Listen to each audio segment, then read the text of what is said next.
Mr. Clerk, you ready? Madam City Attorney, Mr. Manager. Good morning, everyone. I'd like to welcome you to the Tuesday, May 31st, 2022 Commission meeting. It's always a pleasure to have you here. I want to remind everybody that we have multiple opportunities here during the Commission meeting to engage not only with the Commission, but also with our staff. So I welcome everyone to join us either in person, in Zoom, or by phone. And it's so great to see so many young people in the office in our city building today. Because again, like we've always said in the past, your presence is important because one day you'll be sitting in these seats. So thank you for being here. To start off this morning, we have with us the executive pastor, Jeff Sullivan, from Granada Presbyterian Church. Pastor Sullivan, it's great to have you here again. Thank you. All right. Good morning, everyone. I would love for us to begin with some time of silent reflection on our own as we remember the loss and the pain of the families in Texas. So if we could begin there, and then I'll proceed to pray.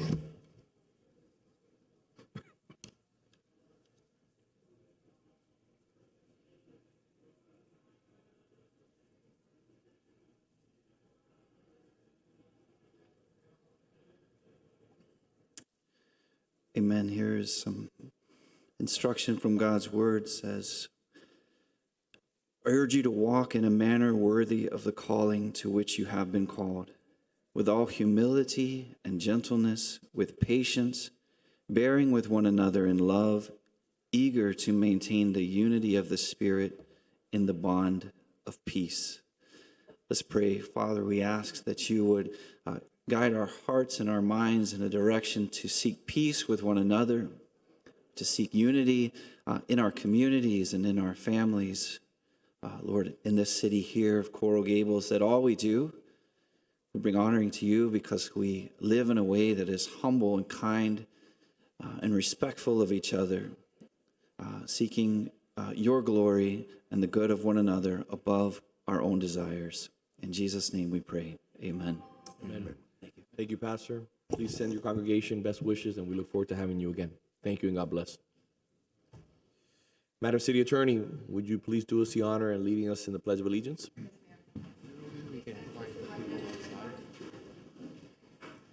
I pledge allegiance to the flag of the United States of America and to the republic for which it stands, one nation, under God, indivisible, with liberty and justice for all.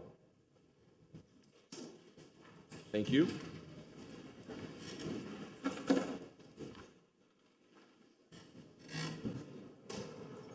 Moving on to the presentation and proclamation section of the agenda, we have item A1, presentation or proclamation declaring June 29th, 2022 as Granada Presbyterian Church Day in Coral Gables.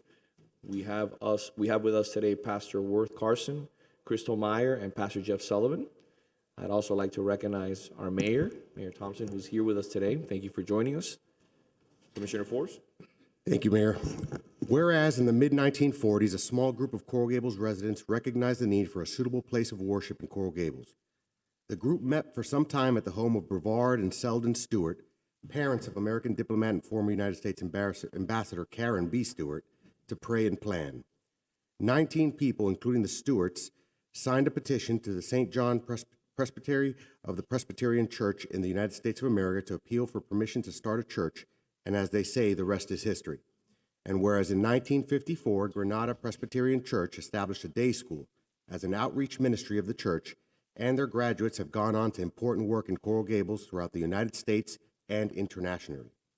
Granada Presbyterian Church has supported the Coral Gables community in many initiatives over the years and is a lighthouse in our city beautiful, providing a place of worship, educating children, and serving its local community. And whereas the Granada Presbyterian Church is a staple amongst the community, proud to have served the Coral Gables community for the past 75 years, and is excited to continue its legacy and service to its members and the Coral Gables community and beyond. Now, therefore, the Mayor of Coral Gables, Vince Lago, and the City Commission do hereby proclaim June 29th, 2022 as Granada Presbyterian Church Day in Coral Gables. Thank you. Please join us. Pastor, how are you?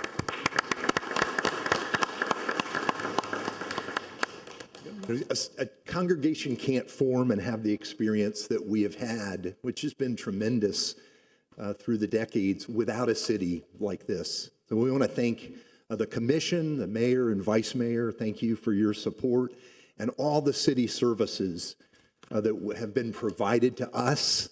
We really feel like we're in a partnership with you. So you are honoring this congregation after 75 years, but we want to thank you, our city. Thank you. Thank you. I just want to add to that we are here as your servants, as your brothers and your sisters in Christ.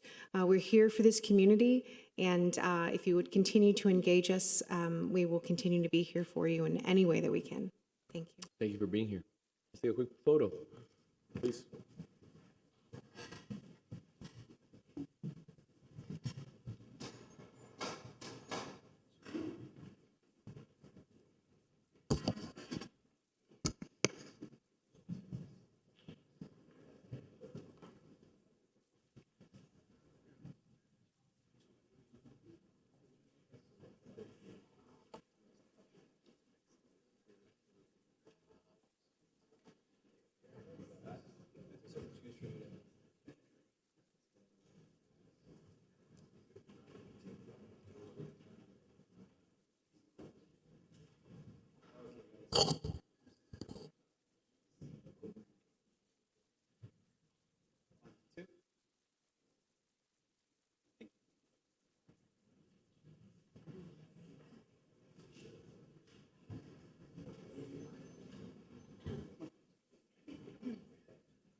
Mayor, it's always a privilege to have you. The floor is yours. Thank you for joining us today. It's my privilege to be here as well. And I thank you for the moment to have a few words, not only in behalf of Granada Presbyterian Church, of which we've been members for so many, many years, but I would like to digress for 1 second, if I may, and say thank you to the city for the wonderful Memorial Day service that was held yesterday at the Youth Center at 9 o'clock in the morning. Mr. Iglesias, you did a wonderful job of getting that all squared away and taken care of and planned, as well as Fred Casero and his able assistant, Carolina Vester. And I want to thank also Commissioner Anderson for taking part in the ceremony and doing a wonderful job there. It was a great turnout, and there's been nice publicity in Miami Herald this morning.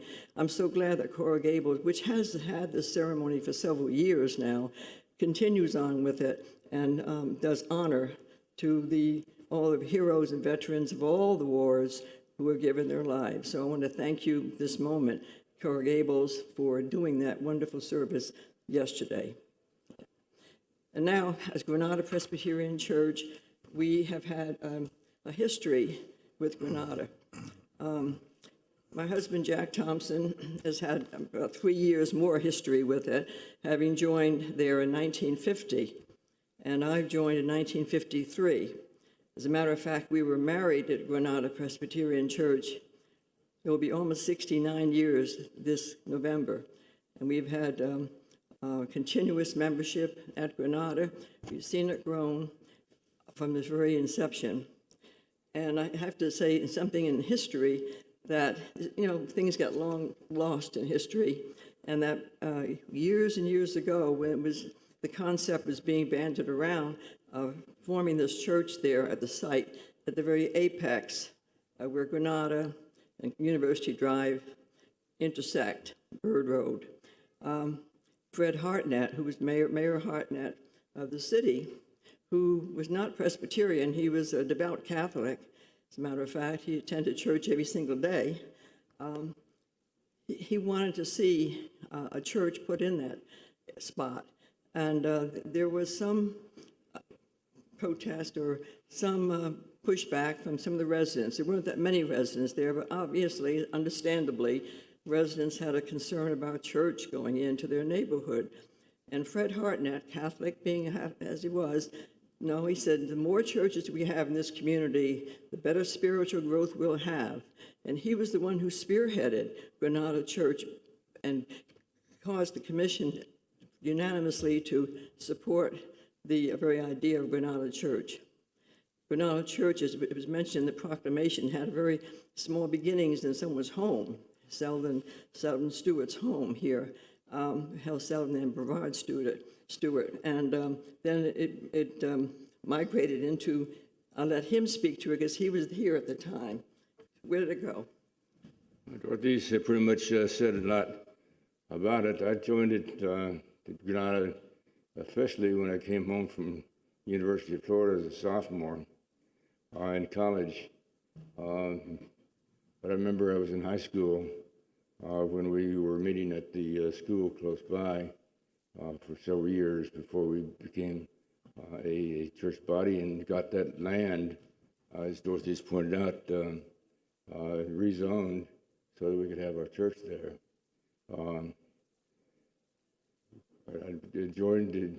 I just enjoyed the church for all of these years. I thank the city for supporting the churches of our community the way they have. And I thank you for doing what you're doing this morning and honoring our church. And I would like to also mention that Granada Church, as it started, did not look like it looks like today. That lovely edifice there at that location. It started as a one-story little building. Now it's still there, that one little building, but it's now called Fellowship Hall, and it was built in the Mediterranean architecture style. Mm-hmm. The one that's there now is not Mediterranean architecture. It's Georgian style. It was changed when the new sanctuary was built and opened in 1961, and that's what it is today. But the original church is a little fellowship hall that sits there, a beautiful little Spanish type of building, and that's where it was, and that's where it has been, and still is. It still serves its purpose. It serves a ministry for the Spanish ministry now. We have a Spanish ministry now. But 1961 was the actual opening of the sanctuary on October 15th of 1961, and we were there. My daughter June was baptized there on that particular day. There's a lot of history there that is lost if you don't have it written down or remember it somehow. Well, yeah, in fact, the original Fellowship Hall and the original buildings there were built in the Spanish type of architecture, and we had plans to build our sanctuary in the same way and have the whole complex look like we really want Coral Gables to look with our Spanish type of architecture. But the session had a little bit of a different idea, and so they tore all that down. And we have a Georgian architecture, Dorothy pointed out today. So progress comes in different leaps and bounds, and we, as you know, put up with all of it. And one more thing, I always remember that when we did meet in that one-story fellowship hall now called, there was no air conditioning, and yet people went to church, and they had fans, and they wore hats, even gloves sometimes in the summertime. That was the resolve of people to go into church in those days. And very recently, Mayor, you're spearheading that park across the street from Granada.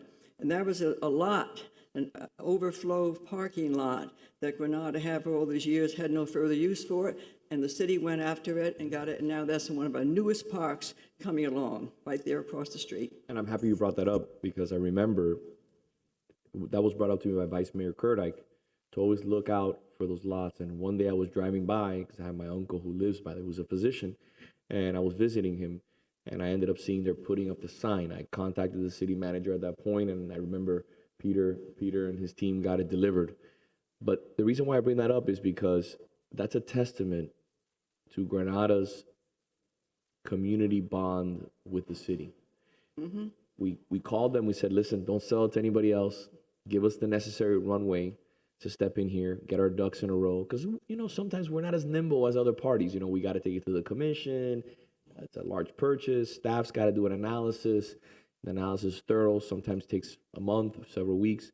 but you gave us a necessary runway to be able to acquire those lots, which are now critically important, and we're gonna deliver a beautiful park for that neighborhood, which so sorely needs it. So that's the type of partnership that we've had not only over the last 5 years, but that's the type of partnership that we've had for decades. So It would be a beautiful I'm happy you park. brought that up. Yes, yes, and I want to thank you one more time for the wonderful ceremony, the Memorial Day ceremony, Mr. Glacius. That was wonderful that you championed that, and Rhonda Anderson for participating and doing she read the names of the deceased World War II veterans from Coral Gables, which was very stirring and very wonderful. And I'm glad the Miami Herald picked up the publicity in the Herald page this morning on the ceremony. So thank you for that, and thank you for recognizing Granada Presbyterian Church in its history of Coral Gables. Thank you. Thank you. Thanks, Jack and Dorothy. Thank you. Thank you. Thank you all. And I did want to say we don't torture our members anymore. We do have air conditioning on site to enjoy. But if there's any way that we can serve the city, and we've had conversations with Mayor Lago about that, are there ways that we can serve that accomplish things that maybe the city is not able to for various reasons? That's why we're here. We want to serve you. Thank you. Let's continue the conversation. I appreciate that. Thank you. Moving on to item A2, recognition of Thomas Pozo, student intern in the Communications and Public Affairs Department. Commissioner Menendez, please take it away. Thank you, Mayor. We have I think the city's benefits from our internship programs that we have started by you with your PAGE program, and the commission was kind enough to add the Cavaliers Future Leaders program, which kicks off this summer as well. And on top of that, our communications department this summer has a very special young person who's interning with them, who's here in the chambers.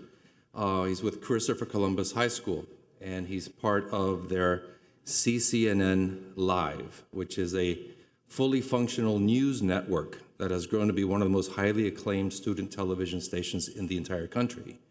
CCNN Live has been named the best daily high school news show by the National Scholastic Press for 3 consecutive years, earned 62 Suncoast Student Television Emmy Awards, 11 national Emmys, plus a multitude of state and district championships. Their studio, they have a brand new studio, the Marcus Lemonis and Mario Sueda Center for Technology and the Arts, which is situated on campus. They had the ribbon cutting recently.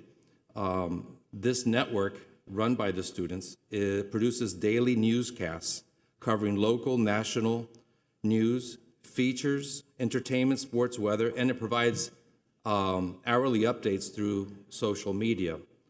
CCNN Live also broadcasts live coverage of sporting events and has been involved with paid production by major local,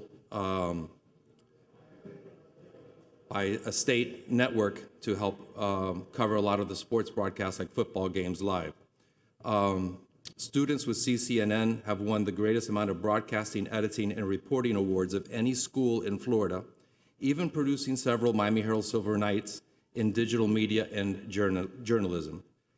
This summer, like I mentioned, we have the good fortune of having one of CCNN's rising stars, who is a Coral Gables resident.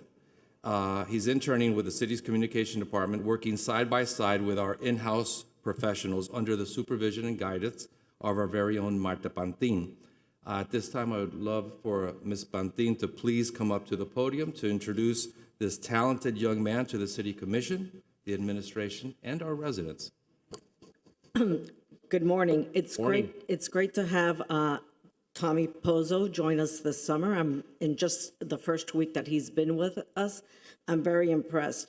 And you spoke about all the Suncoast Emmy Awards, where actually Tommy is the recipient of 4 of them, so we could see how talented he is, and including the awards he won include for Umbrella Sky, which is a Coral Gables project, for the Cuba SOS coverage, for his talent demo, and for a mental health PSA.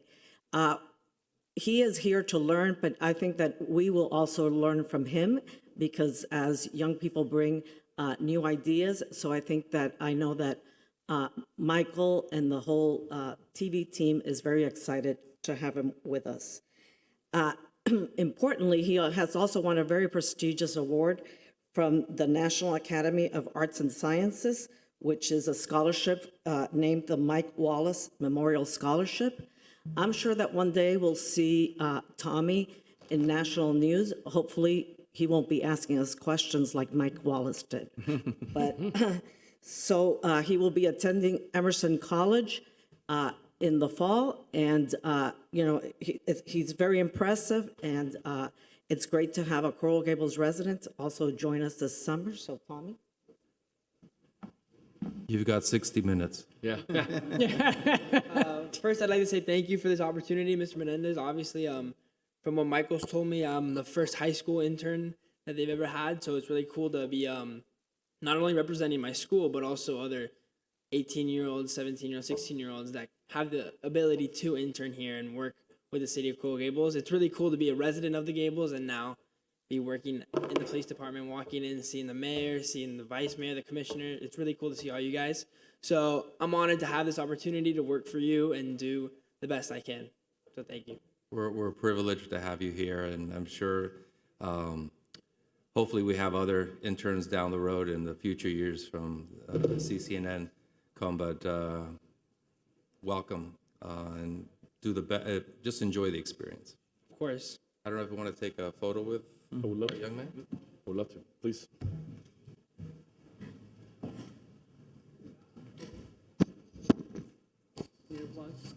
Since I stole them all.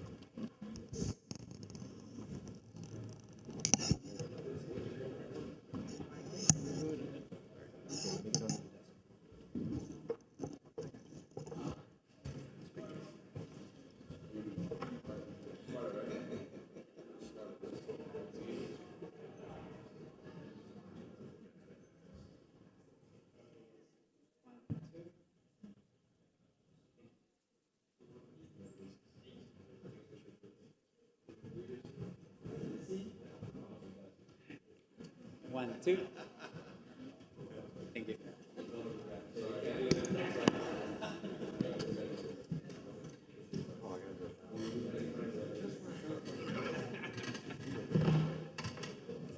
Just like when you think you know what you're doing. I was nowhere near doing the right thing. Moving on to item A3 and G1, which are related. Presentation of proclamation declaring May 2022 as Water Safety Month in Coral Gables. Commissioner Anderson? I had the pleasure when I first came to Coral Gables and raising my children of taking them to Venetian Pool and never concerned for my safety because of the lifeguards we had on hand, even though we swam completely across the pools to the caves and back and to the other waterfalls and back. My two girls were troopers about it, but not once did we have an incident because of it. It was just a beautiful experience.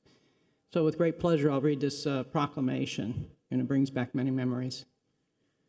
Whereas the residents of Coral Gables recognize the vital role that swimming and aquatic activities play in maintaining good physical and mental health and enhancing the quality of life for all people, and whereas the residents of Coral Gables understand the essential role that education regarding the topic of water safety plays in preventing drowning and recreational water-related injuries.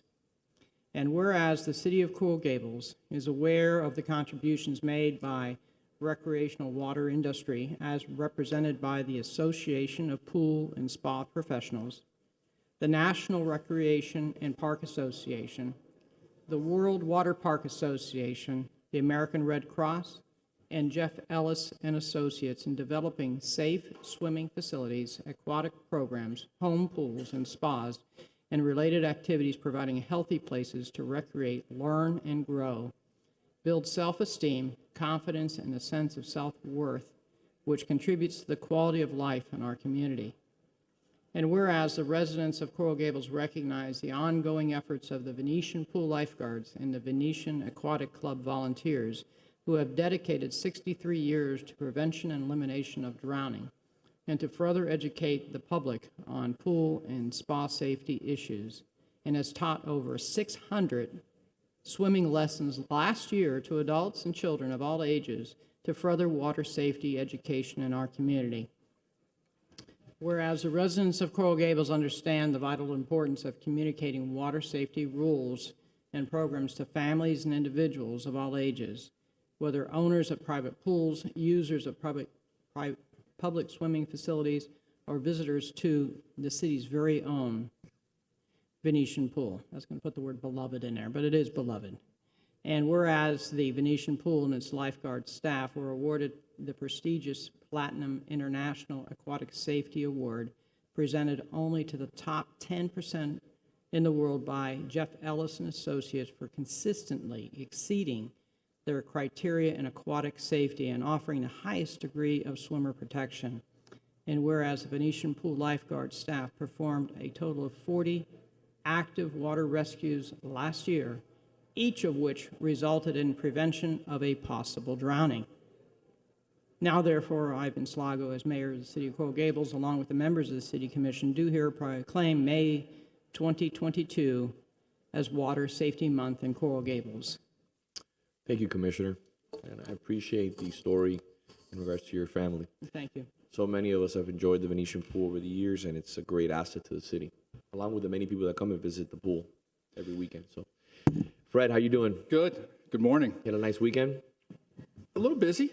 Good. It's all right. I had a few things you got going some on. That's why I said. Yeah, it's okay. That's what we do. But listen, before you get into the Venetian pool, I just want to tell you that your staff, I imagine there's some of them here. Obviously, I see a lot of them here. Where's Carolina? She's over there. What you have done this weekend, again, close to a miracle. Thank you. You had the reading event. You had Venetian pool, which is very active, the golf courses. You had Memorial Day celebration. Mm-hmm. And I'm probably forgetting a few. It's okay. So that's a testament to the runway that the chief, the manager here, puts before you, the task. You never say no. And I just want to say thank you to all the staff members. Thank you for making us and the city look great.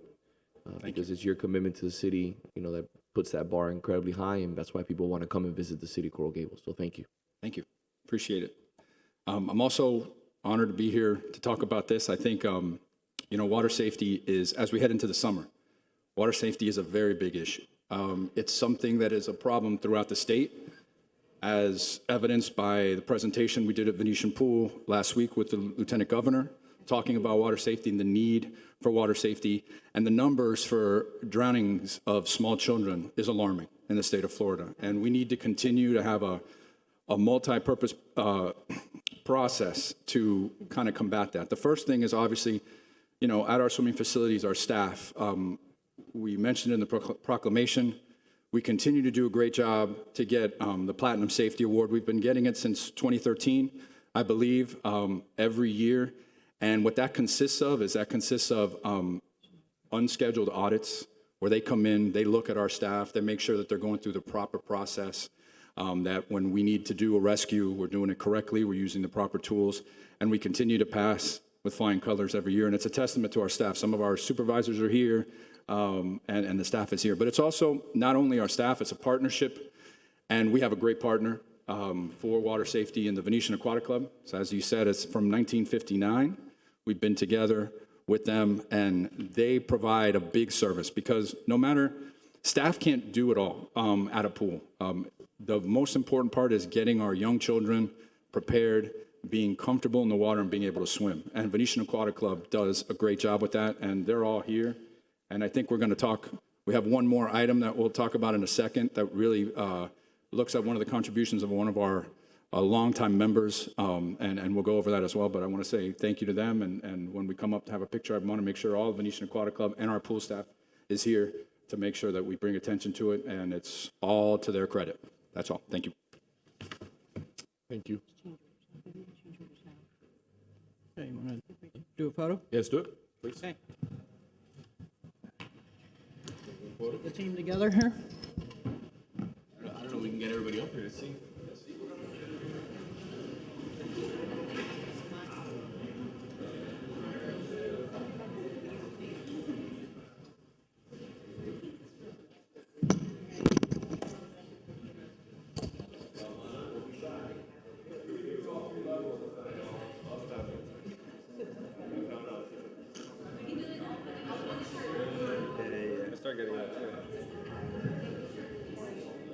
EAC there and then guards here.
It was too wide for that, so I'm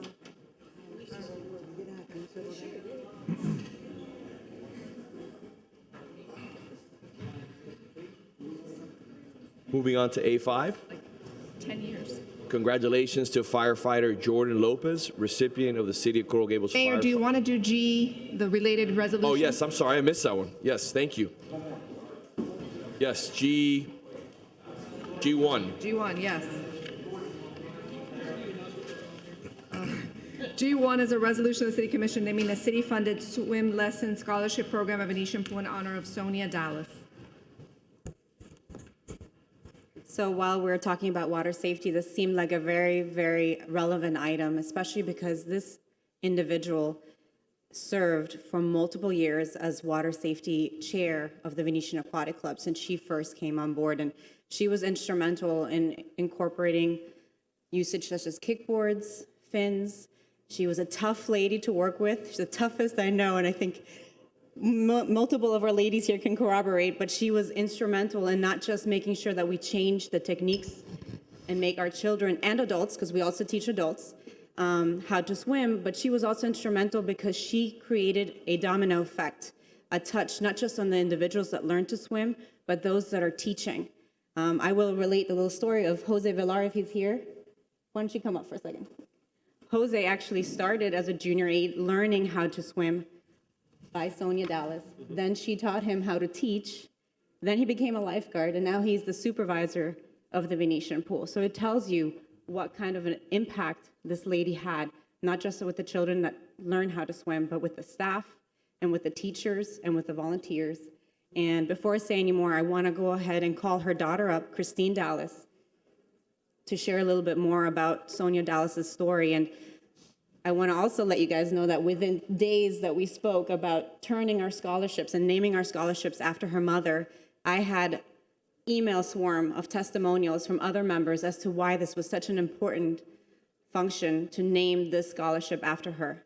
So I'll relate it back to Christine to tell us more. Thanks for the surprise. Good morning. Good day. Thank you for being here. Good morning.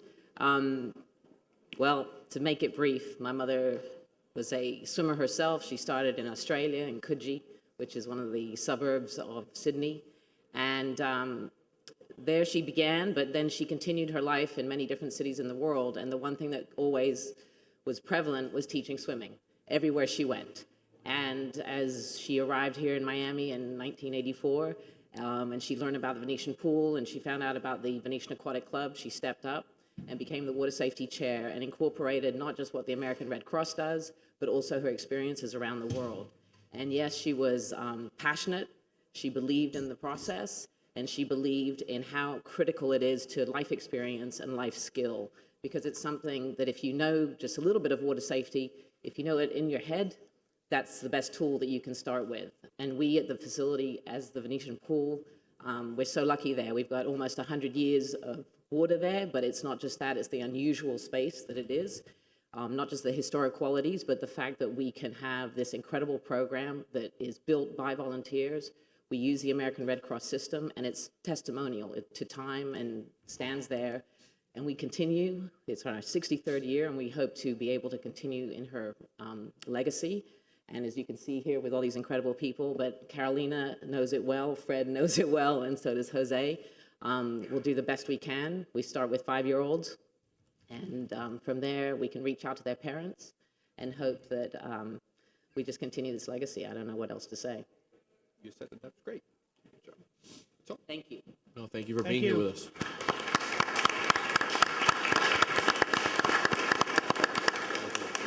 Need a motion to approve. I think this one requires a motion, so I'll move it. Second.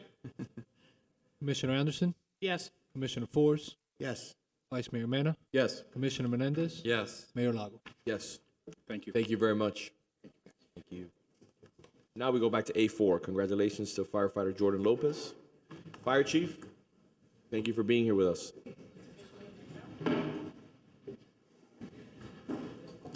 Good morning, Mr. Mayor and ladies and gentlemen of the commission.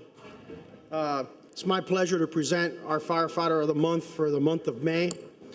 Firefighter Jordan Lopez has been with us a short time. He is the son of Sergeant Lopez in the police department, and we nominated him for Firefighter of the Month for May for living up to our motto, committed to our community. Firefighter Lopez organized a fundraiser for the Never Walk Alone campaign, which focuses on post-traumatic stress for firefighters and for police officers. He organized a fishing tournament. He made it statewide.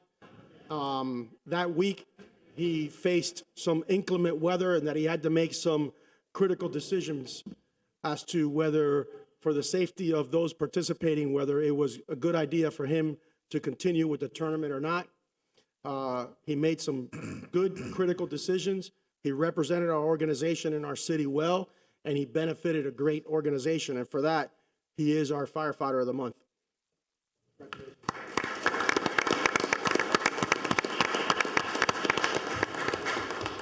Good morning. My name is Jordan Lopez. I've been a firefighter for 2 years. When I was first hired, Chief De La Rosa told us that CGFD is a brand and we own it. So each and every day I'm inspired by the men and women of our department to do better, and this was my way of giving back. Thank you. Thank you, sir. Thank you. Listen, we're blessed to have you on the force. Individuals like yourself are going to grow with this force over the next 30 years. And like I've said before, when we were talking a little bit about water safety and we're talking about individuals that work for this community, you make us look great. You deal with the residents, you deal with the business community. So that type of leadership is going to take you a long way.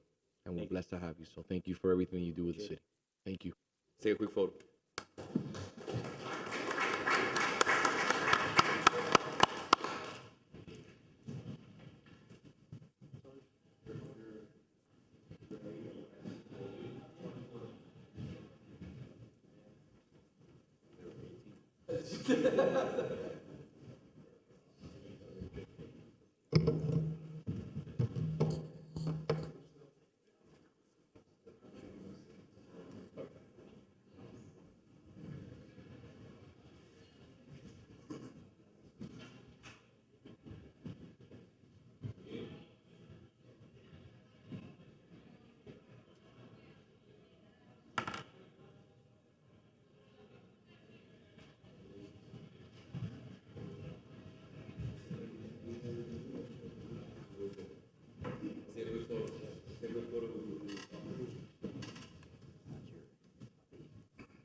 Understand the feeling.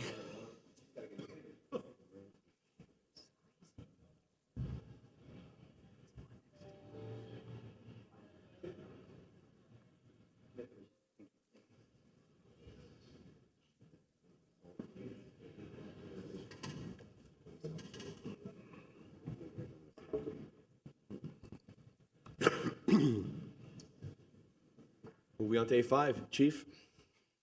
So for the month of June, our Firefighter of the Month is Carlos Lopez. Captain Lopez was assigned a project as an aspiring future command level member to initiate our emergency communication systems from the state, which is Everbridge. He took on the project, he learned the project, and he is well on his way to implement it citywide. So for his leadership, his willingness to learn and to better himself, and for bettering our organization. He is our Firefighter of the Month for the month of June.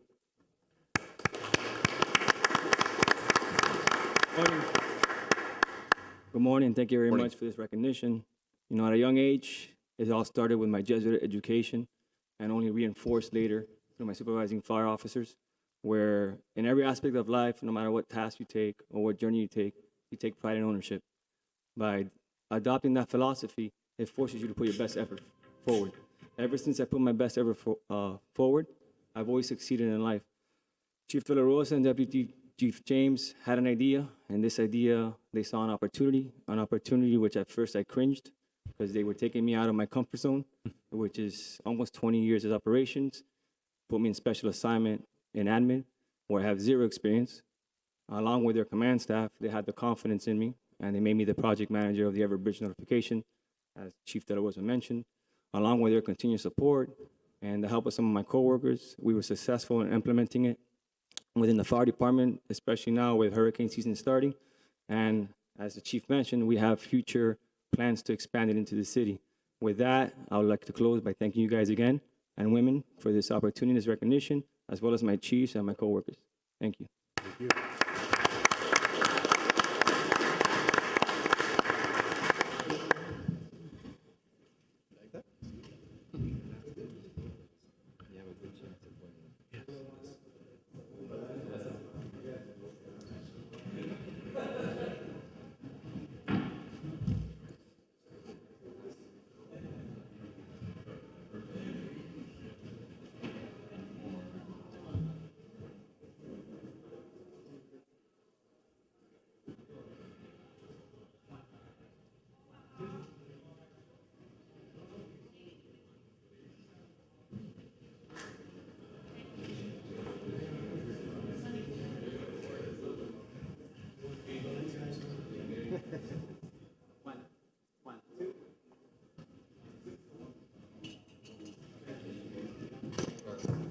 No, it's fine. I don't knock it over. I'm always told to take it off the desk because it blocks. Hey, man, congratulations. Congratulations. Hey, it's clearing out. Moving on to A6, congratulations to Operator Amy Avila, recipient of City Coral Gables Operator of the First Quarter Award for the months of January through March 2022. Chief, good morning. It's a pleasure to have you. Morning, sir. Mr. Mayor, members of the commission, I know we're coming in. Come on in. As you saw this morning's on your way in, we also, for your display, I know we talked with the mayor earlier in the week, the mobile command post is up and operational if you get a chance to stop by. And as we said before, this is our third kind of redundant backup system that can really run everything. I really want to take my hat off to our IT department, my staff that kind of put it together, the motor pool. We are prepared going into hurricane season. The senior staff's going to come up here and join me, so I know you come up here.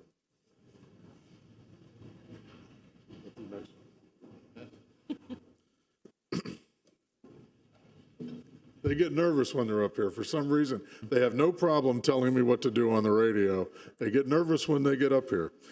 But again, so our command post, I know some of the people will see we'll be able to dispatch, answer phone calls, 911 calls, and really talk to every other jurisdiction. So we're very proud of that. We believe, working with fire as well, we have a communication system second to none in Dade County and really the southern part of the state. And the reason why we are able to use that so well is because of our operators and our employees that answer the calls every day. Whether it be a lost dog or a person with a heart attack or a child missing, these men and women from our communication section answer the call 24/7, 365 days a year, and I am very, very proud of all of them. For this quarter, we would like to recognize Operator Amy Avila. Amy has only been here a very short time, and since she started in, May 2019, I believe it was? August 17th, there you go. But in her short tenure as an employee, she's moved up very quickly because of her skills. She is an exceptional writer. She's an exceptional trainer. Her verbal skills really kind of stood out. She's become a training officer, so she trains our other new communications operators and has seamlessly slid into the role of the acting supervisor at time. As I've told the manager, in the 34-plus years that I've been here, I can't think of a time in any of that time we have had 0 vacancies in police, 0 vacancies in fire, and 0 vacancies in communications. And a lot of that has to do with Major Atherley and the background unit, the recruiting with HR, but also the training. And Amy, along with her boss, Amy Diaz, who we brought in, as well as the rest of the command staff under the direction of Chief Nerding, has been a successful training opportunity and really kind of done a great job. So because of her work, she was nominated and selected as the operator of the first quarter for 2022.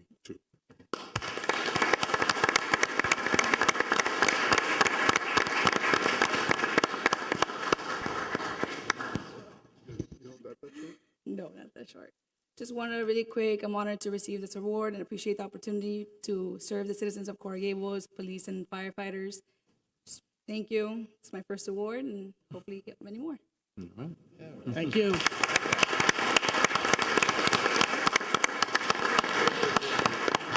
One at a time, or do you want to do, it's up to you, sir. You want to do one at a time? Or Do all, and then we'll do. do all?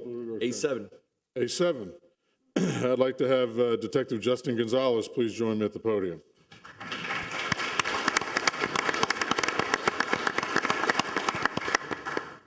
Detective Justin Gonzalez was nominated and is our detective of the first quarter for 2022.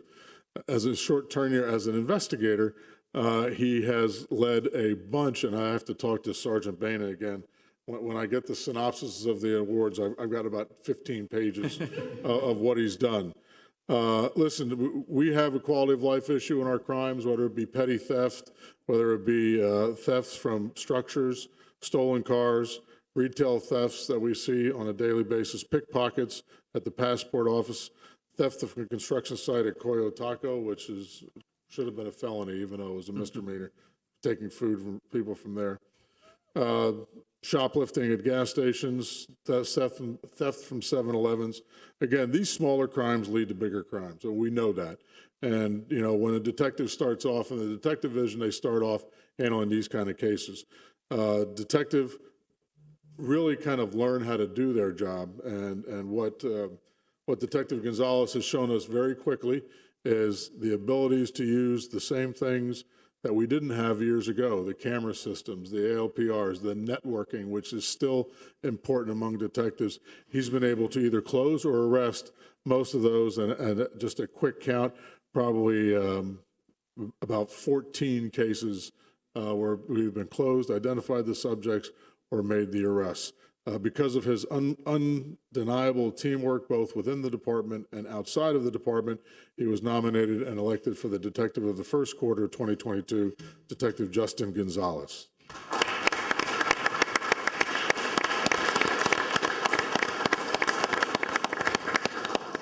Before Detective goes, if I can say one more accolade. Over the weekend, my sister lost her dog. She's a student. She's here visiting. She's a former captain in the military. She's here visiting from law school. She lost her dog. She put up some, obviously the dog means the world to her. It's traveled around the world with her. And she put up some lost dog signs. And we eventually got a phone call late yesterday where, I don't want to use the word extortion or ransom or anything, but things got a little weird in terms of how usually a lost dog call would go. I think I've never experienced one. We contacted the police department. A detective showed up, and along with officers Giancarlo and De Cabo and Alaman. that's what it was. And they showed up. The detective took about 30 minutes. He did something on his laptop. I'm not sure what he did, but 30 minutes later, the dog was the dog. His name is Frankie. Was brought to our front door, and the case was solved. And I was blown away by how quickly they were able to track down the person who had the dog in his possession. We found out that person was lying about where the dog was located. It was closer than we thought, and it was a happy story for everybody. My sister is obviously over the moon about the solving of the mystery. So thank you very much. I'm amending his nomination right now for the dog case. So Solved. so we returned a dog. So good job. Thank you, Commissioner. Can you tell us a little bit more about the end result in this case? Maybe, don't give it all away. I mean, maybe there's still some prosecution pending, but It was a fun Memorial Day, definitely. The main thing was getting the dog back. Once the dog was returned, family was happy, your sister was happy. So that's just the little part of what we do. I'm in the property crimes unit, so we do a little bit of everything here in Coral Gables. I just want to give a shout out to my family that's here, my parents and my brother.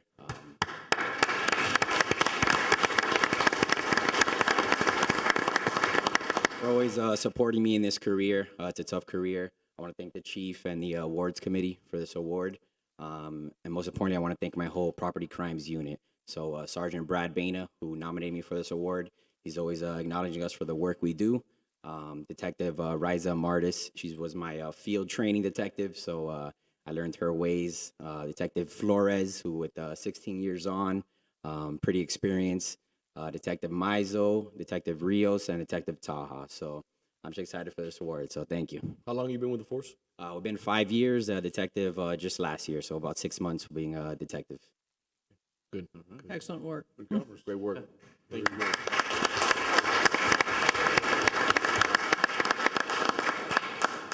Moving on to A8. If Sergeant Valir Zacchio and Officer Alexander Rodriguez would please come forward.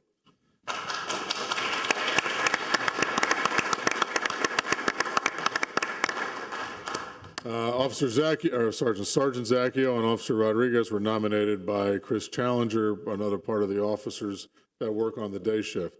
On March 26, 2020, the Coral Gables received a 911 call from TD Bank located at Ponce de Leon Boulevard, where there was a robbery in progress.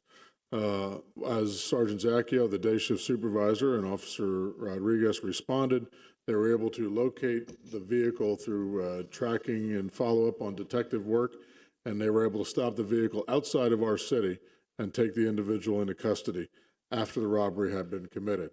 They were also then able to render first aid as quickly as possible since the subject was a pregnant woman at the time when she did the robbery. Wow. So the baby, obviously, my understanding, is healthy. But that's the kind of care and consideration that you're dealing with the officers that we have in this department. So unbeknownst to them, I guess this is the first time anybody did a felony stop where a pregnant woman gets out after a robbery. So that's a first for them. But also because of their training, their abilities to work with other agencies and to use the technology that we have, they were nominated and selected as the Officers of the Month for March 2022, Sergeant Valir Zacchio and Officer Alexander Rodriguez.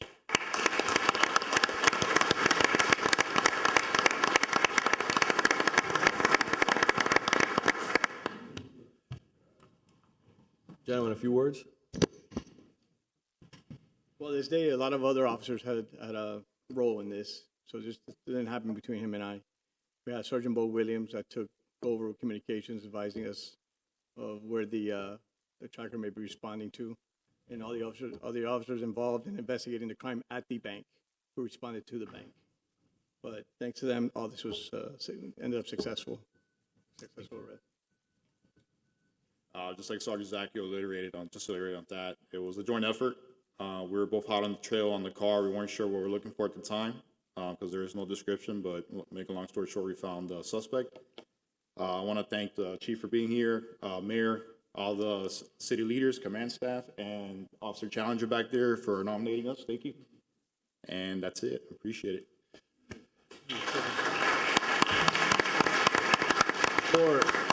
Before we take a photo, I think there's been a common theme that has been stated by the three individuals that were honored today, four individuals that were honored today, along with the firefighters, and it's teamwork.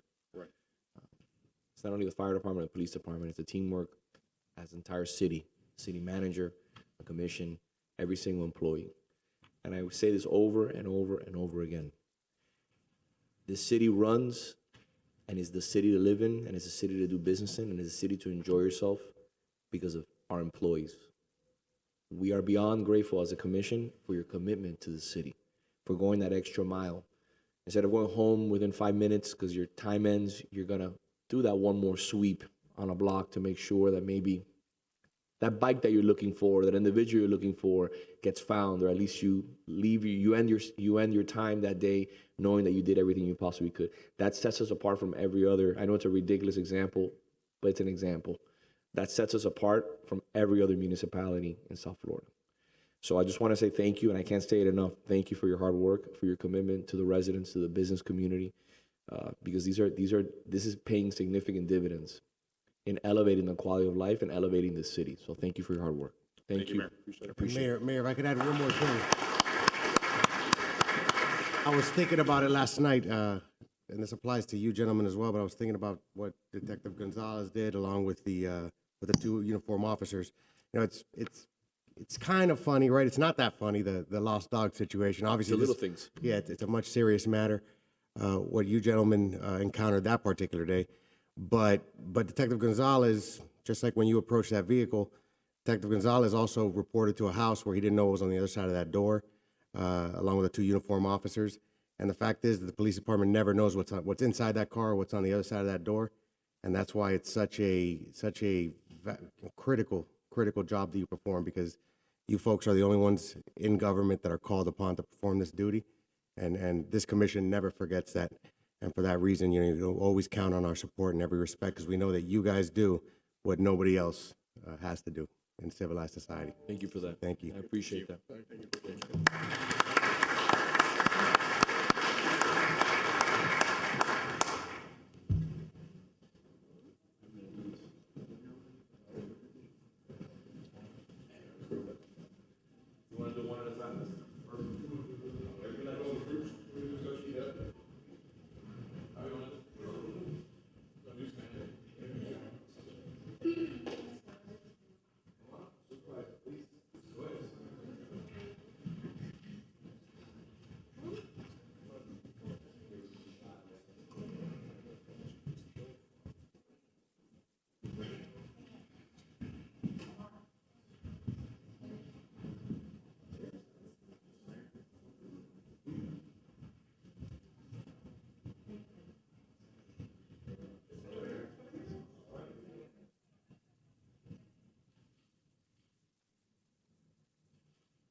Very true. We need to, like, increase their budget.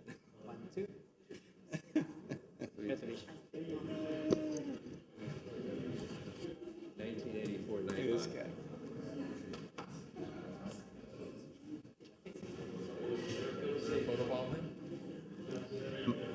I'm a little disappointed he didn't bring Frankie to the meeting here today.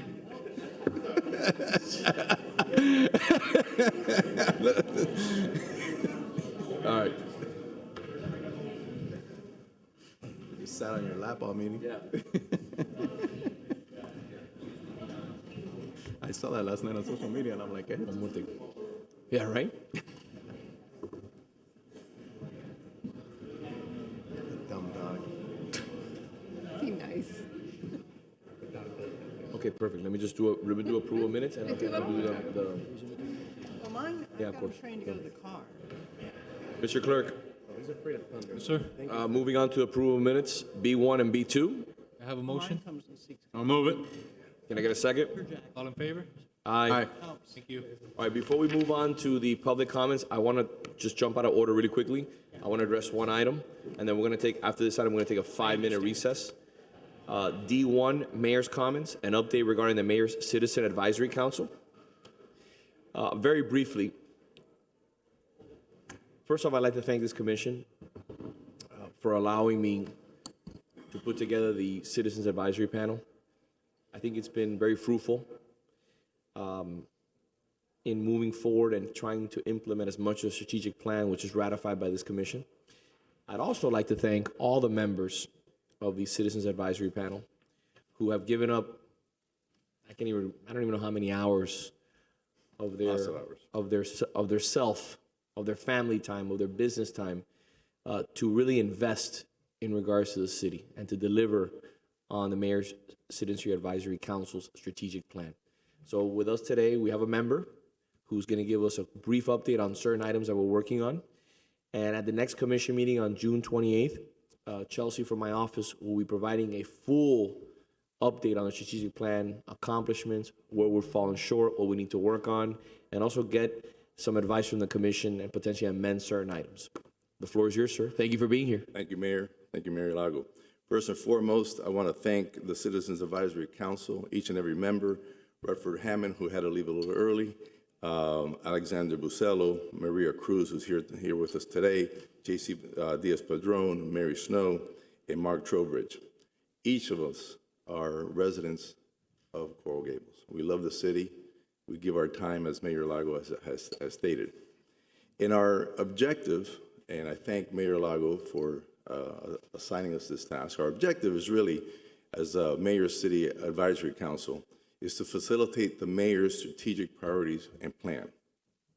Being in business, the number of years I've been in business and being in technology and working with large, major organizations, I will tell you that everything starts with a strategic plan.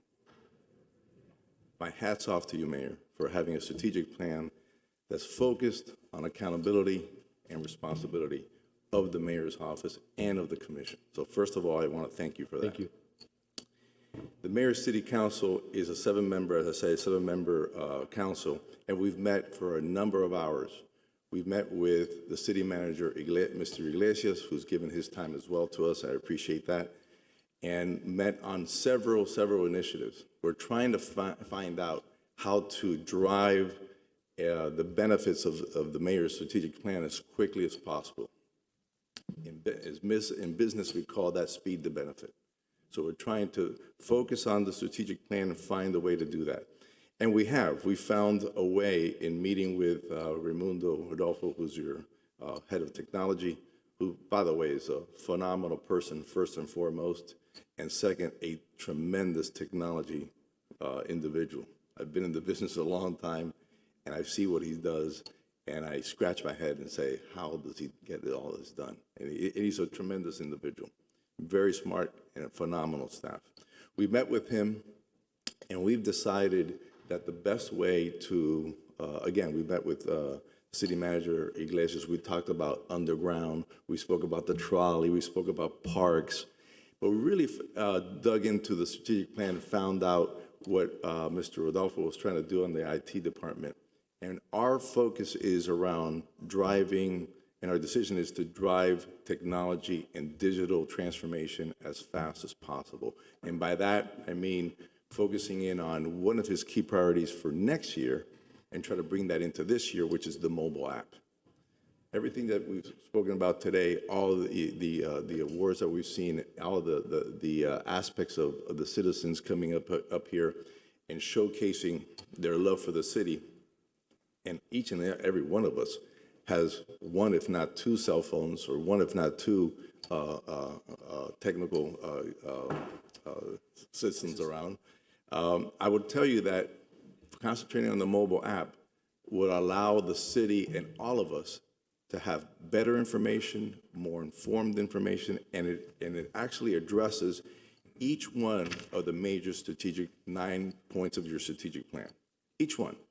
So we've looked at that, and we'll work with Rodolfo and his team, to Raimundo and his team to find funds this year to bring that application to life sooner than later. The Mayor's Citizen Advisory Board has been informed that the application will cost anywhere between $100,000 and $150,000. And we're going to be working with the city manager and others to find those funds in this year's budget and bring that in sooner, so Raimundo and his team can focus on driving that technology faster without having to go through another budget process. We will give you a more detailed plan of exactly how that's going to lay out in the next commission meeting. With that, I'll open it up to any questions you have. Well, before we get into the questions, I just want to say thank you, working with the manager's team to drive this home. Obviously, this is critically important to a strategic plan and to this commission. As we're all aware, funding right now is very tight. We're dealing with issues, obviously, remnants of COVID. Obviously, the overruns in regards to construction projects are, it's a monumental hurdle. But this is a priority. And I think that we can, hopefully, with a little bit of belt tightening, find different opportunities. I know that we've been having discussions with the clerk and seeing how we can engage with the clerk to potentially find other solutions in regards to potentially the adoption of Raimundo's baby, which is the app, which I think is going to be something that's going to be very well received. And it's going to be another opportunity for us to set ourselves apart. Because this is something that I want to make sure, just like we mentioned about police and fire, how we are head and shoulders. This city's head and shoulders of any other city in Miami-Dade County in regards to technology. The proof is in not only the awards that we won, but also if you really take a close look in regards to what we're offering as a city to the business community, people who are coming here to visit, and the residents, we're head and shoulders. And we can go over that into more detail in the strategic plan on June 28th when we have kind of an update in regards to where we are. So what I wanted to do today, and why I'm happy that the council wanted to come here, was they wanted to put in an effort to obviously always respect the sunshine, was to have a conversation and put it in your radar that this is something that the council would like to do. They would love for you, I know everyone's very busy, if you get a chance to visit one of these meetings. Please make sure you tell us who's going to be there so that if there's more than one of us there, we can sunshine it. Okay. I try to attend probably every other meeting because it's an opportunity to always remind the council of our gratitude for their service and also to listen to what they see as priorities. This is made up of residents of the community who are unpaid and have an interest in the strategic plan and pushing the city forward. So this is something that, again, I think is important, and the council has outlined it as their number one objective to deliver for this year. And I'd love for you to work with the manager and our budget team in a very tough budget cycle, to see how we can allocate the funds to address this. Questions?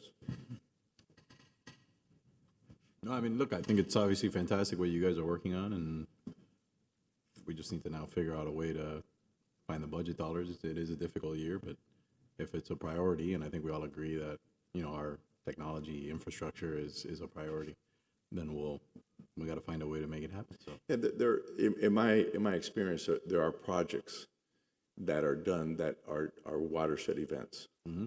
This is one of them.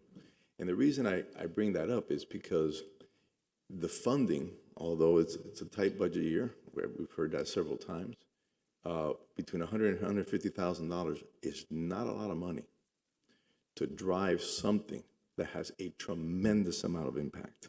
So if you think about SMS texting, which is the texting that we do every day, and you proactively, from the city's perspective, are driving texting out to the citizens, whether they want it or not. Think of the Geico app, or think of New York City's app, which is well renowned. These apps allow you to communicate in a way with the citizens of varying ages, varying backgrounds. Allows you to communicate with your citizens in a way that's very, very quick, very fast, very informative, and you can turn it off if you don't like to. So if we sit here as citizens and residents of Coral Gables, and we get these magazines, which are beautiful, but those magazines can be on the phone itself, environmentally much better for the environment. For those of you who want to receive those magazines, you can continue to do so. But think of everything that we do here. Think of everything that we've heard this morning. All that, the aspects of what's open, what's not, the aspects of what the commission is working on and what they're focused on. That information can be driven through this technology. And for me, as I look at, if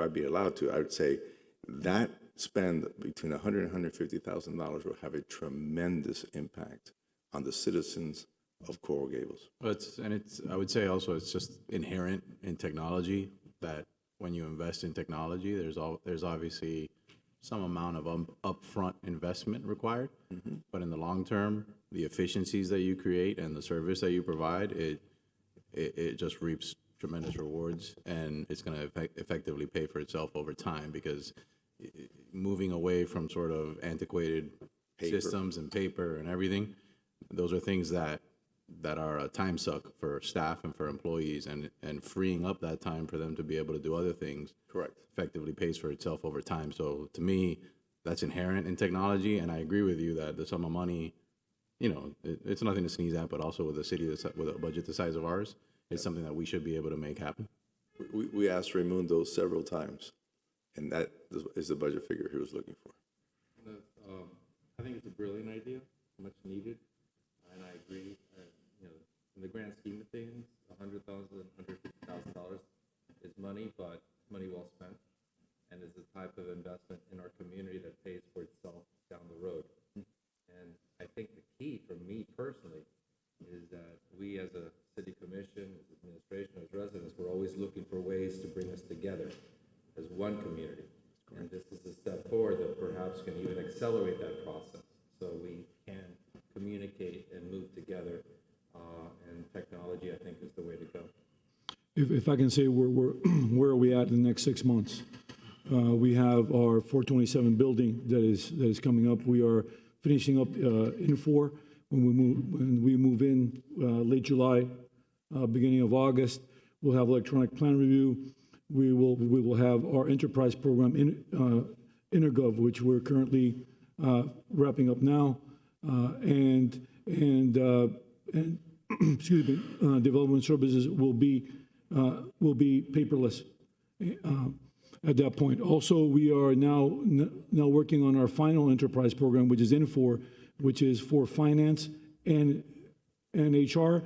That program is also scheduled to be finished this year by December. In addition to that, on the 28th meeting, we will have a presentation by IT on our dashboard, which is absolutely phenomenal. And in our new website, which is world class. It's a Tesla website which is used by Tesla and NASA right now. So in addition to that, IT has over 40 scheduled projects. So the idea is that by the first quarter of next year, we will be paperless. And so there's a lot of effort being placed right now on those initiatives. So I just wanted the commission to know that IT is working really at a phenomenal rate. And if I may, go ahead, Commissioner, please. Yeah, I mean, one of the big questions I get routinely is, where do I find something on a website? So I applaud you for doing this. I don't know, further brainstorming maybe with some young folks that are much more computer savvy than any of us here are would help develop the app. You know, they're very proud at that age and want to show their skill set. They might be able to help us get this launched a little quicker.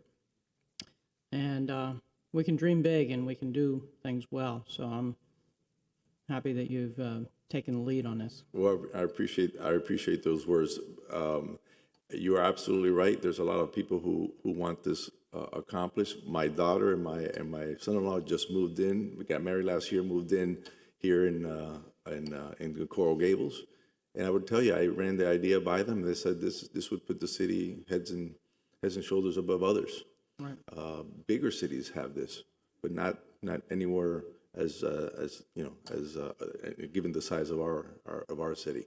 So, Mayor, I applaud you again for allowing us to do this and spending time, and thank you for allowing me to speak to you today. No, listen, it's a pleasure to have you, and I appreciate your commitment. You have a big business to run, and I know that you do this out of the love for your city. Yes. I just want to commend the manager. Again, like always, he works tirelessly on behalf of the city. He gives, like I said before, he gives his employees a lot of runway. And Raimundo is an example of that. Along with our police chief, our fire chief, our finance director, our historic preservation officer. Everybody here has a lot of runway to do their job.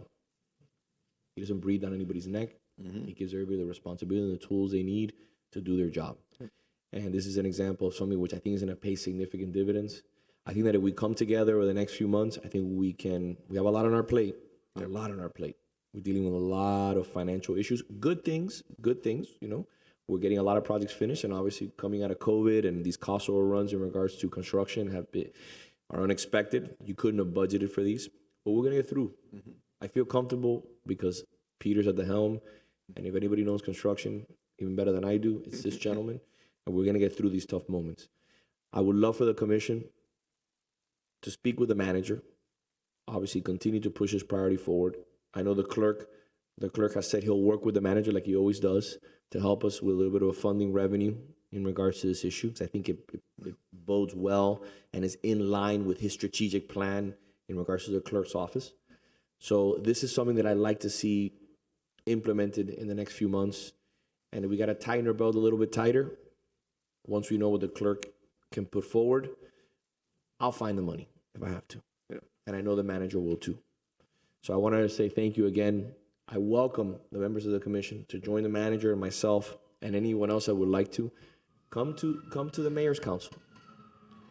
It's well worth it. Yep. It's an opportunity to speak freely, talk about new ideas, see how we can push this city forward. And we put together a strategic master plan when everybody thought it was probably not the brightest idea. They said, you're actually going to put metrics in place to be judged over 2 years? You're crazy. I said, well, that's the way we do it in the private sector, and that's the way that I want to do it here. I want to be judged after a year and then after 2 years and see where we're at. I think that's not only about pushing the commission forward, I think that's about pushing the city forward and having the leadership in place to say, look, these are important items to the commission and we need to get these done. So thank you again for being here. I appreciate it. And I look forward to the implementation of the app and along with the strategic master plan update, which is coming on June 28th. Thank you so much. Appreciate it. Thank you, sir. Thank you. Before we take a 5-minute break, we have one issue to address. I want to make sure that we put on the record that G10, I'm deferring G10. I got a lot of the public records requests that I requested, but I was unable to review them, obviously as a result of the long weekend. So I'd like to defer that for June 28th, and along with I-1 also needs to be deferred to June 28th. Is there anything else that needs to be deferred? Okay, we'll take a 5-minute break, and we'll come back, and we'll be hearing, we'll be addressing D2 Mayor's comments. When we come back, Yes, sir. I talk about the Yes, perfect.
Mr. Clerk, I'm going to jump over to G2 really quick.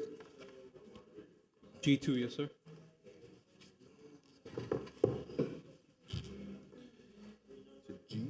G2. Mr. Manager, I'm going to jump over to G2, a discussion regarding outdoor dining in Coral Gables. Yes, and I too. Mr. Trowbridge, it is always great to have you. How are you doing? Hey, how are you? I didn't see you. Great. Thank you so much, Mr. Mayor, for Along with our making this director, item Thank you. a little bit earlier. It certainly helps our restaurants that are able to tune in, as they'll be a little bit busier, obviously, with the lunch hour and afternoon. So always appreciate your flexibility, much like you have done with our wonderful residents, and you're doing that with our businesses. So thank you. Thank you. I know that we have two items. One is more of a discussion item, and one is more of a resolution. And so Aura and I are here. I'm Mark Trowbridge from the Coral Gables Chamber of Commerce, 201 Alhambra Circle, Suite 100. I'm Aura Reinhardt from the Business Improvement District at 200 Coral Way. So first of all, I want to thank the commission. This is, I think, the third time that we have come back for an extension of the temporary outdoor dining, and most likely the last time that we'll be here to ask you for that.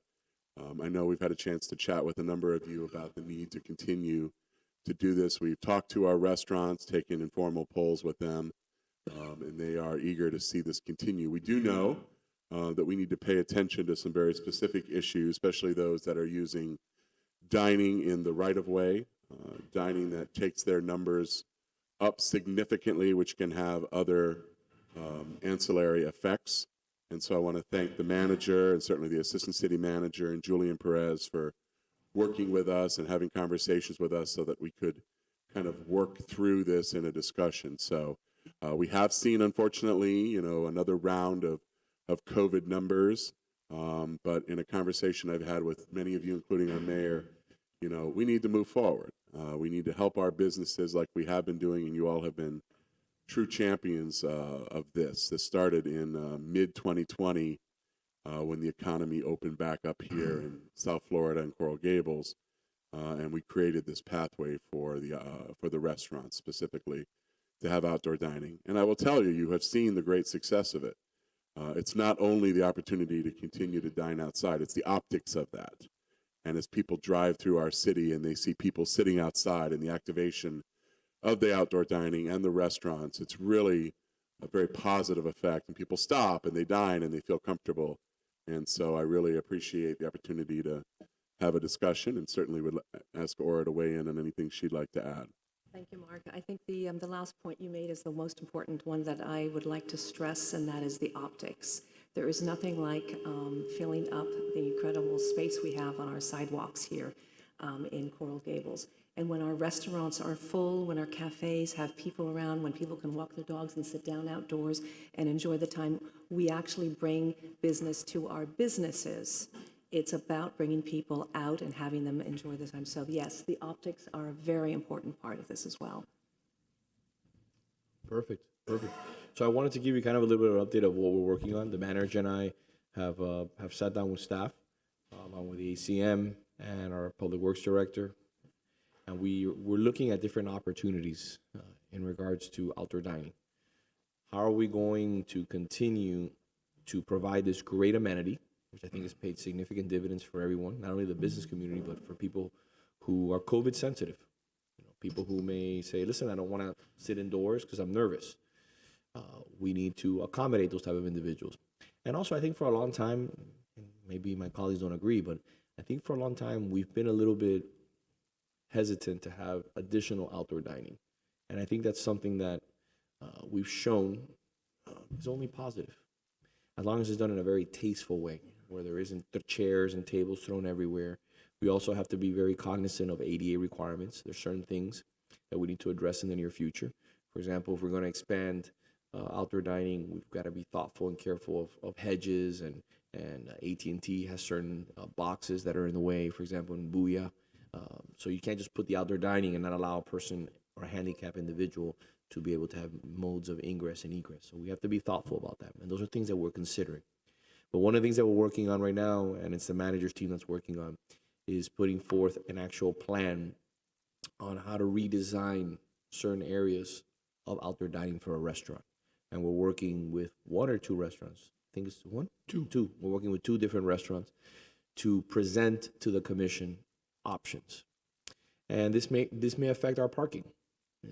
This may affect some of our green space. We need to find a way to balance all of these things. So those are things that we're working on, and I think that in the near future we'll have an actual design that will encompass all these issues. It's not going to be just conceptual. It's going to actually be a design that we'll be able to look at and say, do we like the direction that we're headed in? But I want to stop at one point just continuing to issue these permits. This week I asked for staff, our code enforcement team, to really address the exterior signage, which has become a little bit of an issue. We're open, that type of we're open signage doesn't work anymore. We have outdoor dining signage. We need to kind of clean up our act and go back to our old ways, which have paid significant dividends in regards to our standards. So I'm willing to expand, to extend it one more time if we have to, but I want to find solutions. And we're working on two examples of two different restaurants to bring to the commission for consideration. Mr. Vice Mayor? Yeah, no, I've had similar conversations with not only restaurant owners, but with the manager. I think when you have a negative situation that disrupts society, like COVID obviously did, sometimes there are some sort of silver linings that come out of that experience. And I think one of those is, in this instance, that we can afford to maybe loosen up a little bit on some of the very strict requirements that we have and have it still work and still be consistent with the city's sort of character and standards. And I think we've seen that in certain instances, and others maybe not as much, but in certain instances I think we have. And so I think the question now is there something that we can do to make some of those situations a little more permanent in a way that works for the city, that is fair to all the business owners, not just the business that would like to utilize that space, but also neighboring businesses that maybe, frankly, are not on board with losing a few parking spaces nearby. So we have to find a way to approach that situation. But I think we're all, well, I can't speak for everyone else, but I can say I'm open-minded to exploring that possibility and seeing what we can come up with. I suspect there's other cities that have maybe similarly created programs for using that type of parking area outside a store for either dining or other, other programs that are relating to retail. So, I'm curious to hear what the manager's office comes back with as far as a proposal that we might be able to work with. I'm fine with extending this for now, but I do agree that it's probably the last time that we're just extending the status quo. I think if there's going to be a next step, we have to take the next step. And so I'm looking forward to doing that over the course of the next few months and seeing what we can come up with. And Vice Mayor, as we discussed, there are some technical issues that we have to overcome in doing that. It's complicated. It's not an easy, I think everybody has the same notion and goal in mind, hopefully, but how you get there is certainly complicated. But I think we can figure it out. And I think I'll speak for Aura, just we're available to have any necessary part of that conversation or input. We can certainly bring people together very quickly to give you that feedback. We've been able to do that. You all are out and about as well. You are consumers as well, so you see what we see in many cases. But I also know that restaurant owners have no issue bending your ear when, there's something that is, challenging them. And so your graciousness is certainly appreciated.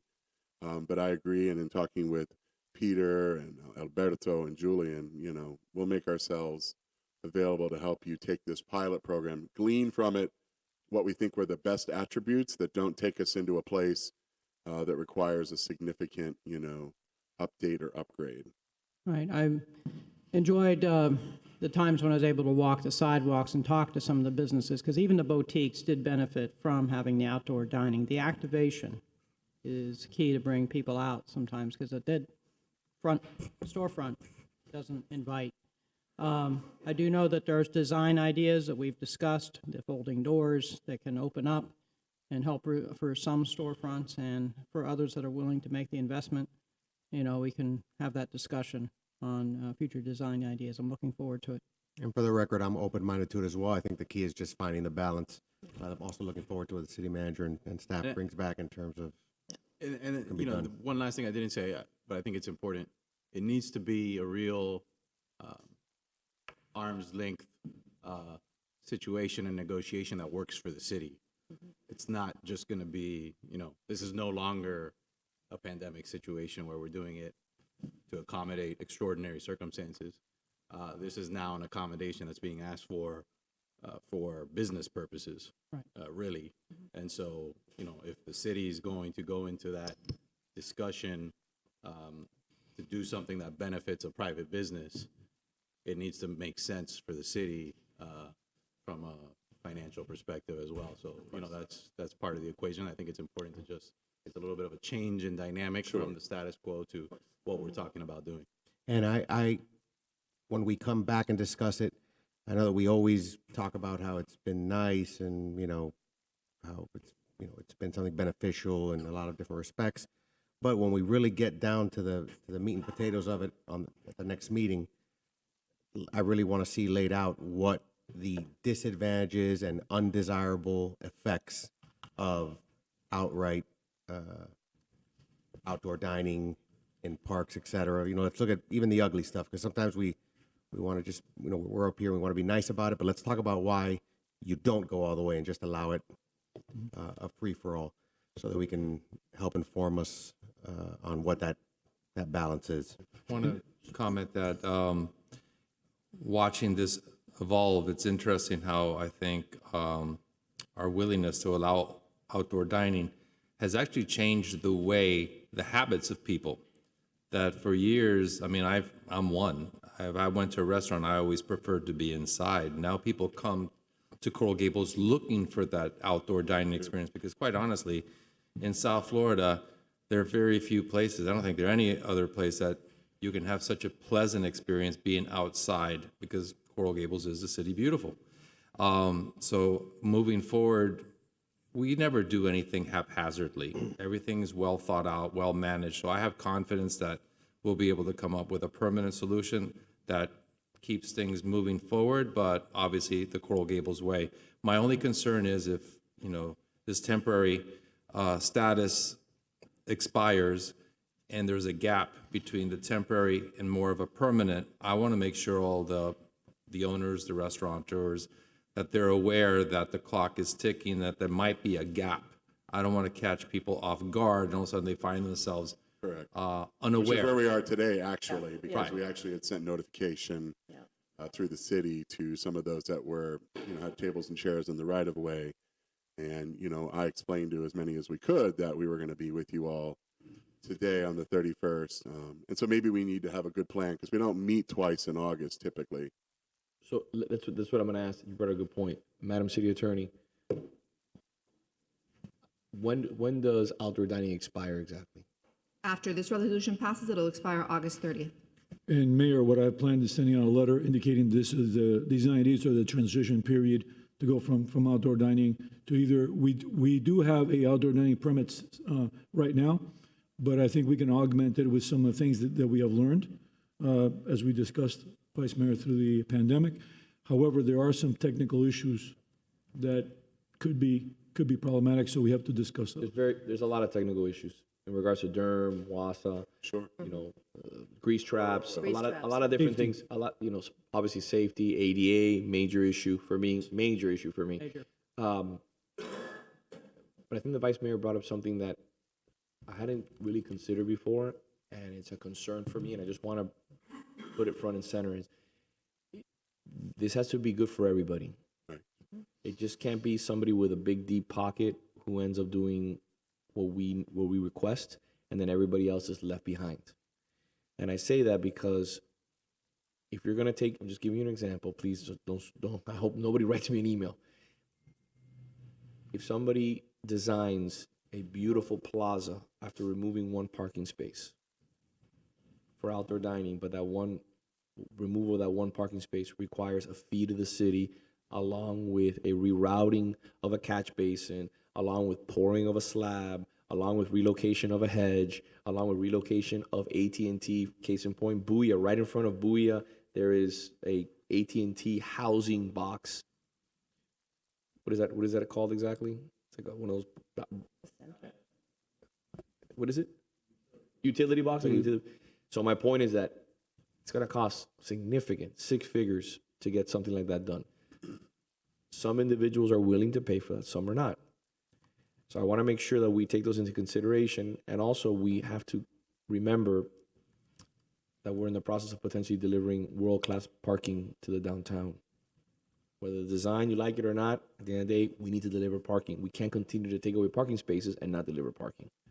So those are all things that I want that have to come up. I'm willing to extend this, but I ask you, please, Mr. Manager, remove the signage component of it. No more signs hanging by strings. You know, if you, case in point, you drive by, you know, certain areas, I don't want to mention people here by name, but there's signs, we are open, we're not closed. We know that. You know, we're So back that to ends normal. today. That ends today, hopefully. So I ask all the businesses, even those that do takeout, remove your signs. I'd like for that to be as part of this resolution. With that, I'll entertain a motion. If I could read it into the record, Mayor. A resolution of the City Commission extending through August 30th, 2022, the authority to grant to the city manager to relax current standards for outdoor open-air dining and signage in order to provide for expanded outdoor seating opportunities to assist with social distancing at restaurants and suspending all applicable fees with regard to signage, that they must comply with the current sign code. I'll move it. Second.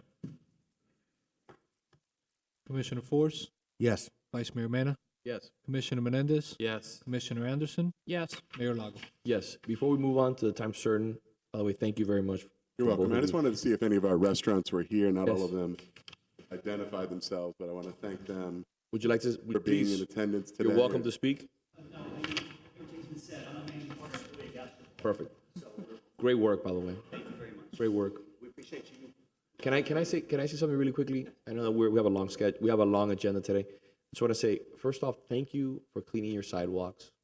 Thank you for maintaining the exterior of your building. Thank you for watering your trees. Thank you for always having somebody start and finish the day cleaning up, you know, the gutter, the street. Even if it's not your responsibility, you still go out there and put your best foot forward. Your alley is impeccable. By the way, there's no foliage growing in your alley. It's very well done. You really exemplify the city beautiful, and I just want to congratulate you on that. And thank you for really setting the example. Thank you very much. Thank you. Appreciate that.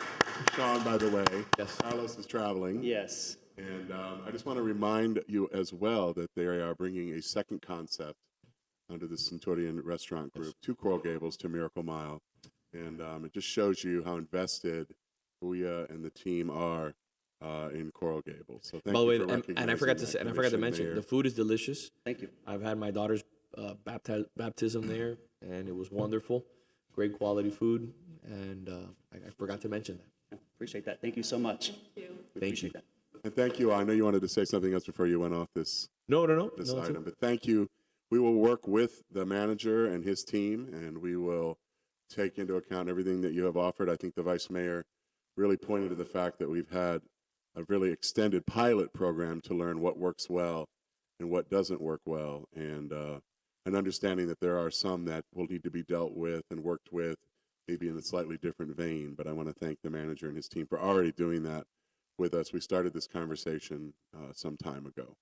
Thank you. Thank you for both of you being here. I appreciate it. Before we move on to anything else, or no? No, I didn't know. I move slowly. No, just, you know.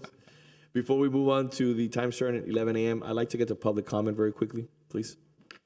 Thank you, Mr. Mayor. The first speaker this morning is Ms. Maria Cruz. Ms. Cruz, good morning.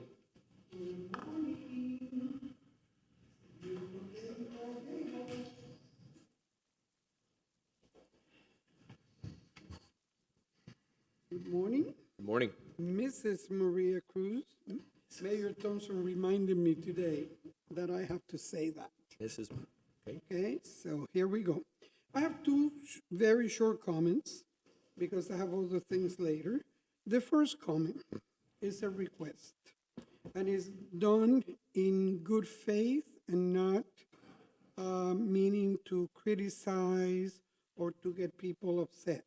But please, when you publish an agenda and you have all the busy stuff at the end that really most people are not interested because only those are concerned or interested, and then you come up with something that is of interest to everyone at the very end when everybody's gone, it doesn't give a good feeling.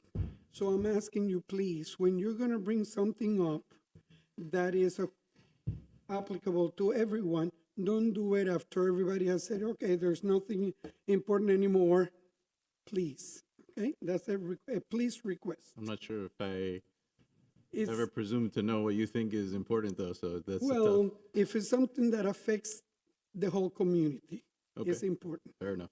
Okay, if I'm gonna have a security gate in front of this area, that doesn't affect everybody. Okay, and the second one, I know Chief Hudak is gonna probably jump and kill me, but as you know, years have come and gone, an anniversary is coming up again in the summer, and the female officers are still waiting for a resolution to their case. Most of you have girls, daughters, granddaughters like I do. Come on, guys, this needs to be put to sleep, and those officers need to be made whole, please. Thank you for bringing that, thank you for Okay. bringing that back up. I And I'll appreciate see that. you later. Mr. Clerk? Mr. Rip Holmes? Mr. Holmes, good morning. The floor is yours.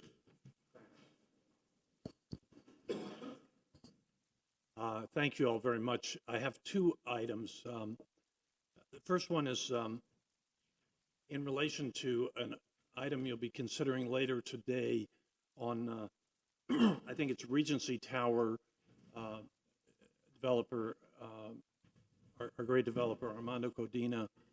I want to, my understanding is that this is only going to be a site-specific change, that he will be allowed the freedom he needs to do a great job, but it's not changing the code for instance, me or places on Miracle Mile.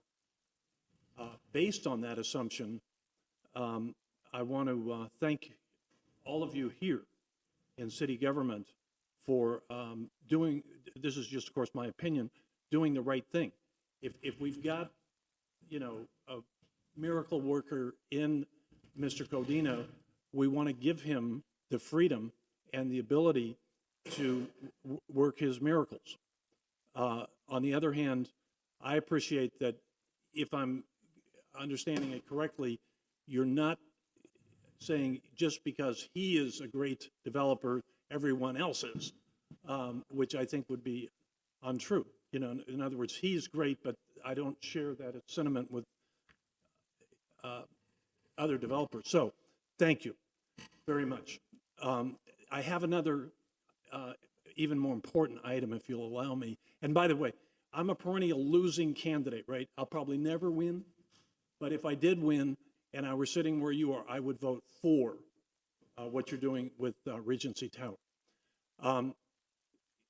The more important item I'd like to bring up is the thing about the Business Improvement District and the city casting its votes in favor.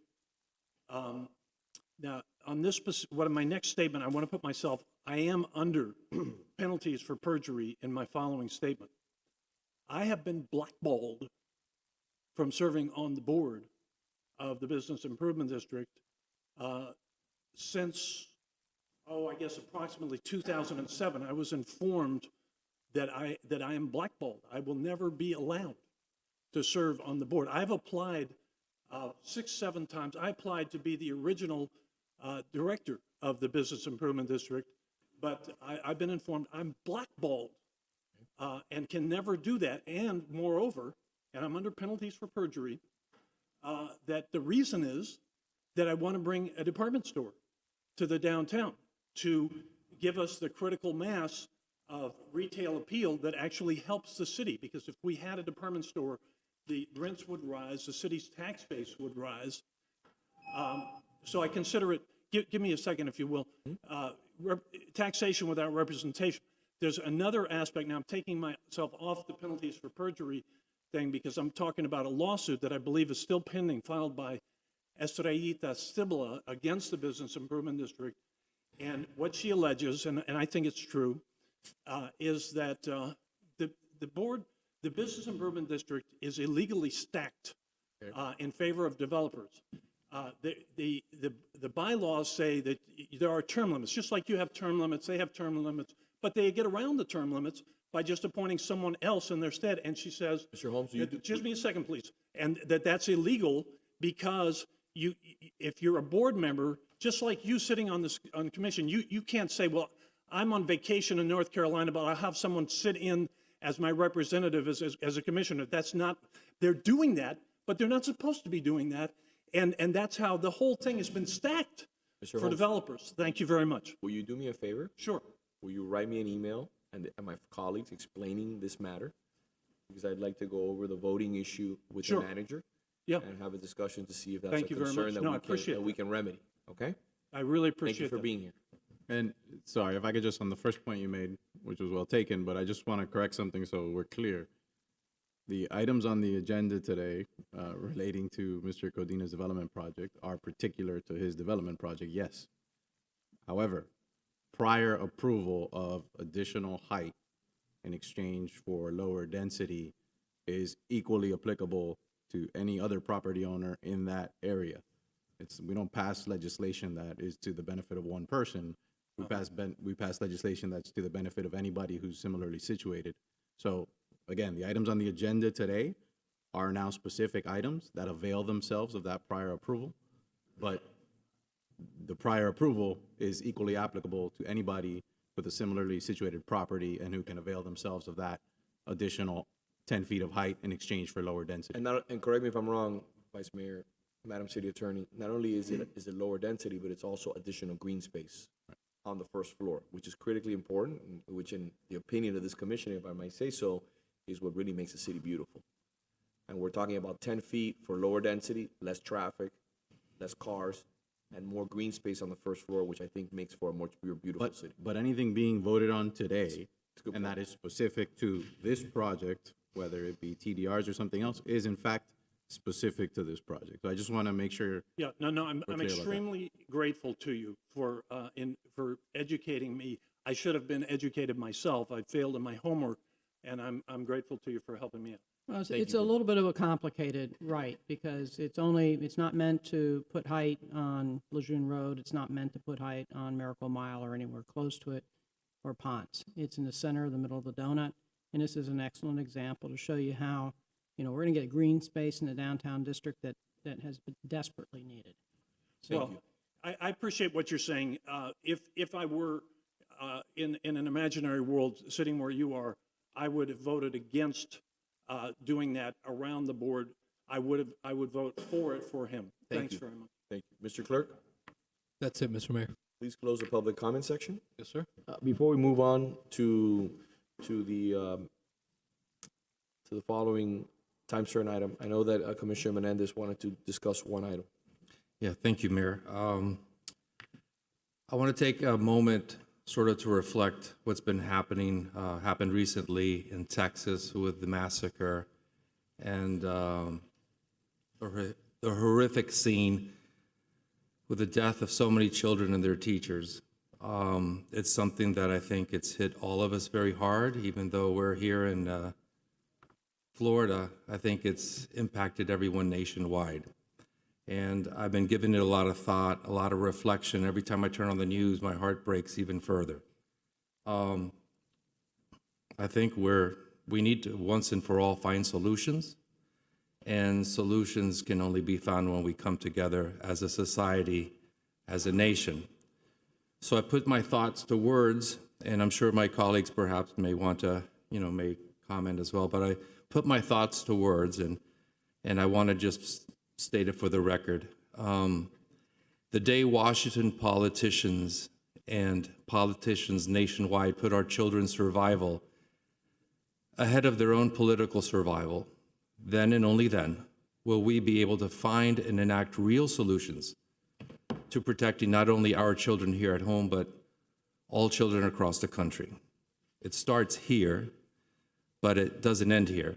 We must and we will demand that children everywhere be allowed to attend school safely without the real life fear that their classmates, and their teachers may not survive the day. We cannot allow anyone or any group or any ideology or fear stop us from speaking out and stepping up on behalf of the most innocent of our society, our greatest gift, our children. I must not and I will not stand down.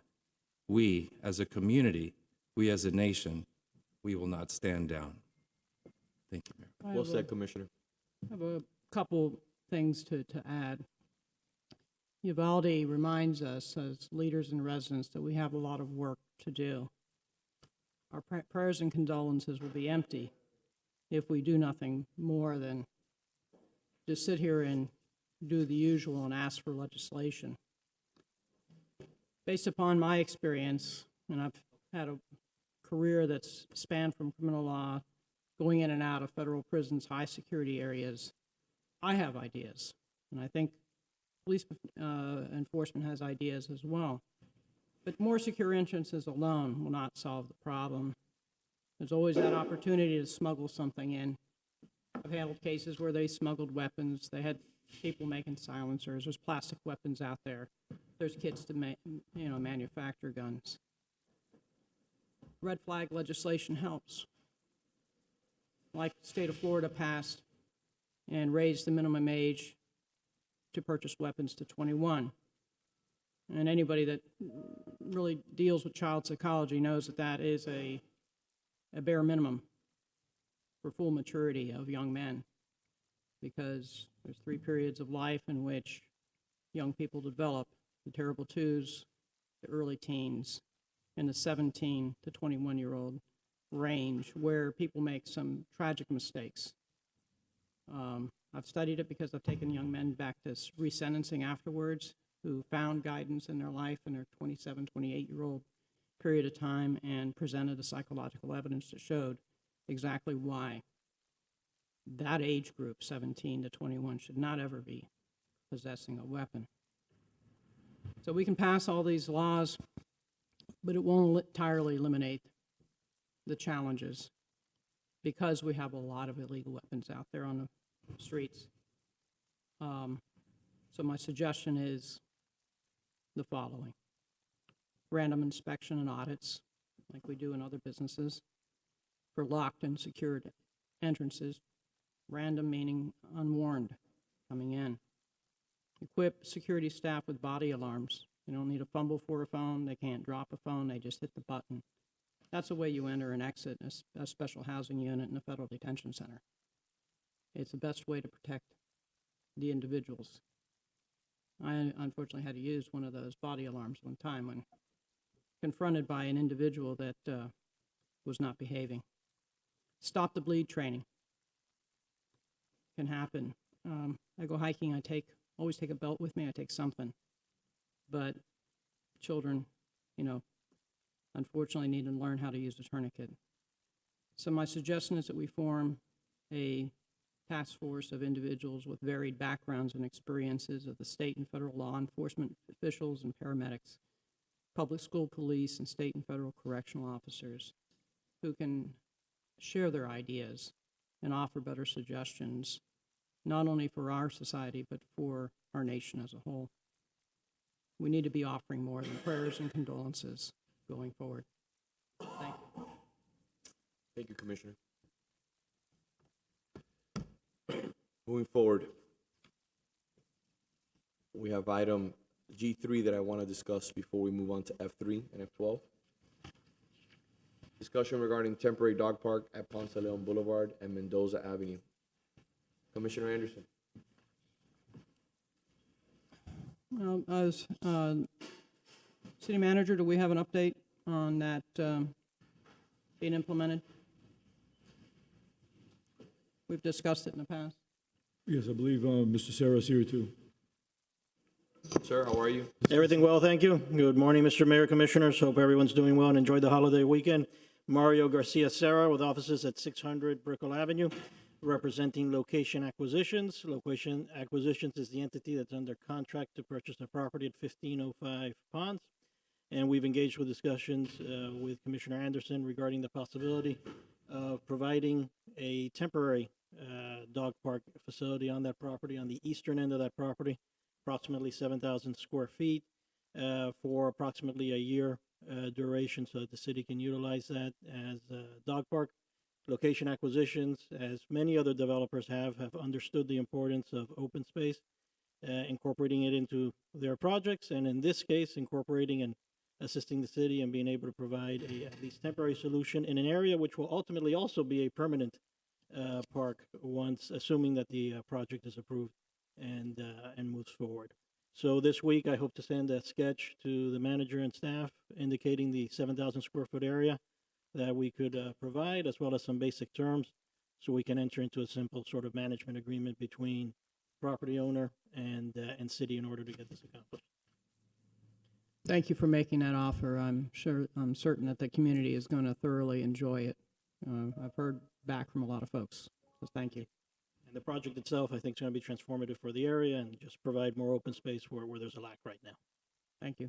Yeah, and just want to commend you, Mr. Garcia, and your client, because when we talk about these projects, we often are talking about what public benefit is involved, and obviously you guys are sort of paying attention to what we've been discussing lately and other circumstances in the city and some of the features we're looking to add throughout the city, and this is obviously one of them.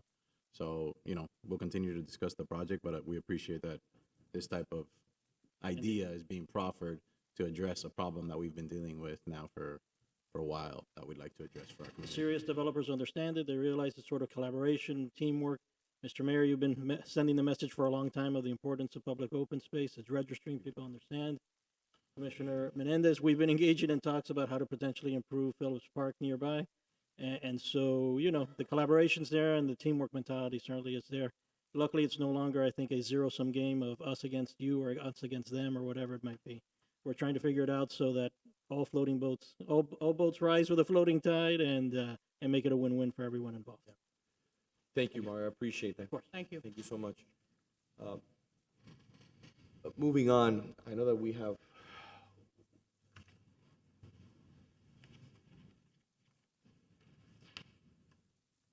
I'd like to hear items F3 and F12, which are time certain, and then move on subsequently to item F13. I'll read F3 and F12 together, Mayor, so we can consolidate the public hearing. This is a public hearing item, obviously. Mr. Clerk, anyone testifying will need to be sworn in. And if there have been any ex parte communications, they just should be disclosed at this time. Commissioner Forrest. Yeah, thank you, Madam City Attorney. As I stated on first reading, I'll be recusing myself because my mother serves as a president of a board of a nearby condominium association who's taken a official position with regard to the project, and pursuant to the city attorney's advice, I'll be recusing myself as I did on first reading again. So with that, I will read F3 as an ordinance of the City Commission granting approval of a planned area development pursuant to Zoning Code Article 14 process, Section 14206, general procedures for planned area developments for a multifamily project referred to as 301 to 341 Madera on the property legally described as lots 4 through 24, Block 1, revised plot of the City of Coral Gables, Section K, Coral Gables, Florida, including required conditions, providing for repeal of provision, severability clause, and providing for an effective date. And F12 is a resolution of the City Commission granting conditional use approval pursuant to Zoning Code Section 2-400, District Overlay Section 2-405, residential infill regulations for a multifamily project referred to as 301 to 341 Madera, located in property zoned MF2, legally described as lots 4 through 24, Block 1, revised plot of Coral Gables, Section K, Coral Gables, Florida, including required conditions, providing for repeal of provisions, severability clause, and providing for an effective date. Ms. Cabrera. Good morning. Cabrera, how are you? Good. Surami Cabrera, Development Services Director. Can we put up the presentation, please? Quick question. Sure. Before we get into the presentation, have there been any changes from first reading? The only changes have been the additional recommendations that the Traffic commission calming had. and trees Yes. and Yes, those kind of- and I could go through those. Where's the clicker for the, this? Yes. Okay. So just for everybody's recollection, this is the location. Extends from Lejeune to Salcedo, Madeira. Those are the lots and block numbers. On the left, you have the comp plan, which is multifamily medium density. On the right, you have the zoning district, which is multifamily District 2. What time? The requests are for a pad and conditional use site plan review. This is because it's RIR and a over 20,000 square foot, which allows them to go from 50 units per acre to 100. Ms. Cabrera, I'm sorry to interrupt you. I don't know that you were sworn in. Oh, Please raise your right hand. Do you swear or affirm that the testimony you'll provide today will be the truth and nothing but the truth? yes, I do. Thank you.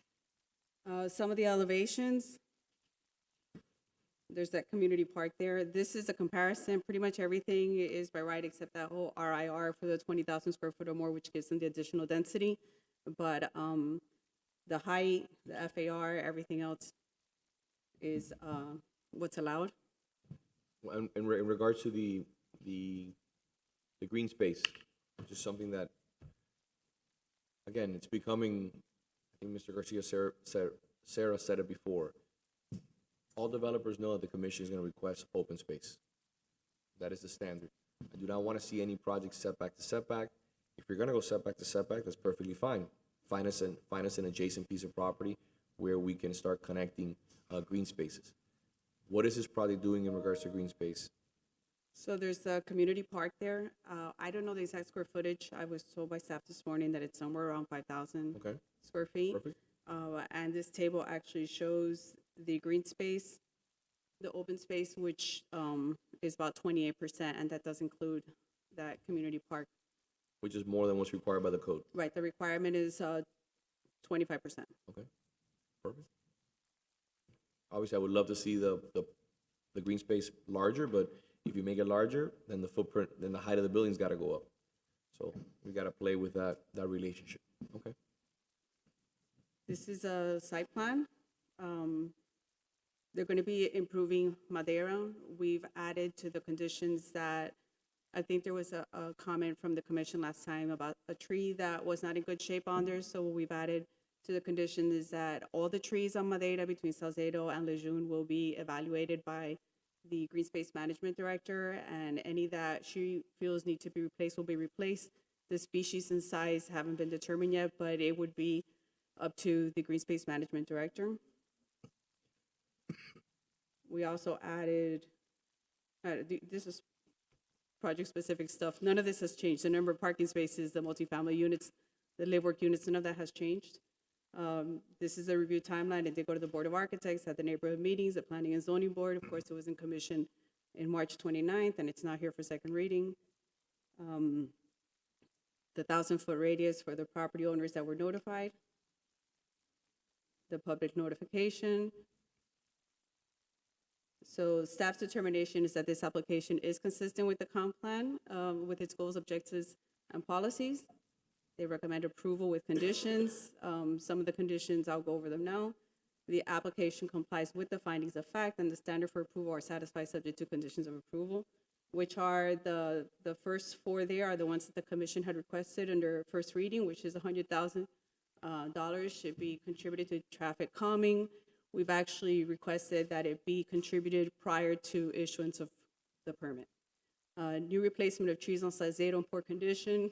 I don't think the presentation has been updated because I just went over this with staff late last week, but we have added that it will be all the trees, east and west side, between Salcedo, between Madera, on Madera, between Salcedo and Lejeune. Any trees that need to be replaced would be replaced, and that would be up to the Green Space Management Director. The sidewalks, we've actually added a site plan that shows what sidewalks need to be replaced. I'll show that next. And $125,000 towards the North Pond Streetscape Program. And we've also added to that should be contributed prior to the permit issuance. The other conditions were the conditions under first reading. This shows the traffic calming, the crosswalks that I believe the mayor had requested during first reading, the shade trees, widen sidewalks. Traffic monetary calming? contribution. Did we address traffic calming, Madam Cabrera? Yes. Actually, this is the traffic calming the contribution will be used for those streets in particular. Can I question, because we did talk about some traffic calming on the three streets west of Lejeune Road, and I cannot see that map, so. So it has Mendoza Avenue, Zamora, Madera, Majorca, and Navarre. And those are where the traffic calming contributions are specifically to be used. North We also talked about on the west side of Lejeune, I see the green dot, the blue dot, and a blue dot on there. So those are speed tables. I can barely read it.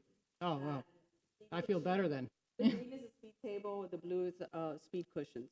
Are those included? Yes. Okay.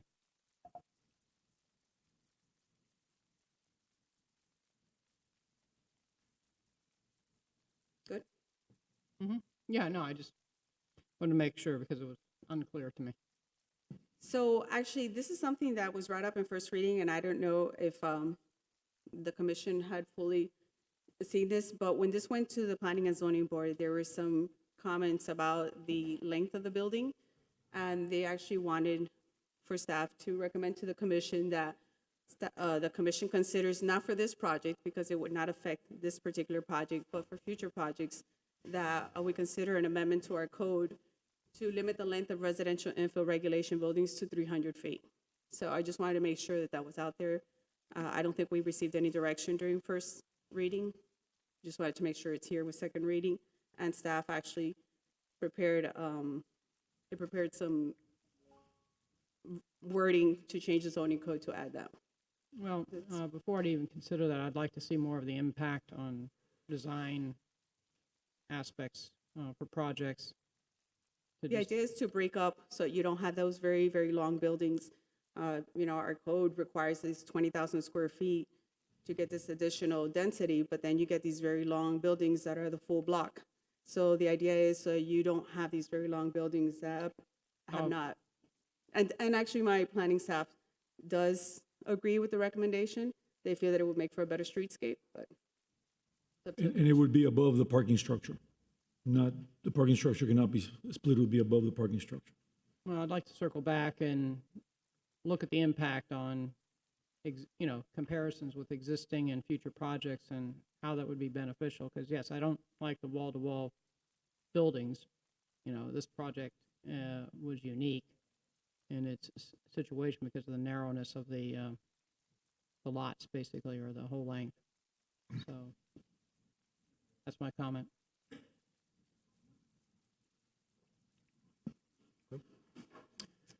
Mr. Garcia Serra?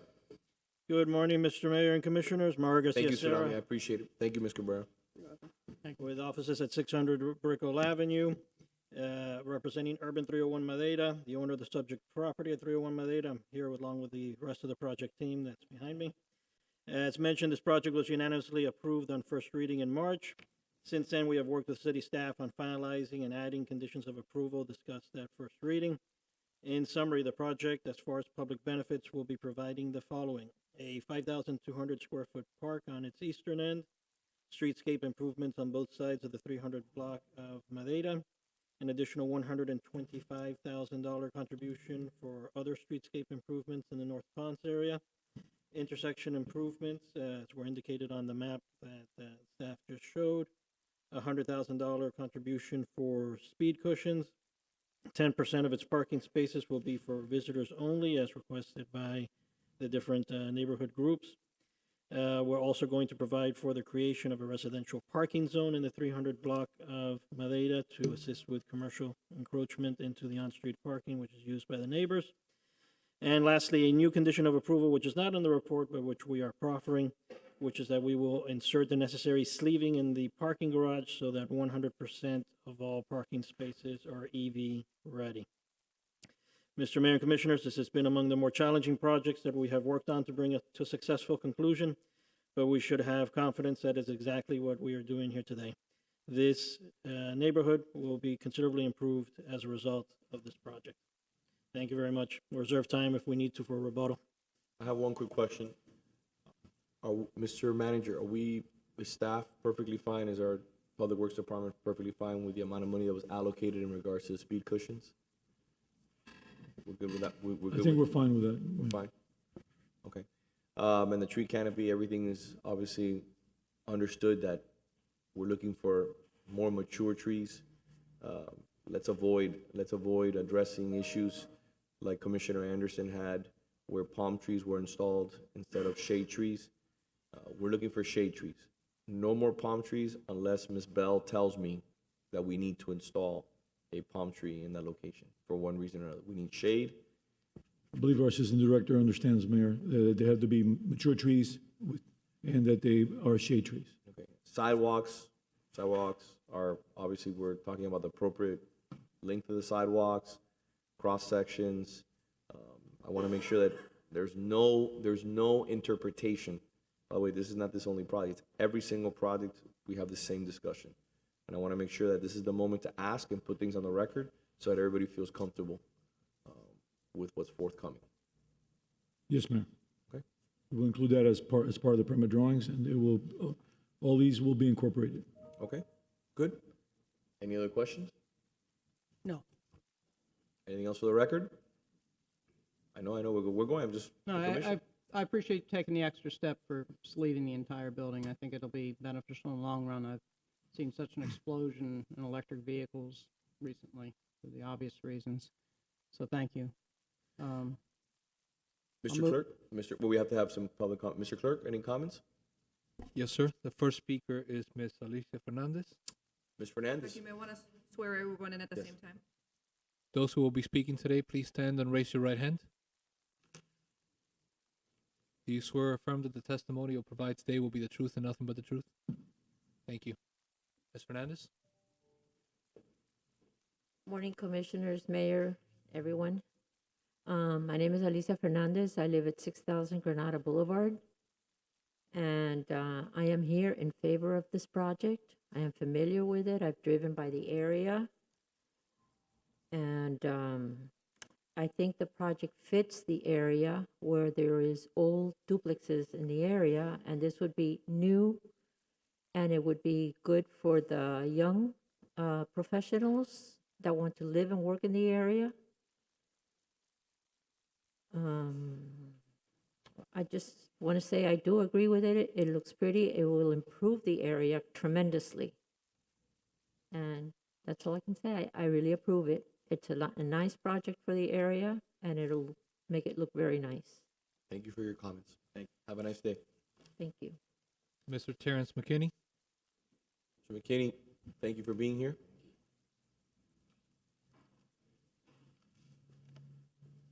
Good morning. Morning. I'm Terrence McKinley, 600 Biltmore Way, 901. I'm a native of Coral Gables, and I'm currently a resident and property owner. As a matter of fact, at one time in my life, I lived across the street from this 301, 341 mid-yard development. I've thoroughly examined the proposals and the plans of this project. I've walked the neighborhood and looked at it, and in my opinion, this project is very beneficial to the neighborhood and of great value to the city of Coral Gables. Considering the conditions for approval, I encourage your approval. Thank you. Thank you, sir. Mr. Clerk? That's it, Mr. Mayor. Close public comment. If there's no further comment, I'll entertain a motion. I'll move it. I'll second. So be on F3, Mr. Clerk. Yes.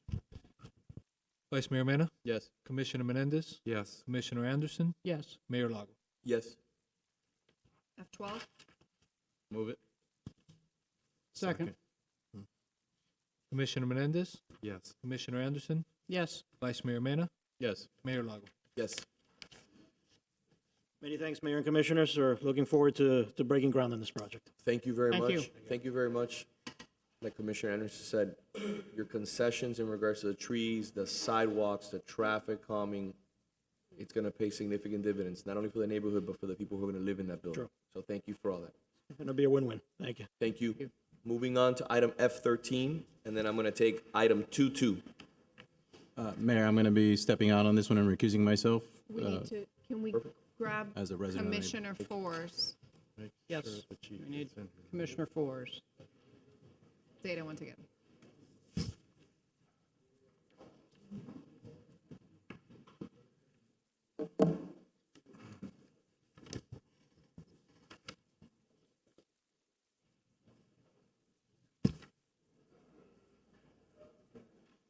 All right, F13 is a resolution of the City Commission approving the petition language for the renaming of streets located within the Pine Bay Estate Special Taxing District. Mr. Ceballos?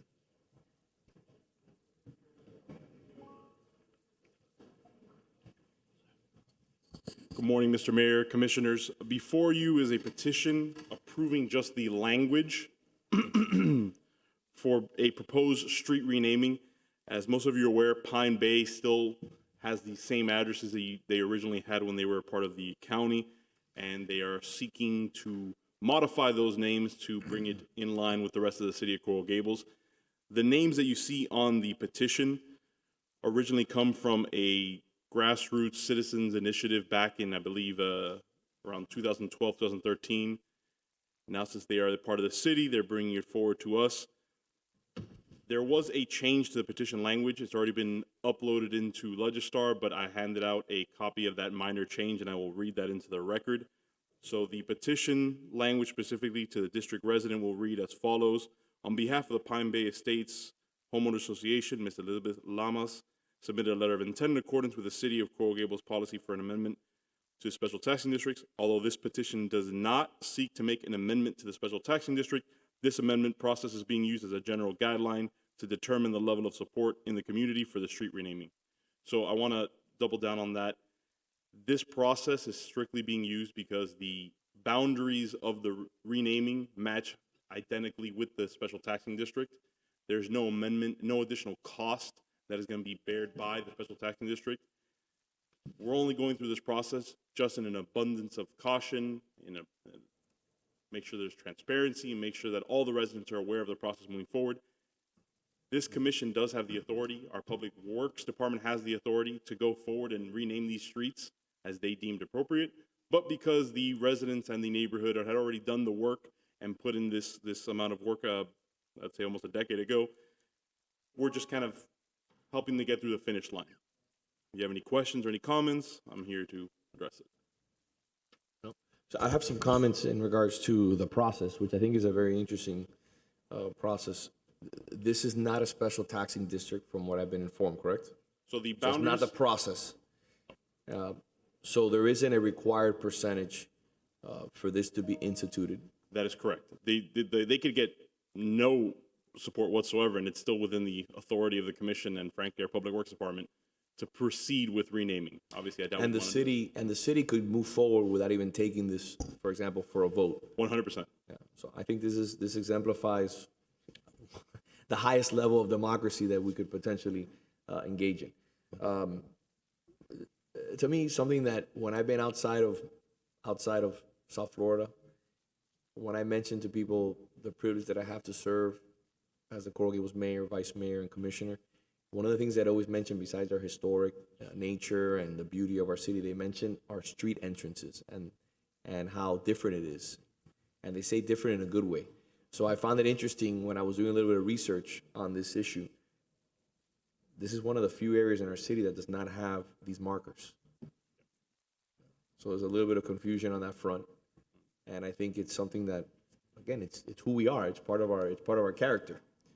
So I found that interesting. Why was this not done before? I cannot speak to that. I have to defer. My understanding is for other sections have been annexed. It's just through a normal course of process that Public Works has gone ahead and changed the street names and added those signs. And this is just one of the few areas that still remains to be changed. Yeah, and so another thing that I asked, and this was a question that I asked to the manager, the residents are not going to be paying for this. This is going to be paid for by the city, correct? That is correct. Okay. So we're going to fall in uniform with who we are as a city, what sets us apart from other cities. In my opinion, it's not a major public safety issue, but it's an issue where people, a little bit of confusion can be averted. There is no cost to the resident. And we're not doing this under our own fruition. We're taking this out to a vote so that we can gauge the residents in that community, whether they want to be like the rest of the residents of the city of Coral Gables that they're already a part of. Okay? I just wanted to put that on the record because I didn't understand what was the opposition or why would we not do this. But I'm in favor, always if there's an opportunity, to take this out to a vote to get consensus from the individuals in that neighborhood. I'd like to add that being a lifelong resident of Coral Gables, I think one of the best attributes of Coral Gables is its consistency and its uniformity in many respects. Yeah. And just like, we worked very hard to have our entrances a certain way and everywhere in between to be consistent. Once you're in Coral Gables, you're in Coral Gables. The quality is resounding. But I think agree with the mayor that sometimes that would, when we don't have uniformity, we don't have consistency, it creates confusion.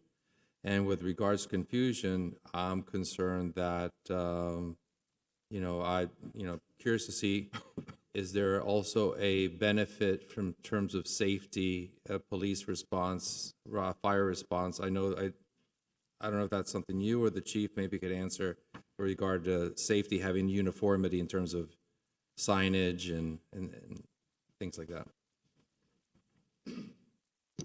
Yes, Commissioner, in short, we do support like having all of our street names the same.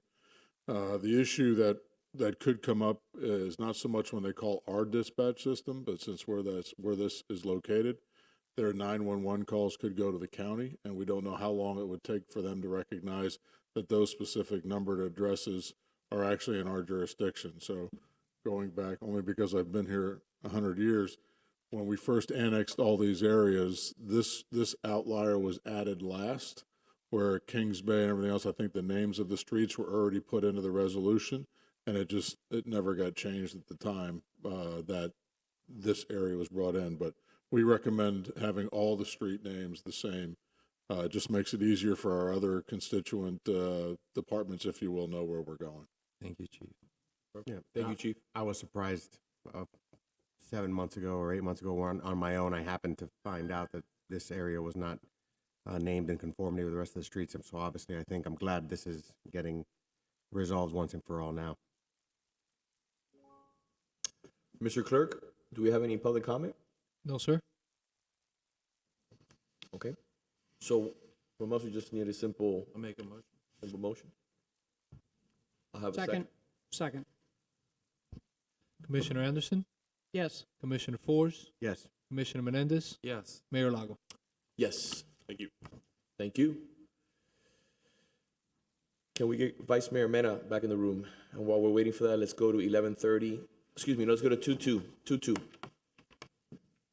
Item 22. Before we take the 11:30 time certain.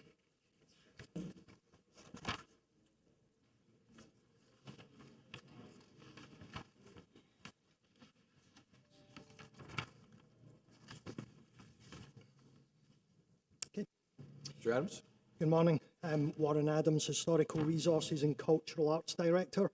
Item 2.2 is a request for an ad valorem tax exemption for the property at 711 University Drive. I believe we have a PowerPoint showing the work that was done to the property. The property is in the Mediterranean Revival style, designed by Phineas Pace. It's a designated historic site, and the applicant is requesting the tax relief for the renovation of the historic structure, the construction of an addition, and alterations.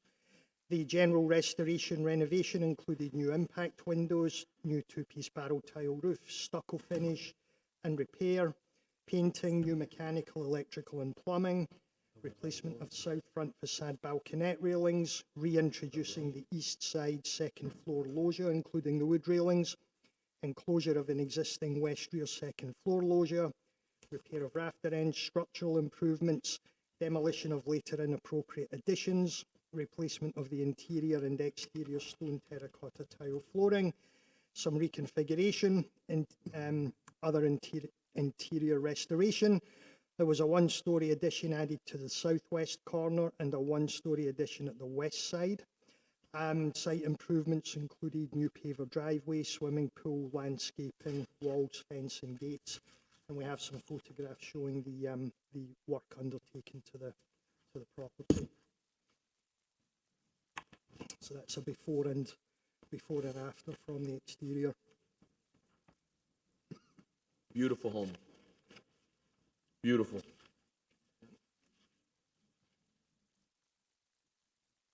So, if I may, I had the pleasure of visiting this home during the tour of kitchens. The owner of this home so graciously opened up their home, which is done exquisitely and very tastefully, to the tour of kitchens, to the Coral Gables Community Foundation. It was a big success, not only because of the beauty of the home, as you can tell, but also because of their generosity in regards to the food and beverages they served.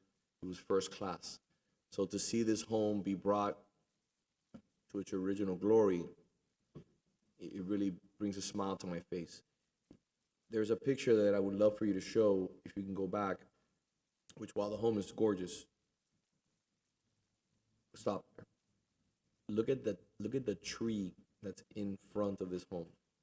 If you ever get a chance and you're driving, you can stop and really just take a second to enjoy the magnitude of the specimen tree that's there. You really got to get out of your car and stand in front of the house to really see how beautiful it is. And it's a real treasure here in the city. A lot of times, I'm to blame. I do it constantly. We just drive through the city from point A to point B. But since I got to sit in front of this home while I waited to enter in the tour of kitchens, I got to really kind of marvel in the splendor of such a beautiful tree. So, I mean, this house is gorgeous. So, It's amazing. Wow. very well done. Yeah, those trees bring down the temperature tremendously. Beautiful. Is the owner here? She is, yes. Would you like to say a few words, ma'am? I have to ask. Actually, those pictures speak volumes. Yeah, they do speak volumes. Beautiful home. I also had the opportunity of visiting it with Right. with Mayor Lago. It's amazing. That's right, we were there together. By the way, they had clutch burgers in the back. I mean, I could tell it was good. It was a good day. How long did it take to accomplish? Yeah. Amazing.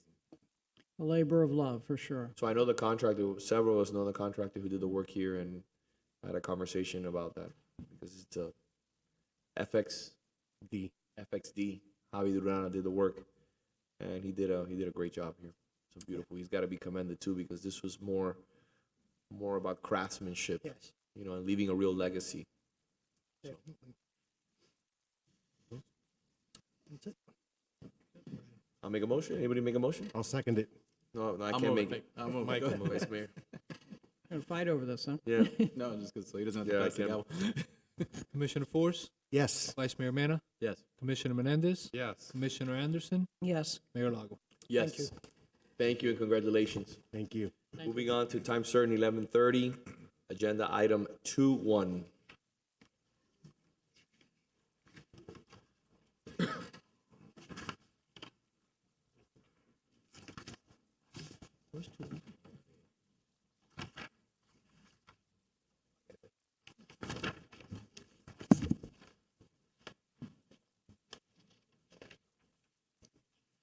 Melissa Desai, Senior Transportation Engineer. We have Sue Kowalewski. She's the Chair of the Transportation Advisory Board, and she would like to present this resolution on behalf of the board. Thank you. Good afternoon. I am Sue Kavalerski. I reside at 6830 Gratian Street, and I am the chairman of the Transportation Advisory Board for the City of Coral Gables. And we bring forward a resolution that was passed by the Transportation Advisory Board. I can read the entire thing, I can give you a synopsis, or I can answer questions. It's all up to you. It's a rather long resolution, adding to the existing purpose of the Transportation Advisory Board.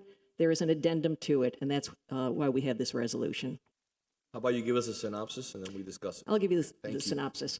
The Transportation Advisory Board realizes that with development that's been happening in the city of Coral Gables, many times there are opportunities for developers to contribute to the multi-mobility plan of this city and also to the general transportation flow in this city. And therefore, we would like the opportunity to be involved in the design development review process. And that means the way that this would work is that when an applicant developer submits an application that goes above and beyond the current zoning code and all the other codes like comp plan, that the Transportation Advisory Board gets to review how that is going to affect any kind of mobility. And at that point in time, we would proffer, after the board agrees, to either an agreement that this is good and in line with our transportation plan, or there are some things that could be improved upon, that we would then submit that to the DRC, at which point they would have a chance to ask the developer questions as it pertains to our suggestions. That's one of the elements of this. Also, when the city goes through any kind of zoning code changes, comp plan changes, et cetera, anything that affects mobility would come before the Transportation Board for us to have an ability to comment. And also, I just do just a minor thing that was in the original purpose on. We actually have 5 transportation traffic zones, not 7, as it's currently stated. So we would like that amended, and that is in section 2, number 5, under membership. That's just a little minor housekeeping. Any comments? Whoever would like to go first. Yeah, I mean, my experience of projects going before the DRC is that there's no traffic study available yet for your review. So I find that to be, you know, a necessary missing element at that stage to be really able to evaluate how a project is going to impact traffic. Well, if I can comment on that? Yeah. And that's a good point, by the way, and we would love that ability once a traffic study is mandated and we have access to it for the board to also be able to evaluate that. But that is a post-process. We would like to be involved in a pre-process. And what I mean by that is, for example, you have seen projects come before this board where developers are asking to take away a public right-of-way. That public right-of-way usually involves a street. It could involve a travel lane, as we've seen with the Cadena project. They're proposing to take a travel lane in order to build their project. These are public access mobility points that we would like to weigh in on before they actually go through the DRC process for consideration. I understand, but you still need a traffic study to evaluate it.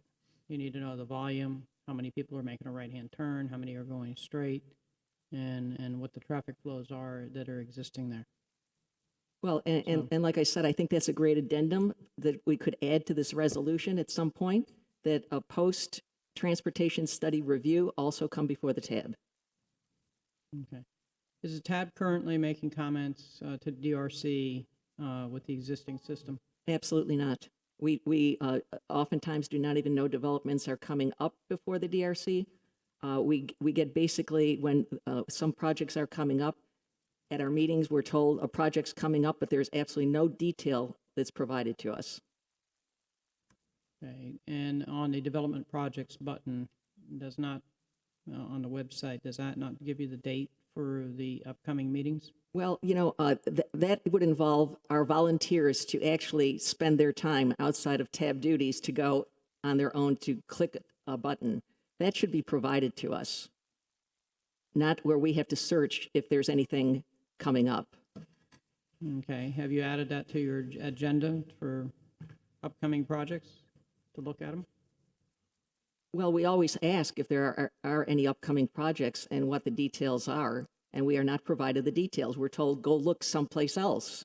Those should be provided to us. It should be an active form given to us rather than a passive just sitting there with us holding the responsibility to go figure out if there's anything coming up on the DRC. Anybody else have any comments? You know, we had a similar type of agenda item for the property, what was it, advisory board member? Yeah. You know, just for them to be notified of what's upcoming. Well, I think this goes a little further than that. Well, that does, but I Yeah. mean, as far as having Yeah, discussion. I'm not in favor of this. I think it effectively makes it like a quasi-judicial board. Mhm. We already have a very robust process for traffic as it relates to developments with traffic engineers and additional traffic engineers that check the work, staff, police sits on the DRC to discuss traffic issues. Then why do you have a transportation advisory board if they're not included in the process? Well, I think we have a transportation advisory board for all the reasons that are outlined when you join the board, but you join the board without it having this authority. So I'm not really sure I understand your question. Well, we've recognized the need now with more projects coming and asking for public rights of way that might interfere with mobility in the city. That's why we're asking now to be actually part of the process. I think if we're having an honest conversation, like you also have an agenda. You're pretty open about what that agenda is in the city, and everybody understands it. Excuse me? I'm being very direct with you. Are you talking to me on a personal level, very or as the direct with you. chairman of the Transportation Advisory Board? Chairman of you can't take off one hat and put on another. As chairman of the Transportation Advisory Board, you're regularly here. I understand your position on development projects, but to try to enhance the authority of the Transportation Advisory Board so that it can do more to derail development projects. I think it's pretty obvious what's going on here. You know, these are some pretty serious allegations that you are presenting here. First of all, you're crossing personal with a board position. Absolutely, that's what you're stating. I don't think you get to remove one hat and put on another one. I think this is a very clear attempt to expand the authority as it currently sits of the Transportation Advisory Board and to basically make it a quasi-judicial board that gets to opine on development projects. That is a power that does not currently exist, and is a role. Excuse me. If I may finish, and is a role that we already have staff, traffic engineers, police, and other experts in the area involved in to make sure that we properly mitigate traffic. So, you know, I'm opposed to this. I don't think it's appropriate, to be honest with you. Well, I don't think it's appropriate that you're crossing a personal with a professional, in this case, a professional member of a city staff. I think it's very inappropriate. Your comments are extremely inappropriate. I think the act is inappropriate. I don't think my comments about it are inappropriate. I'm just pointing it out. I think if there's a conflict, there's a conflict.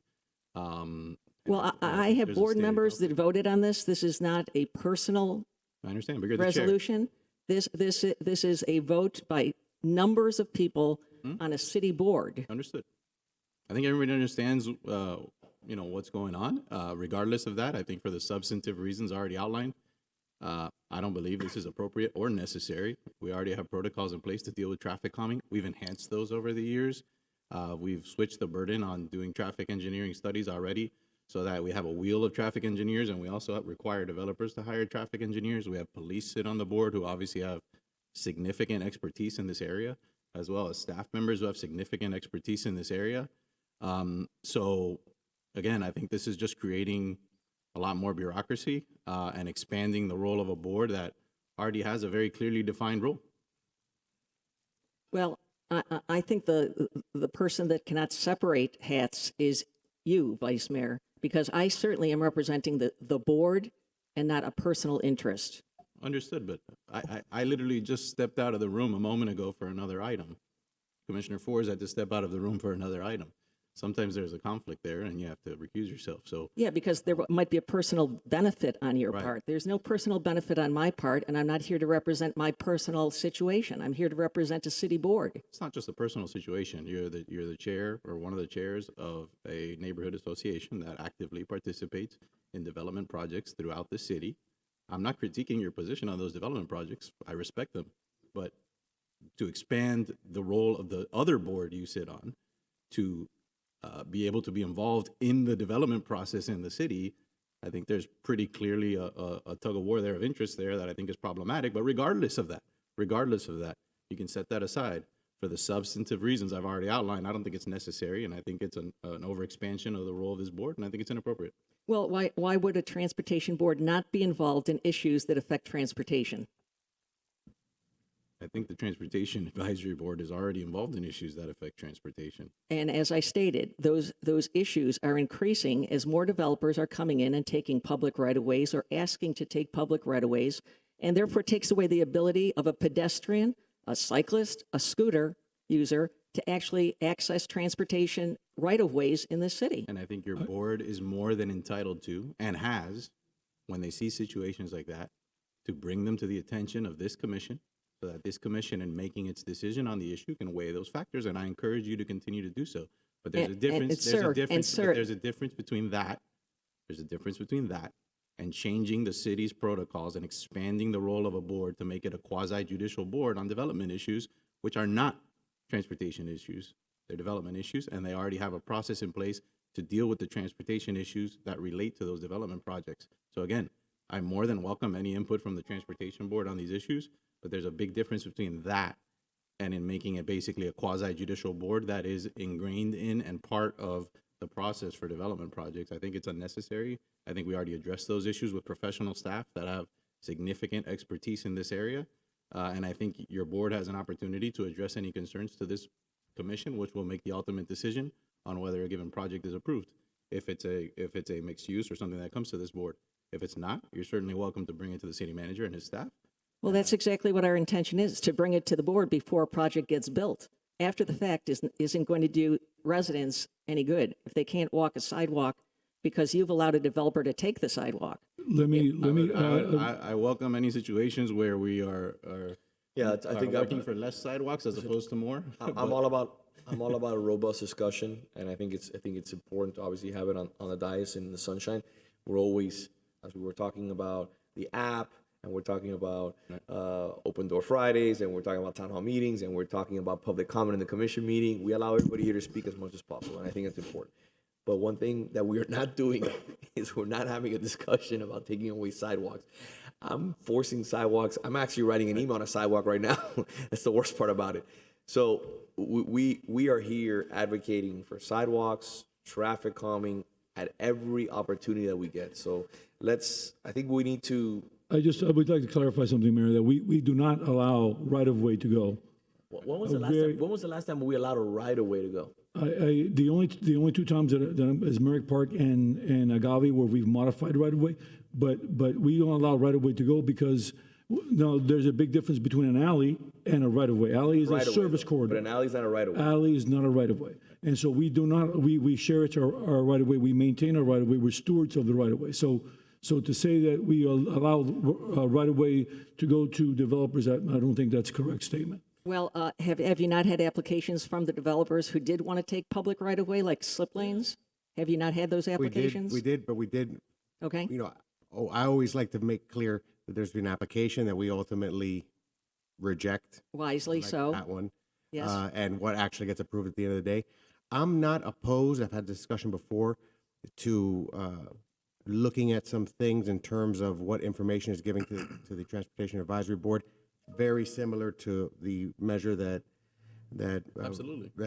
Vice Mayor proposed with the Property Advisory Board in order to put the Transportation Board in a better position from an information and timing of information perspective to give a more informed and timely opinion on some of these things. I'm more than happy to look at that. I've looked at and discussed that before, going back more than a year ago, specifically with respect to TAB. But in having those conversations, again, just to be clear, draw a line. I'm open to that, and I think let's look at that. But in having those conversations, going back to a year or two ago, it was clear that there's just not an appetite to create another quasi-judicial board and add to the bureaucracy of getting an application submitted in Coral Gables or processed in Coral Gables, which if you go out there, we hear it all the time. We get beat up about it all the time with respect to projects from a single-family home to a larger development. Is very bureaucratic. Has a lot more steps than other municipalities have, including a board of architects.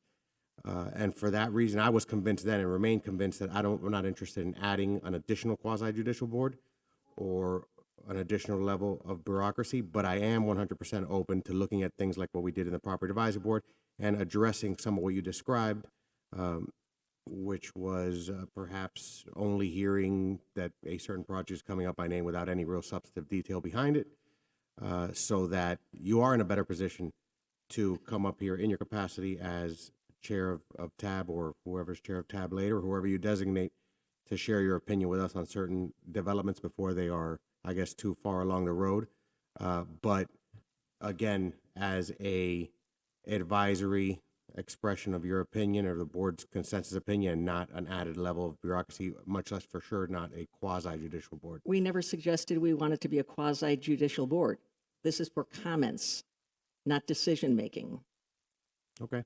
Right, Okay. and I'm not opposed to, having the board informed of what's coming in the pipeline. I would certainly hope that, that would not be a problem going forward.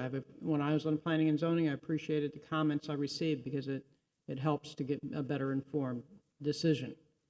I don't know Commissioner, if our we need DRC projects are on the website. Concurrency is something that does not deal with transportation. That was taken out of concurrency. It deals with water, sewer, power, etc. Well, we have an outside consultant paid by traffic consultant paid by the city. Look at the traffic issues. We also don't look at projects because of the grid and the problems with concurrency, we stopped construction completely, and that was dealt with many, many, many years ago. We look at it from a project-specific perspective. What can we do for ingress and egress? What are the best locations? What can we do to tune the intersection, et cetera? But that is not a transportation concurrency issue. That was removed many, many years ago because it would literally stop development. So we do look at water, we do look at sewer, we do look at power. Those are the concurrency issues. The other issues is I to don't think tweak that's projects. I don't think that's the issue here. We're just talking about adding it as an agenda item for staff to let the board know when something is coming before the DRC. So We they can do that. They can write some comments if they Yes. have some thoughtful comments to add and for the board to consider. And that's exactly what we're asking, and we would like the detail, not that there's a project X coming online with no detail. We need the detail so we know There's how we only can so comment. much detail available at that time because the project as they are presented are not really fleshed out yet. I mean, it might be coming in for conceptual still, Right. and it may right. get total pushback from the DRC board because it's, too Right. much of this. I mean, I looked at a project recently. FP&L wanted the vault for the entire block put inside the building. These are the types of comments that are coming in front of the DRC. But the thoughtful comments are important because we're looking at traffic flows around schools, the need for traffic calming, the need for sidewalks, connectivity, all the things that we would like to see in our city And coming so, forward. so what I say about detail, when an application is submitted, there is some detail of the project. That's what we would like access to before it goes to the DRC, so the tab can comment, not make a Whatever- decision, but comment. The same detail that the DRC receives. Is that what you're looking for? Yes. Yeah, All right. the distinction is, and we talked about this, I'm the sponsor of the item for the Property Advisory Board that required this transparency. So I'm perfectly fine to have the same transparency here. But Wait, there's a very, if I may, Mr. Vice Mayor, and also something you forgot to mention. You forgot to mention also that you were the sponsor for the item that required developers to hire a traffic consultant. Right. And that we had our own traffic consultant, so it was another layer of oversight in regards to traffic counts. So I think that you should take credit for Right, that so because we've that's been- something that you came up with and it's paid So- dividends. but my point is, this is very different than that.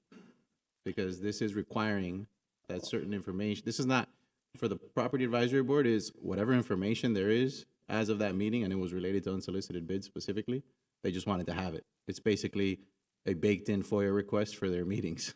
This is different, because this is saying, before you go to DRC, this board must have X information, and it's making it an ingrained part of the process for a development project.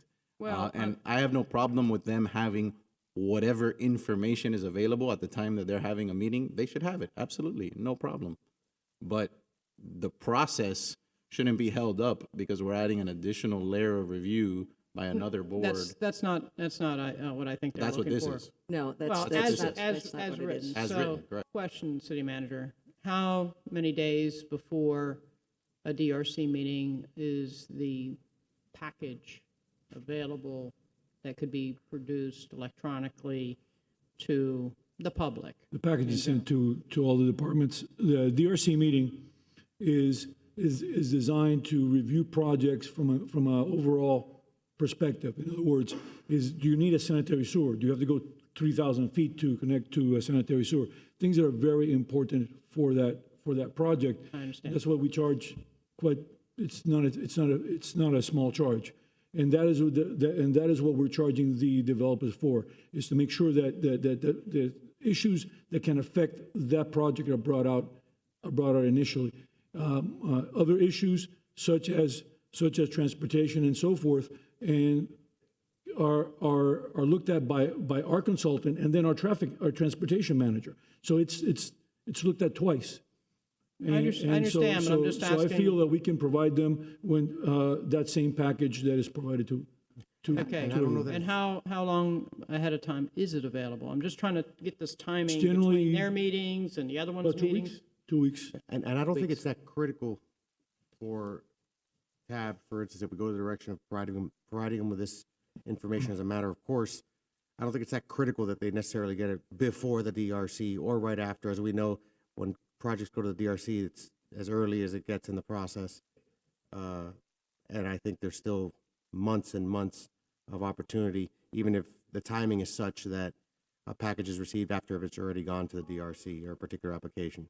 The DRC is really designed to bring out potential large pitfalls on these projects, such as, for instance, I just mentioned sanitary sewer. You need to go 10 blocks for sanitary sewer, or you have water issues, or you have so I think the DRC is very good at that, but that's what it's designed for, and that's what developers. And I understand. I just, in the spirit of transparency, they should have access to the package. I'm certain that they would want to look at it again later when the traffic studies are actually prepared. Planning and Zoning Board will see those then, and they can make comments as the process goes along. I want to comment, since I was the chair of the Parks and Rec Advisory Board, and obviously seeing a lot of the boards work diligently for the community, for the city, I think the one concern everybody has, I think after discussing enough, we can avoid it, and I think Commissioner Anderson hit the nail on the head. What folks want to avoid is that the DRC can't have its meeting because the Transportation Advisory Board hasn't had a meeting to discuss the issue. So sort of you could have the package, and if for one reason or the other you don't have quorum or something happens, then the DRC meeting gets pushed back down. I think that's the overall concern. It's not a matter of getting projects approved, not approved, but we just need to keep things on schedule. So I think that's the biggest concern, and I think, correct me if I'm wrong, that the advice of your board can be taken up pretty much anywhere along the line of the process once it's heading towards the commission. So I guess what's important is for you all to have all the information necessary to give advice so that the city can take that into consideration, but we also want to avoid messing up with the schedule, because as you saw with COVID and everything else, we got tied up, and a lot of things that needed to happen just didn't happen. I think we can find a common ground. Yes. To move forward. No, I think you stated that correctly, as well as Commissioner Anderson. We're not here to hold things up. We're here to be helpful. So we can do that. Moving on. What is the will of the commission? I think the resolution, I'd like you to take it back to the Transportation Advisory Board and look for language that's consistent with our discussion here today. That's a good idea. I mean, I think it's pretty clear that the commission would not approve something as written right now. I don't see a reason to do it on the fly. I think what we are willing to do is take a look at the flow of information and the timing of information. So consistent with that, I would tweak it and see what we come up with. All right, because this is written, it doesn't say we must have this information before DRC or any other board. It basically says, if you're reading, to properly address and provide recommendations to the city commission as outlined in the resolution, that there is a need to incorporate the Transportation Advisory Board in the review and to provide recommendations to any changes. That's what it says. It doesn't say we must have it before this board meets or else. This is generally speaking, I mean, if you read the resolution, I think the wording at this point in time is correct. The city attorney is the one that put this together. If it wasn't correct, I'm sure the city attorney would have pointed this out to us. Well, it's correct to reflect the will of the board that you serve on, but that doesn't mean the city attorney is opining on whether it's appropriate measure or not. That's not her role. Her role is just to draft a resolution that is consistent with what you're Unless Mr. asking. Rockmorton was present at that meeting and asked to prepare, we don't normally prepare them, but I'll find out. Regardless, that's correct. It's a policy decision. Right. Right. I frankly would like to pass this to the next meeting and have a better opportunity to review it with staff. So I think that's the will of the commission. I think that's the overall consensus. So we'll bring it back on the June 28th meeting. Okay, but let's just not waste time in the sense of it needs to be something different than this. Yes. Because I'm a no vote on this. If it's providing information that's available at the time of their meeting, absolutely. But that's different than being part of the site plan review process, which is a process that we already have. Again, if this board or any other board wants to provide advice on any ongoing project, they're certainly equipped to do so, and we should always be transparent and provide them whatever information is existing at the time. So I'm being told that our office reviewed it and made some edits to make clear that they were asking the commission to do this and that it wasn't a resolution of the commission. Right. Okay. So I think there's consensus on that point made by the vice mayor, and we move on. Okay, we will, at our next meeting, we will revise some of this language, but most of this language will continue to exist because that's exactly what the purpose is. Perfect. Okay? Thank you. We'll review it on June 28th, and we'll take a vote on that day or not. Thank you. All right, moving on. Our next time certain items at 2 p.m., so let's get started with the agenda. Consent agenda. Before the vote adopting the consent agenda is taken, is there anyone who wishes additional discussion or review of any item on the consent agenda? Mr. Mayor, I do have a couple of speaker cards from a member of the public requesting to pull several items from the consent agenda. Okay, which one is that? E1, E2, E3, E4, and E7. Okay. Can we vote on the rest? Is there any left to pull it off, or somebody else? Yeah, I have a motion on the rest. That's of a the first. That's a first for me. Yeah. Just to be clear. Yeah. Okay. So is that a request? Is that a request for us to pull it, or? So the language says that it allows for the members of the public to pull it. Okay.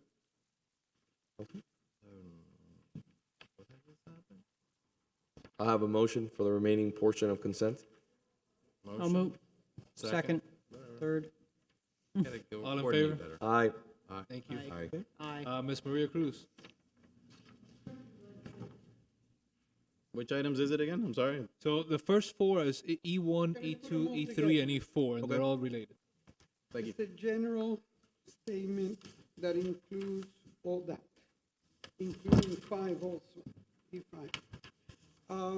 Maria Cruz, 1447 Miller Road. I don't think any of you will doubt that I support the police, okay? Let me say that to begin with. But we continue to send out mixed signals. And this is why I was telling somebody at the beginning that my husband finally last night said, you need to turn your phone off. Because I was getting phone calls about last meeting, this was one of the statements, last meeting we heard that the city is in a healthy financial standing. Okay? Then why are we doing this? Well, my answer was, we've done this before.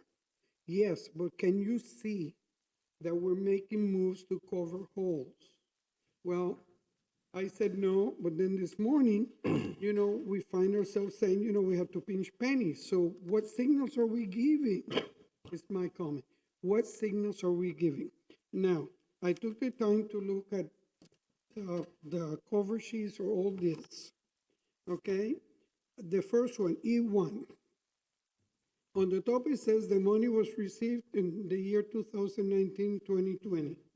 But then on the bottom, it says that the money had to be used within a fiscal year. 1920 and 21-22 is not a fiscal year. You see why people question? You see what I'm saying? They're questions. Okay, we're not following the rules. So you see it, 1920, the money was received in 1920. It says on the bottom, Florida statute, whatever, requires that a local law enforcement agency receiving more than whatever within a fiscal year must do such and such. That's forfeiture money.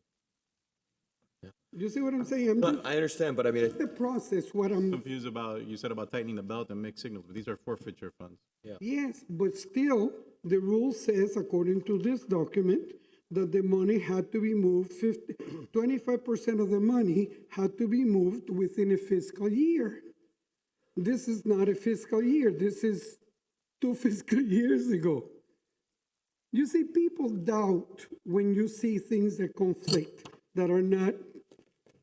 You see what I'm saying? I'm not. I can get a clarification from the city attorney, but I Well- guess my question is, do you not think we should accept the I don't have forfeited an funds? issue. I'm just telling you, when we do documents, we need to make sure that they're correct so people don't question it. That's all I'm saying. Clarification. I don't have the money moving the money.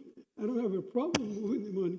I have a problem with the process and the mistakes on the documents. Mr. That's Chief, the floor is yours. Thank you, sir.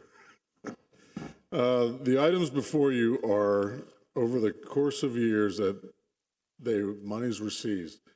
Every dollar that we're talking about right here goes through a process that was established by this body. There has to be a review of it, myself, the city attorney, the finance director, in accordance with the federal appropriations of seized assets. There's two sets of seized assets. There's seized assets from the state that can be used for certain things, and seized assets from the federal government. All of the issues that were here, that we're talking about here, might have been seized in a fiscal year, but as accordance with how much we can spend to not offset any budgetary items. None of this money can be used to supplement any budgeted items that our departments have. So the fiscal years are when it might have been seized as opposed to how long we've said it. The balance of that and the next item that we have later on, the $400,000 that could have been seized 10 years ago is what we're asking for in another agenda item for the body-worn camera half. That's $400,000. The truck that we were talking about outside, no tax dollars, all seized money. The balance sheet is presented before we have a request. It has to be approved by that group that I talked about before the manager gets it as a request, and then for your all's consideration. So all of these monies and the document that we have is in accordance with federal statutes and state statutes that dictate how we can and what we can spend these monies on. So certain things, the pilot program, the horse program, monies that came out of these accounts, but if we decide to go forward, then we have to transfer them. Historically speaking, the only mistake that was made many, many years ago, which we are repaying, was because the communication center in the old building was paid for by these assets incorrectly. So the city has to pay back, or the fund has to pay back the city, which we do on a regular basis through finance. So every penny is accounted for. Every fiscal year that it gets acquired in may not necessarily be our fiscal year, but the federal or the state. If I may, Chief, just want to add one thing before Commissioner Menendez. When was that mistake made? The mistake, 1994, I Wanted to believe. put that on the So, yeah, record no, it was, sure. it was none of a, I think I was, like, again, I think I was the only one here, but it was a decision made, and that was the old communication. I was in center. high school. You were. I was in high Oh school. my God. So Sir, you're dating me again. I want to make sure that everybody here is aware, because the next thing you get an email, no, those misappropriations of funds, and you know, who knows, you know, the Herald will write an article for their 3 readers, you know, that for some reason or something to the effect of that, you know, there's misappropriations of money. We gotta be very careful what we say. So that's why I asked that ridiculous question to the chief. Like I said Sorry at the about that. beginning, it's not that, is on the top, the resolution says money received. I know. That's the key. You see what I'm saying? It's just that we send mixed messages and people grab that, and that's the reason. This is why I'm saying it. When resolutions are written, use the proper, seized instead of received, would have been easier to resolution. I'm with you, Commissioner Menendez. I know. And sometimes you put when the money comes in, sometimes you don't put it. There has to be some, we are all for transparency. Cruz. Yeah, Mrs. Cruz. Madam Cruz. Yes. Oh, I don't know about that. So I just have 2 quick questions to seize the day. So, Chief. Yes, sir. You already said it, but just for those folks that are watching on Zoom or whatever. 1, the use of the monies is restricted based on state or federal regulations, correct? That's correct. Is there an entity, a body at the state or federal level that then goes back and sees that we properly use those funds in accordance to their regulations? We are audited every year by both the Treasury Department and the Department of Justice on how we do this. Our city is also the fiduciary for the the financial crimes strike force. So as the city attorney and the city budget director will tell you, we do more audits and more work to the tune of a lot of hours that the strike force pays us. The rate, and I think this is some of the confusion, and I'll accept the fact that we could have been a little bit more descriptive, but depending on how much money we seize every year is a percentage of how much every fiscal year we have to put back into that fund for that mistake that was made. So if we don't seize a lot of money, the money that we put in for that fiscal year is not that much. If we seize a lot, then we have to put more back into the city funds. So I think that was kind of the confusing aspect. I will make sure that we're a lot more, so that you can read it and understand every time you get a call. No, he's speaking on me. Okay, listen. No, you said something at the beginning, Ed, that is the key word. This money cannot be used to cover something that was already in the budget. That's correct. That's the important point, right? That's there. correct. So everything that's before you right now is the PAL program is programs that we have funded historically for years.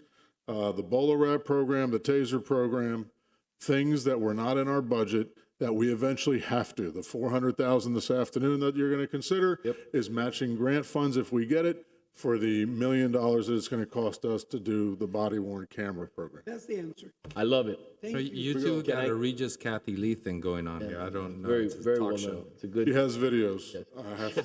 Well, Can I get a? We got a long agenda. Can I get a motion on this? First motion. Second. Is this one motion on Yes. 1, 2, 3, and 4? Yes. Yeah, already made it. All in favor? Aye. Okay, before we grab a lunch, what I'm trying to do at 12:30. Mr. Mayor, Yes. I'm missing one. Ma'am, agenda item 7. E7.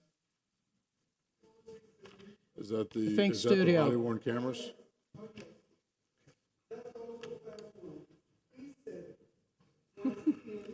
Maria Cruz.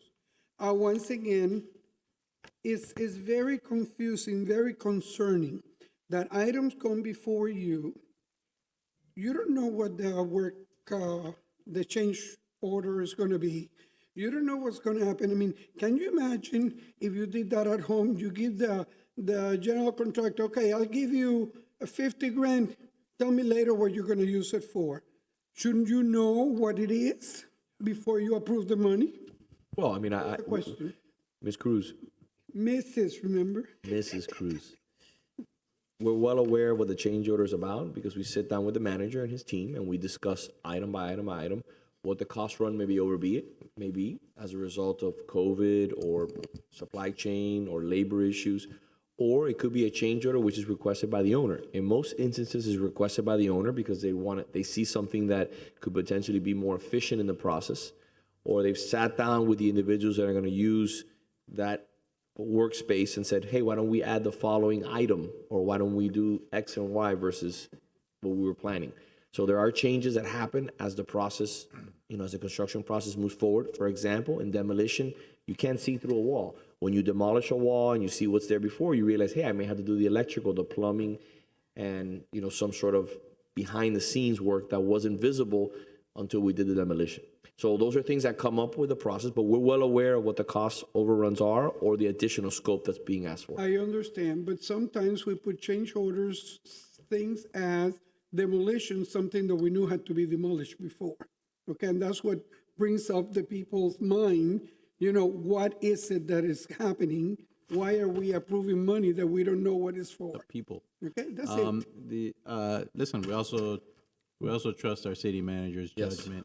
And I'm not gonna touch that one. That's great. I will. I'm always happy to. We trust his judgment. We're more than comfortable giving him the leeway to bring this project forward and to a conclusion. So I don't see any problem with it. I'm with you.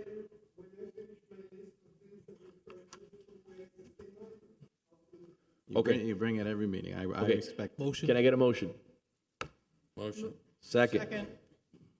All in favor? Aye. Thank you. Before we take a lunch, F1 and F2 are the next two that I want to hear. We'll close out with that before we go to lunch.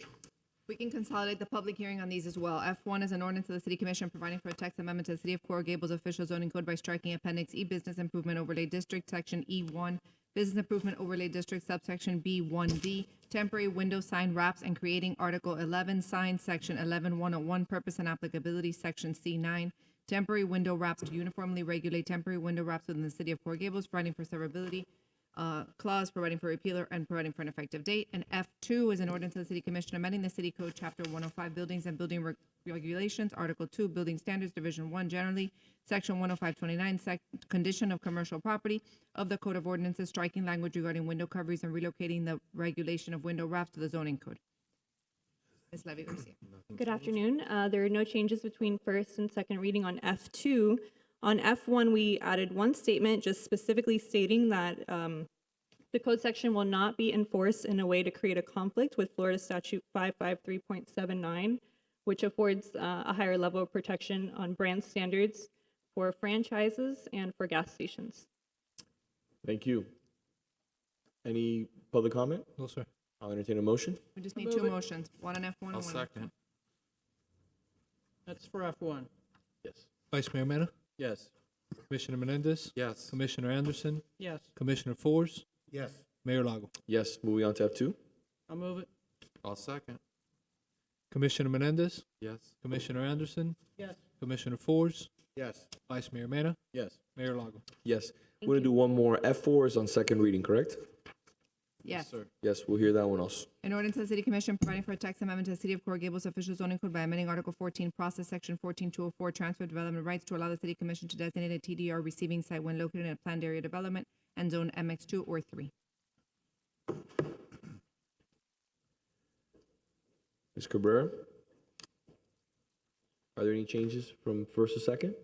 No, just to open it up for the planned area developments to be able to get TDRs Perfect. I'll move it. first. Is there any public? Just public comment? There's no public comment. I'll second. No public comment. Commissioner Anderson, Yes, Commissioner Force, Yes. Vice Mayor Mena, Yes. Commissioner Menendez, Yes. Mayor Lago. Yes. We took care of F13 already. Before we adjourn. Are there any items that we could take care of right now as quickly as possible before we adjourn? No. All right, we'll be back at 1:15. It's 20 minutes for lunch. Is that enough? Perfect. And then we can run for 45 minutes before we have our time starting at 2 o'clock.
have a very long agenda, so I'm gonna try to get through this agenda as quickly as possible.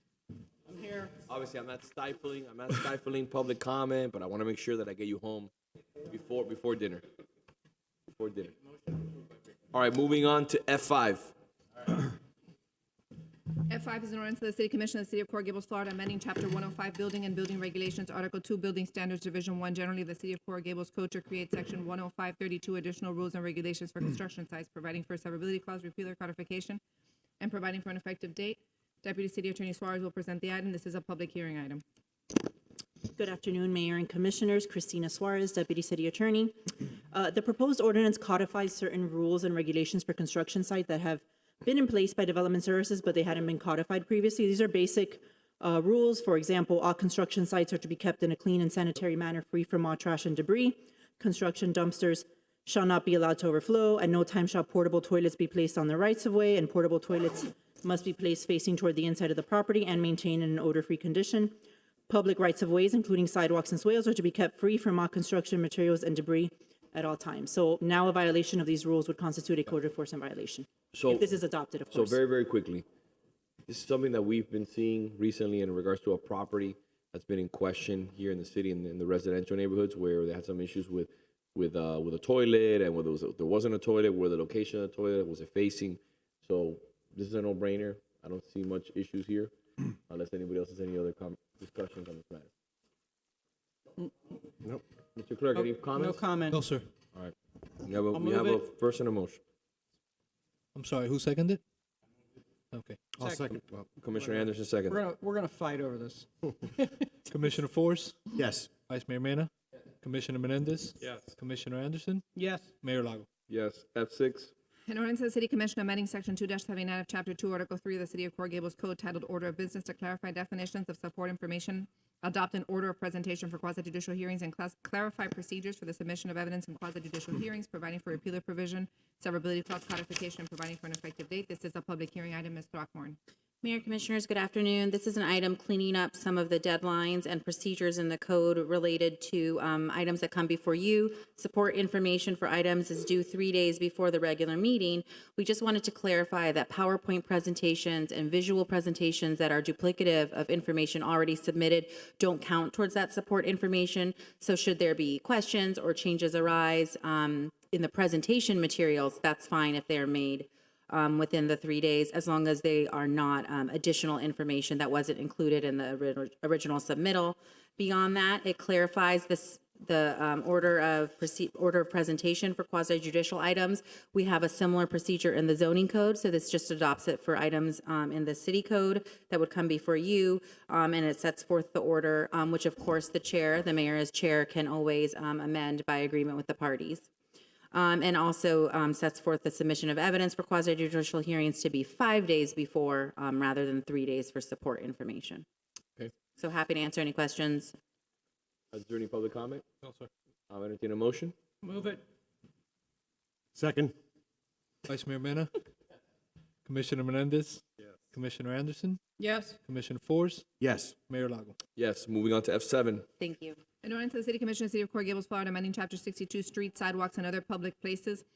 Article 4, Maintenance of Sidewalks and Swale Areas, Section 62-151, Alley, Swale Areas, and Rights-of-Way to be kept clean and mowed of the City of Coral Gables ordinances to revise maintenance responsibilities to property owners, providing for severability clause, repealer codification, and providing for an effective date. This is a public hearing item. Ms. Levy Garcia. So this ordinance clarifies the maintenance responsibilities for abutting property owners. It also codifies the biannual deep cleaning obligation for commercial property owners. So deep cleaning means pressure washing, scrub brushing, or a similar standard of cleaning that gets out grease and spray paint, other similar substances. General maintenance was clarified to include removing debris, gum, litter, and landscape maintenance was clarified to include weed removal. So very briefly, I sponsored this item because I wanted to make sure we codified our moving forward initiative of cleaning up the downtown. There weren't any loopholes or anything holding us back. I'm going to take this opportunity to showcase two individuals who I think are doing an exceptional job in maintaining their properties. I think maintenance is a reflection of who you are and what you stand for.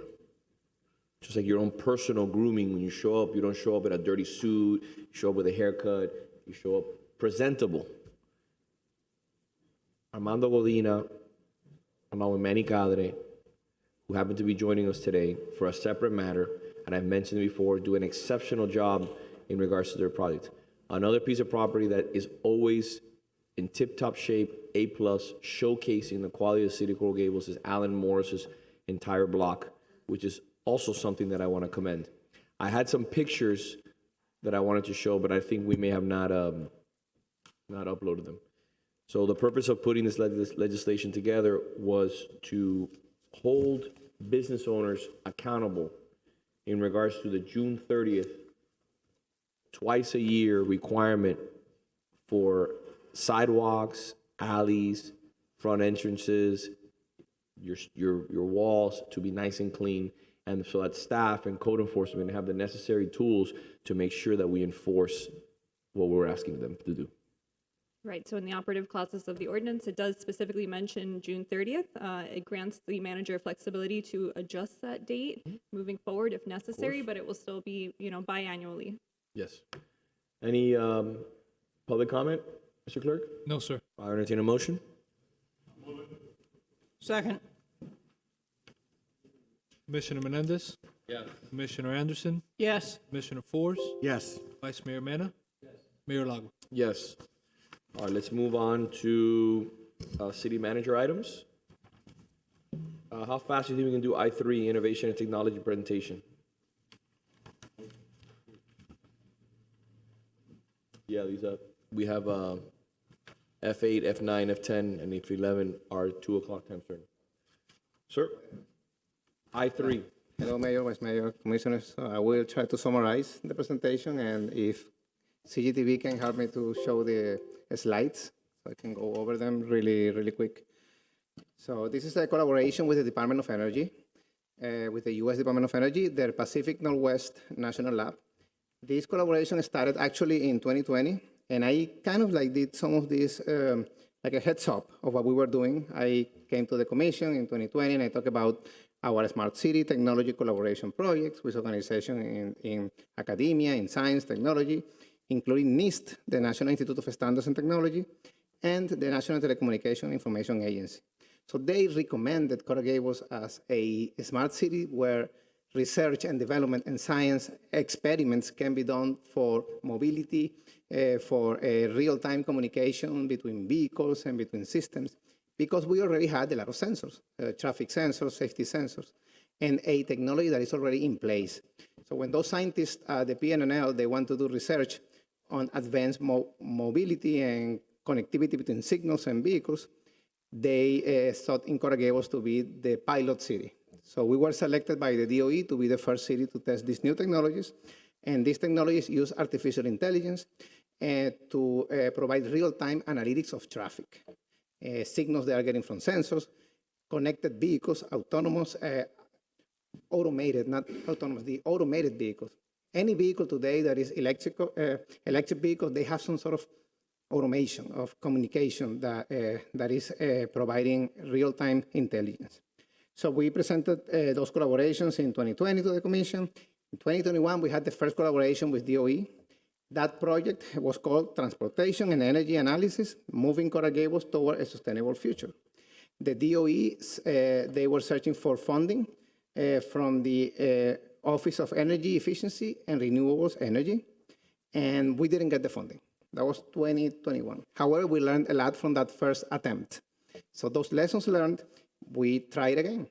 So in 2021, I presented to the Commission some of those smart initiatives that we were doing with STEM organizations like academia and industry. And right after that presentation, we got the good news that the second attempt that we did was selected for award. That is called Autonomous Intelligent Assistant, or Autonomia, Resilient and Energy Efficient Citywide Transportation Operations. So this is a second attempt that was funded by ARPA-E, by the Advanced Research Agency, Projects Agency from the DOE. So I presented the expansion of our smart city broadband infrastructure recently to the Commission, And I had the opportunity to merge those two projects at the Institute of Electrical Engineers Conference, at the Transmission and Distribution Power and Energy Conference. And we got also support from the president of IEEE for this project. So that's basically connecting the dots for electrification, decarbonization, automation and optimization of traffic in real time, leveraging new technologies. So I kind of like summarize, I'm not gonna go through all those items, but basically what are the benefits? The benefit is that those intelligent systems, they can reduce carbon footprint, the carbon emissions. Why? Because the idle time of vehicles is lowered. A lot of vehicles, sometimes they wait a lot of time in those signals because there's no intelligence in the signal to know when there's the potential, the opportunity to manage the traffic in a better way, in an intelligent way. How a human person in that intersection would make decisions that the machine is not doing today because it doesn't have the intelligence to do it. So that also brings other benefits in safety and other areas. Basically, it's quality of life. So advanced mobility translates into quality of life. This is the lead scientist researcher, Dr. Sonia Glavatsky from the PNNL, and we are co-PIs, co-researchers in this endeavor. We are also co-recipient of this grant. The majority of the funds are going to go to the PNNL, but a portion of the funds are coming to Coral Gables. I will have to come back before you later to the commission, seeking for authorization to receive those funds, wherever they are awarded. The three components are a digital twin, which is a virtual reality representation of the city, traffic that shows in real time, like in a video game, pretty much like those objects are moving, but they are real objects, real traffic moving. So that's a simulation done by the engineers of the PNNL.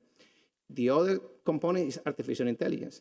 They have a supercomputer called Transec, developed by Dr. Robert Rallo, one of the leading scientists there at the PNNL, that uses predictive models to analyze traffic in real time.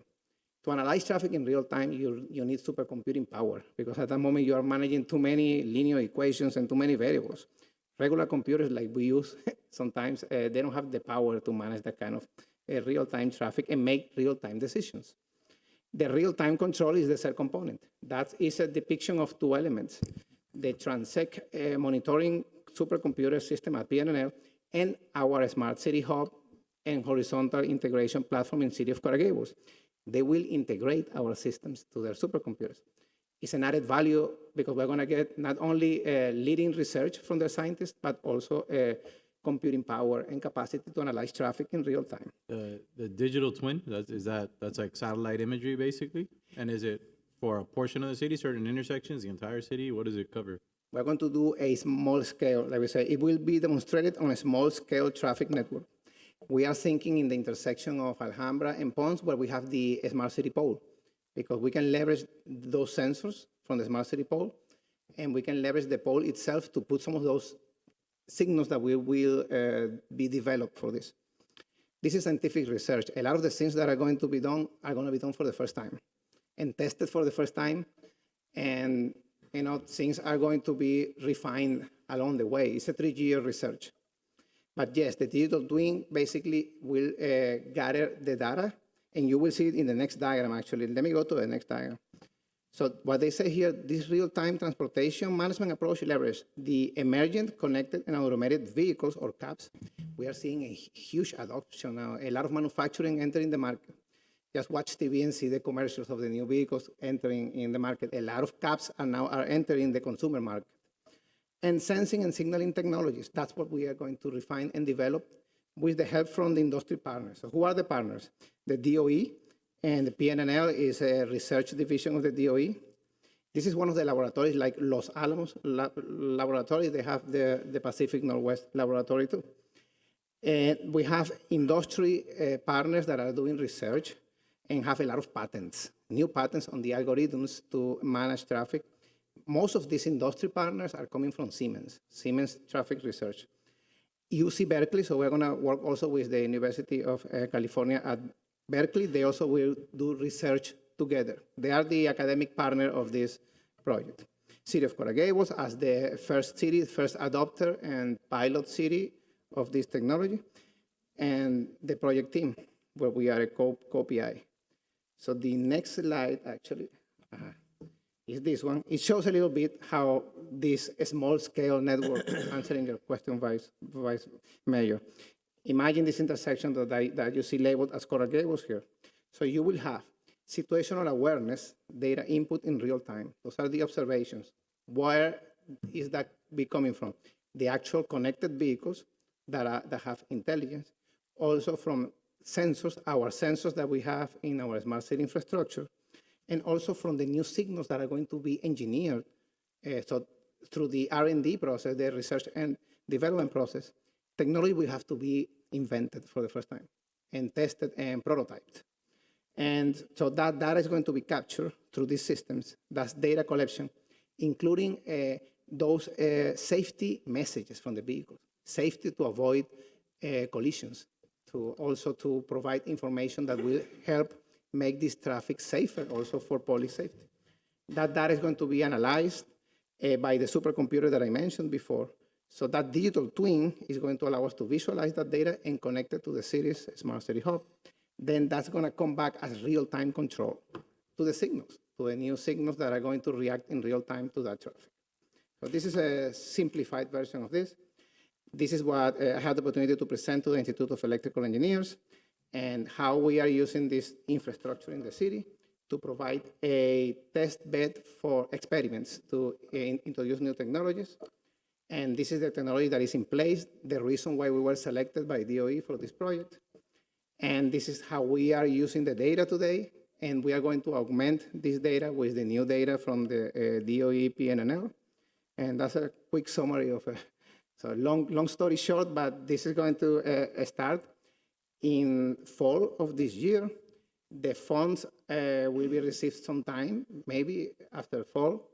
At this time, the funding agency, the Advanced Research Agency, they are working with DOE to finalize the distribution of those funds. It's a 3-year project. Quick question. I saw a QR code up there, so I got excited. Is that the QR code for the trolleys that we talked about adding to the poles, or is that a different QR code? This is different. Yes, the QR code that we're mentioning is the ability of the public to get the real-time traffic data from the trolley routes, and that we have today. We have, the stickers are up? The stickers, I understand that they were being made. I have to check with the parking director. They order those stickers to be made, to be installed. Yeah. Okay, so we'll celebrate when they're done. Yeah. Perfect. Well, listen, you never cease to amaze me. I was a little bit confused. You never cease to amaze me. Thank God you're on our side. That's all I have to say. This is very high-end research, Mayor. Listen. IT is really at the forefront of technology. I can't tell Like you I said, thank God he's on our side. Thank God he's on our side. And all I know is sometimes we're accused of limited intelligence, so I'm glad we're bringing artificial intelligence into the mix. Thank God. Raymond, a great job, my friend, as always. You always make us very proud. Thank you. Moving on to I-5, it's a simple resolution. 5 is a resolution of the City Commission authorizing an encumbrance in the amount of $400,000 from the FAF funds monies for a matching contribution required as part of the federal grant program, the initiation of body-worn camera program by the City of Coral Gables Police Department, and authorizing amendment to fiscal year 2021-22 annual budget to recognize the transfer of those reserves. Chief? I can't follow that. I just want to take pictures. That's it. I don't know what to say. Pretty simple. I think the resolution speaks for itself. If he says we need it, I'm going to go along with the IT director. Just speak slowly for us, please. This is an appropriation for $400,000 from the law enforcement trust funds.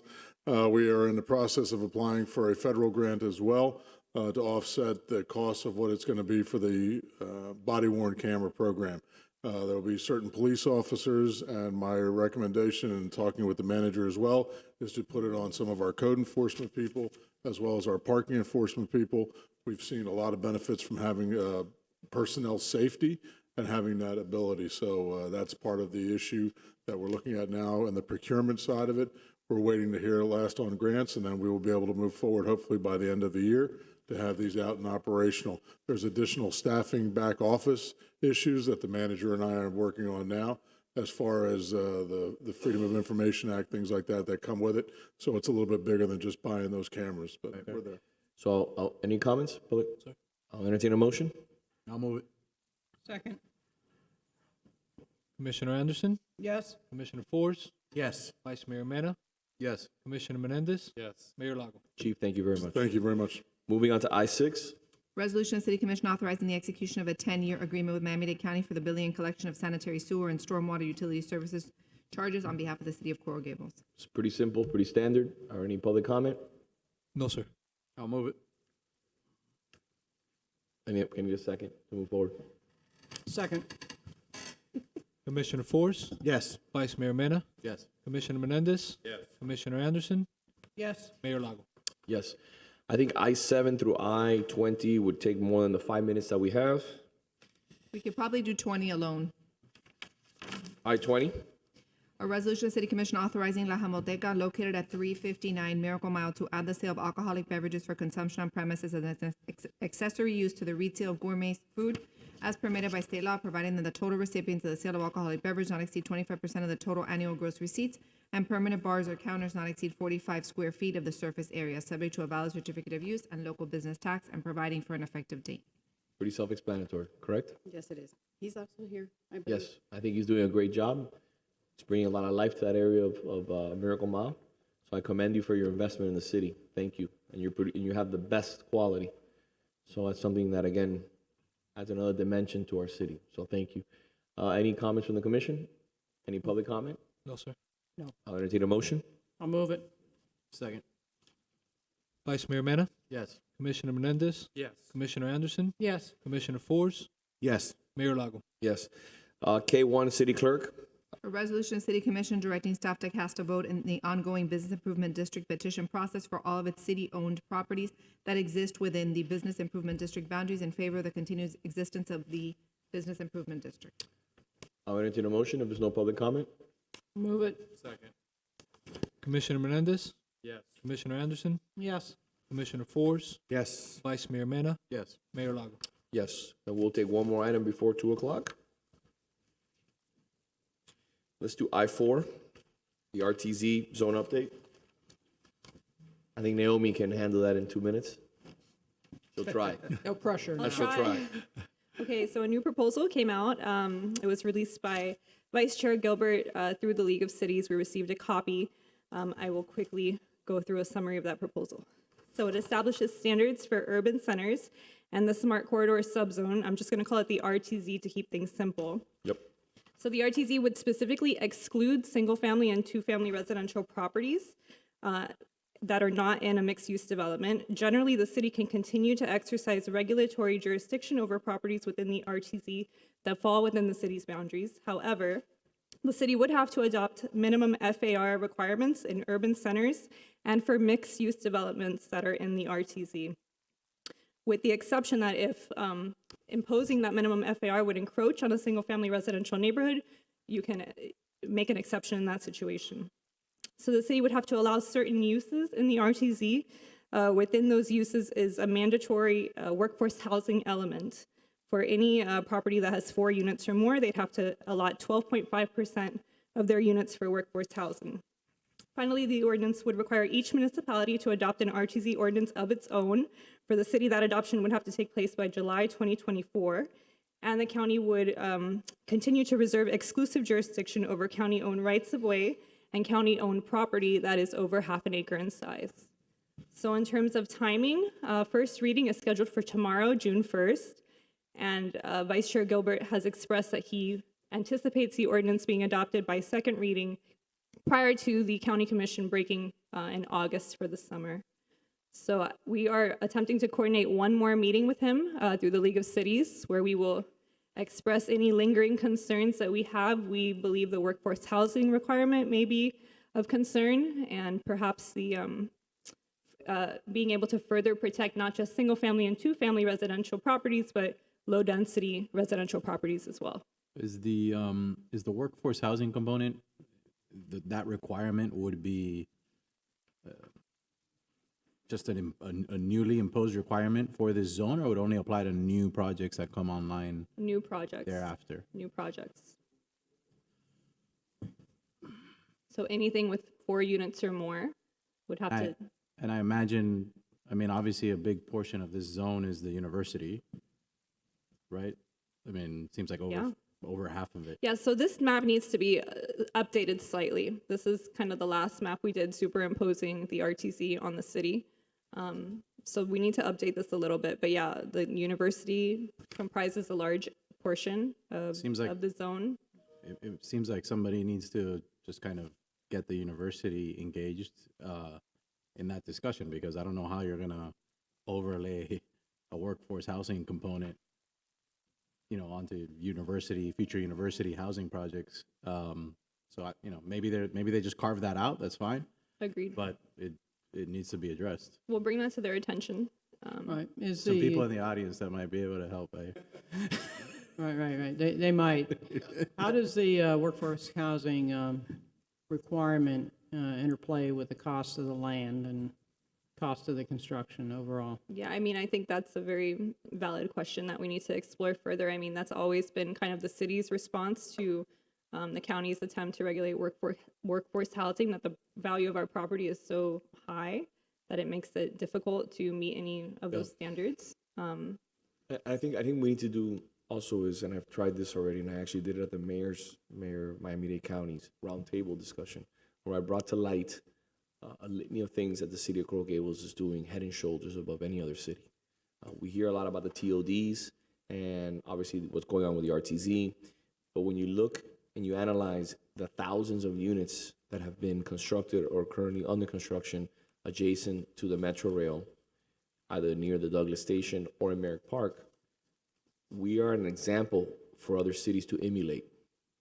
And I think that when I brought that up, the other 34 municipalities who were there, represented by either a city manager or their mayors, were actually impressed and had really limited knowledge of the efforts that we're taking in regards to digitizing our permitting process, revamping 427, doubling our density in the North Gables area from 50 units to 100 units an acre, increasing that amount even, if we're provided with some open space. A bunch of different things that escapes me right now that I mentioned. And I think that those are things that we need to have more discussions with Oliver Gilbert to really make him understand that just because you pass a law doesn't mean it's actually going to work. Let the free market take its place, and you'll see that units construction will occur.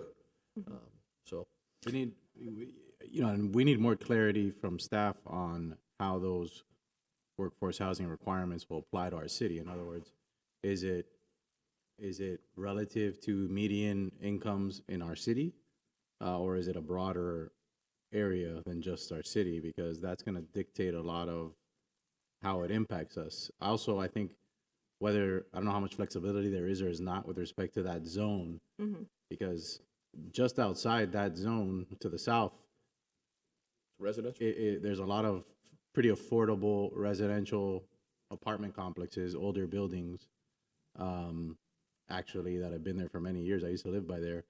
And, again, I think if you were to compare the rents for that area to the median income in Coral Gables, I think it would I would like to think it would hopefully check the box for us, but I don't know exactly how that works, and I need staff to clarify that for us. I think that overall, the intent is to provide density along the rapid transit zone. Most of our density is 125, so it actually meets it. So they've exempted residential area. University of Miami brings a lot of density into one area. Right. And so I think it provides certainly a lot of people for the university station. However, we need to look at that workforce housing a little closer and make sure that see how that affects us. Yeah, I mean, sometimes what happens is if you want to demand the density, you then lose the affordability. Some of those older apartments, if you haven't been back there, are affordable for folks that live there. But if you would demolish them and build new, it's going to be astronomical in price. And is there, if I remember correctly, the definition of workforce housing in this draft of the RTZ proposal by Commissioner Gilbert is defined, right? Or it says workforce housing means whatever. It refers to another section of the county section. code. Yeah, there are two sections of the county code that regulate workforce housing, but within the county, there was an exception for cities to carve themselves out by adopting their own ordinances or standards, which we have done. So Yes, it refers to the county code sections, but we just need more clarity on this, on this specific portion of the ordinance, without a doubt, which is why we're requesting this additional meeting, and this is probably going to be the main item that we focus our conversation on. What's made me skittish about this whole process the whole time is that it's a county-led endeavor, and they're trying to apply the same standards across the board. And typically, as it relates to our city, when you try to do that, it's kind of trying to fit a square peg in a round hole. It doesn't work. And so if we need to get ahead of that, and we need to be passing something on a city level that somehow enables us to exempt ourselves somehow, or to have a different standard applied, we need to be ahead of that. So that's my concern. This workforce housing part is a new addition to this, as far as I know. Well, it was in the previous iteration. Okay. The use was in the previous iteration. Okay. So just please look at that and get back to us, because that's been my concern the whole time, is that as they try to apply this across the board to everybody the same, we might run into some issues. Absolutely. Okay, so we'll be hearing from you. Yes. Yeah, I don't know exactly when this meeting is going to take place, but either way, I'll have an update for you at the next commission meeting. Or Thank you, before. Or before it, so we can. Or before, sure. Thank you. Thank you. Thank you so much. Great work. All right, moving on to time certain items at 2 p.m. We have F8, F9, F10, and F11. So Madam Mayor, if City you'll Attorney? allow me to read them all into the record, F11 will not be voted on today. It'll come when the other items come on second reading. If there have been any ex parte communications, they should be disclosed at this time. In addition, Mr. Clerk, when I'm finished reading, I will need you to swear in anyone who is going to be speaking on these items. F8, an ordinance of the City Commission approving the vacation of public alleyway pursuant to the Zoning Code, Article 14, Process, Section 14-11, abandonment and vacation of the City Code, Chapter 62, Article 8, vacation, abandonment, and closure of streets, easements, and alleys by private owners in the city application process, providing for the vacation of east-west public alleyway lying between lots 1 and 12 and lots 35 and 46, Block 10, Core Gables Craft Section, according to the plat thereof, recorded by Plat Book 10, page 40 of the Public Records of Miami-Dade County, providing for a substitute perpetual easement and a utility easement, setting forth the terms and conditions, providing for an effective date. F9 is an ordinance of the City Commission providing for a text amendment to the City of Core Gables official zoning code by amending Appendix A, site-specific zoning regulations, Section A36, Craft Section, by removing the number of stories and height limitations of the property legally described as lots 1 through 12 and 35 through 46, Block 10, Core Gables Craft Section, Core Gables, Florida, providing for repeal of provisions, severability clause, and providing for an effective date. F10 is an ordinance of the City Commission granting approval of a plan area development pursuant to Zoning Code Article 14, Process 14206, general procedures for plan area developments for a mixed-use project referred to as Regency Tower on property legally described as lots 1 through 12, 35 through 46, including the public alleyway lying between Block 10 and lots 1 through 4, Block 15, Core Gables Craft Section, Core Gables, Florida, including required conditions, providing for repeal of provisions, severability clause, and providing for an effective date. And F11 is a resolution of the City Commission granting approval for a conditional use, mixed-use site plan pursuant to Zoning Code Section 2-200, mixed-use district for a mixed-use project referred to as a Regency Tower on property legally described as lots 1 through 12 and lots 35 through 46, including the public alleyway lying in between. Block 10 and lots 1 through 4, Block 15, Core Gables Craft Section, Core Gables, Florida, including required conditions, providing for repeal of provision, providing for an effective date. Those who will be speaking on this item, if you can please stand, raise your right hand. Do you swear or affirm that the testimony you'll provide today will be the truth and nothing but the truth? Yes, I do. Thank you. Afternoon. Could we get the presentation up?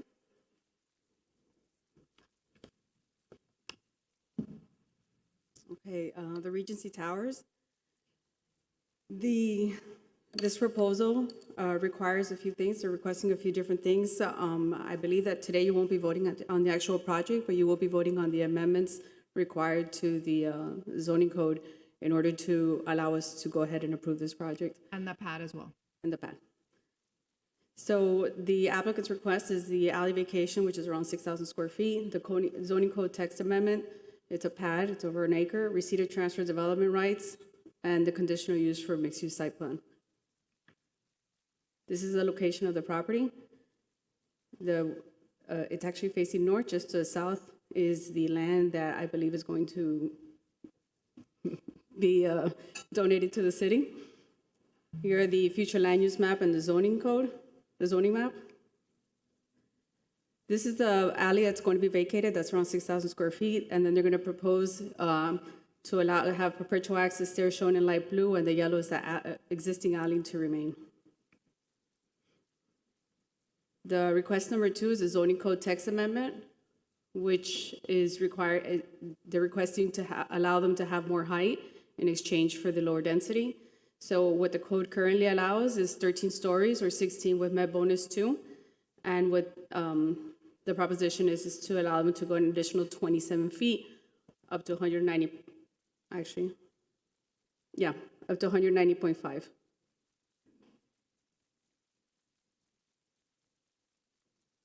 They're removing the building, I'm sorry, I just don't think that 190.5 is correct. What they want to go to, you're right, 204 feet, 8 inches, because right now they would allow 190.5 with the Med 2. So 204 feet, 8 inches, and up to 18 stories. So that would be what they would be requesting. And request number 3 is for the pad. They have the 1 acre minimum. The lot width is 200, the depth is 100. Again, the open space is increased by 5% to 25%, and it provides a substantial public benefit. These are actually specific to the project, which is a transfer of TDRs. The TDR ordinance allows for this because right now the property just south there, which is the future public park, is outside the CBD. With the zoning amendment that we did earlier today, it would allow them to get TDRs on the outside the CBD there because it's part of that pad. And I believe that's giving them about an additional 8,000 square feet or so. This is the site plan for the property. It shows the public park there, the arcades. They also have this courtyard that works towards their open space. The site plan information. The FAR, they're getting the 3.5 with the med bonus. They're getting to the 4.375. That 4.3, I don't know why that says 4.3, but it's 4.375 with the TDRs. Some renderings of the project, elevations.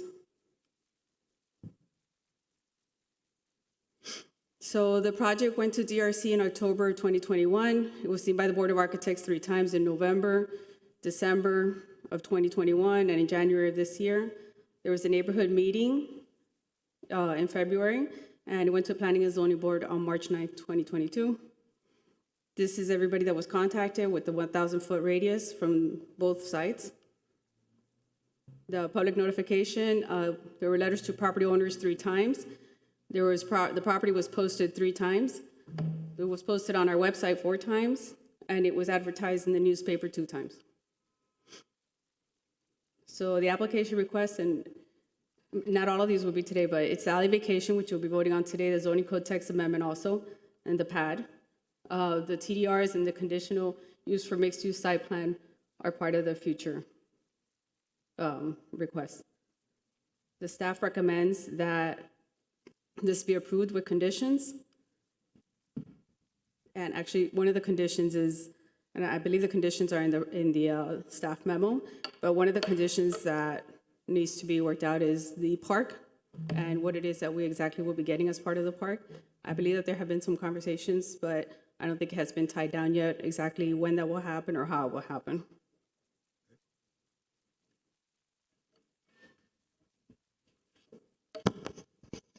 Thank you, Surami.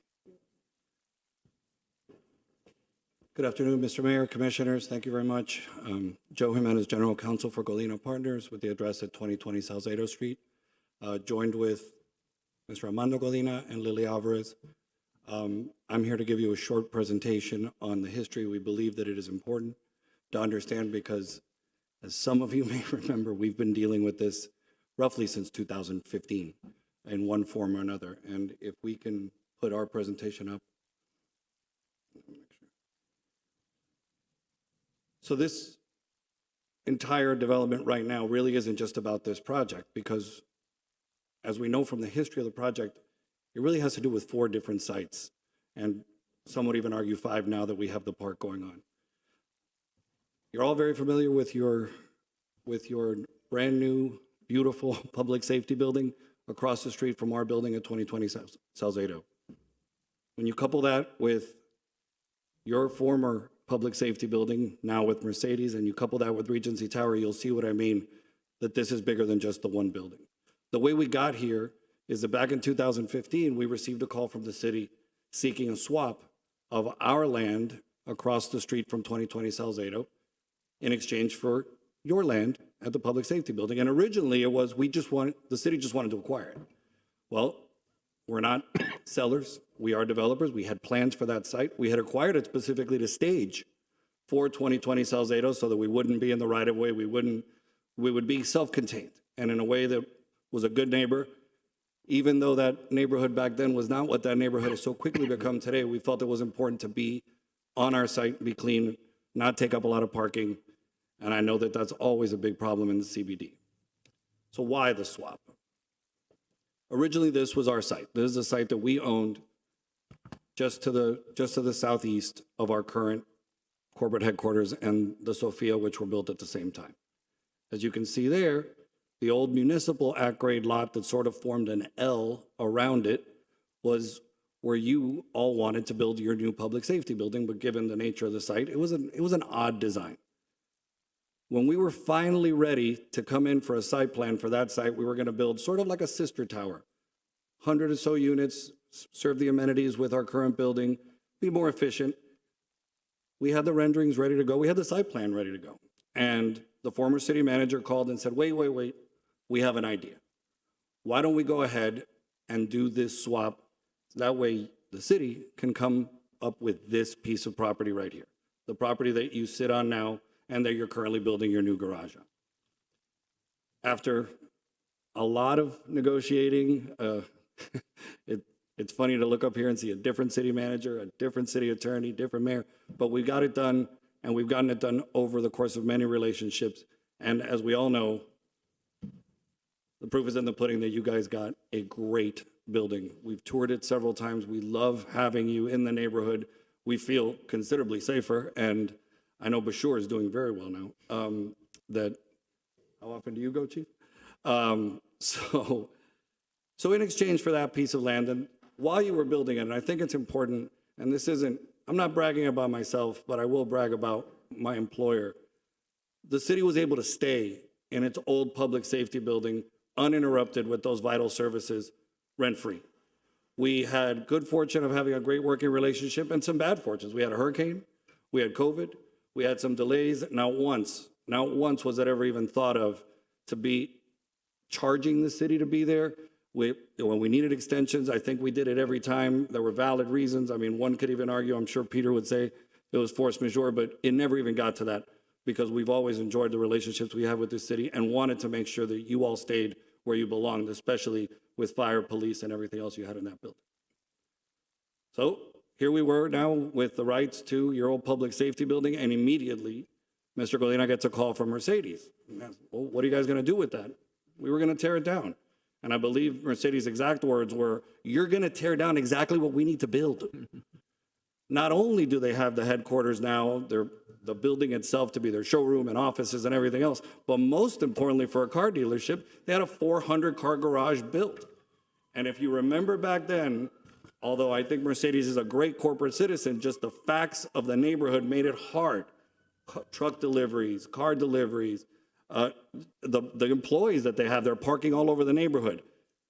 When Armando saw that, it's like, wow, it does perfectly work out. Then now you have all this storage and we can work something out. We don't have to tear down a building and we can take advantage, be back in the CBD where we belong with the building that we'll propose to you today.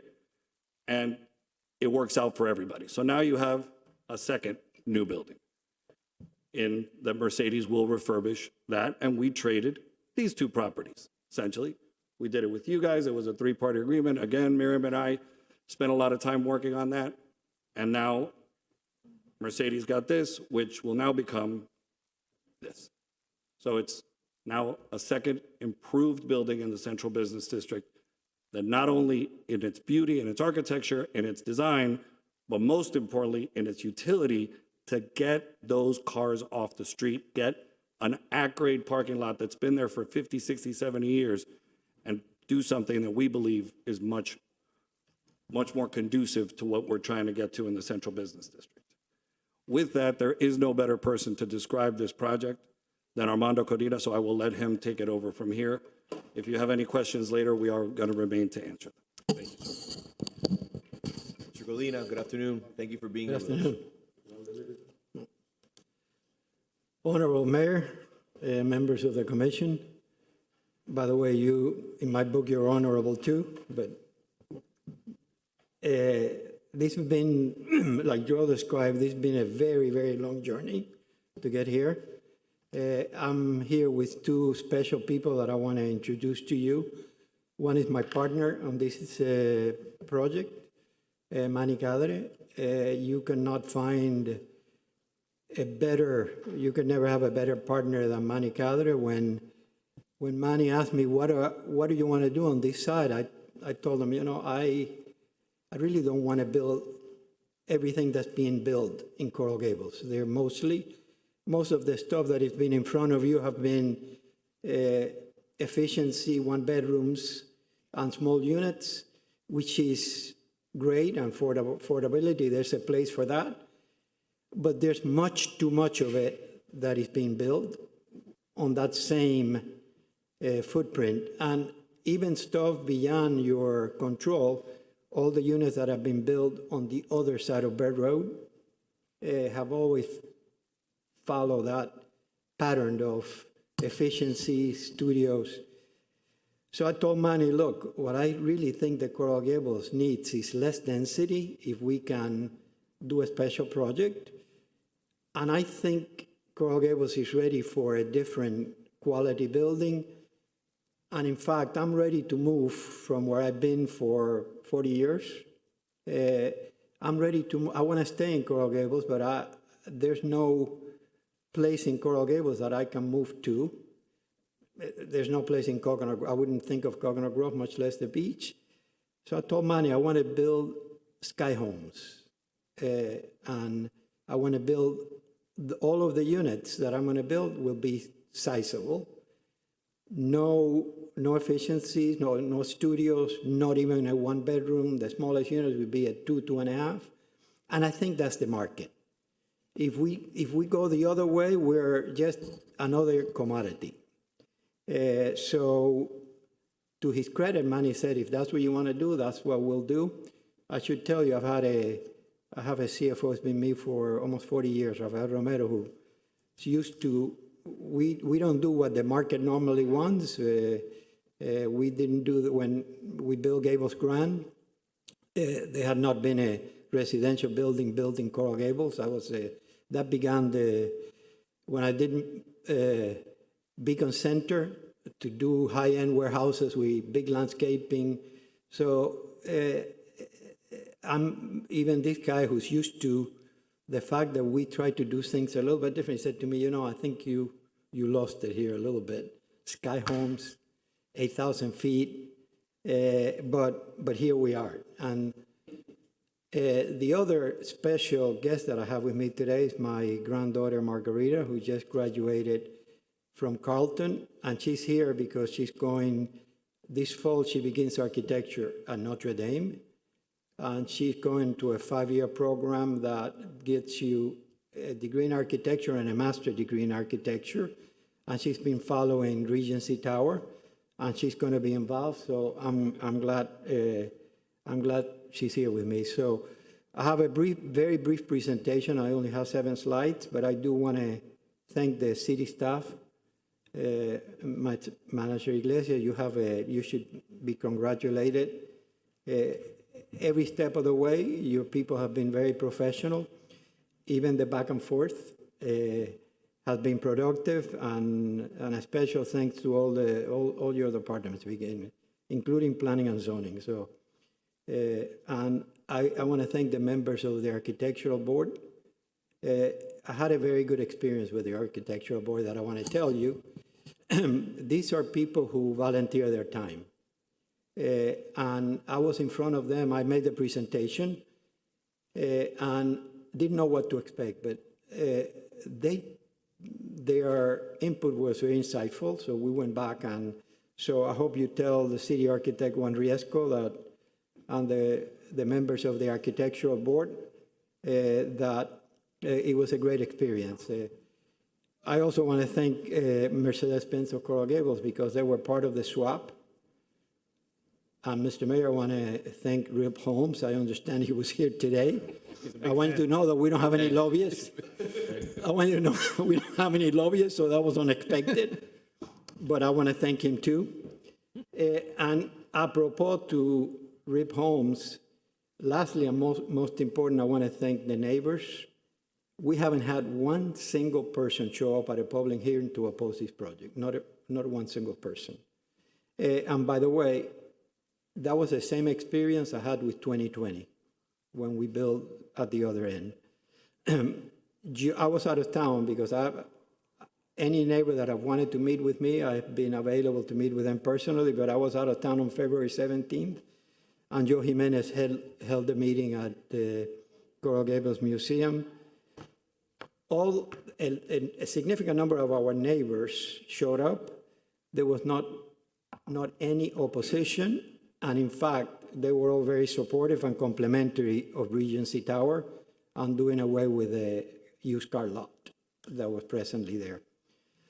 So I believe this project is going to be transformational to Coral Gables, and I'm not prone to hyperbole. We created one bookend at that end of Salcedo, the north end. I think the courtyard and Bashur changed. That became a destination. And all of you have been there. Bashur and the courtyard is really a public space. So we close it late at night because we have a residential building, but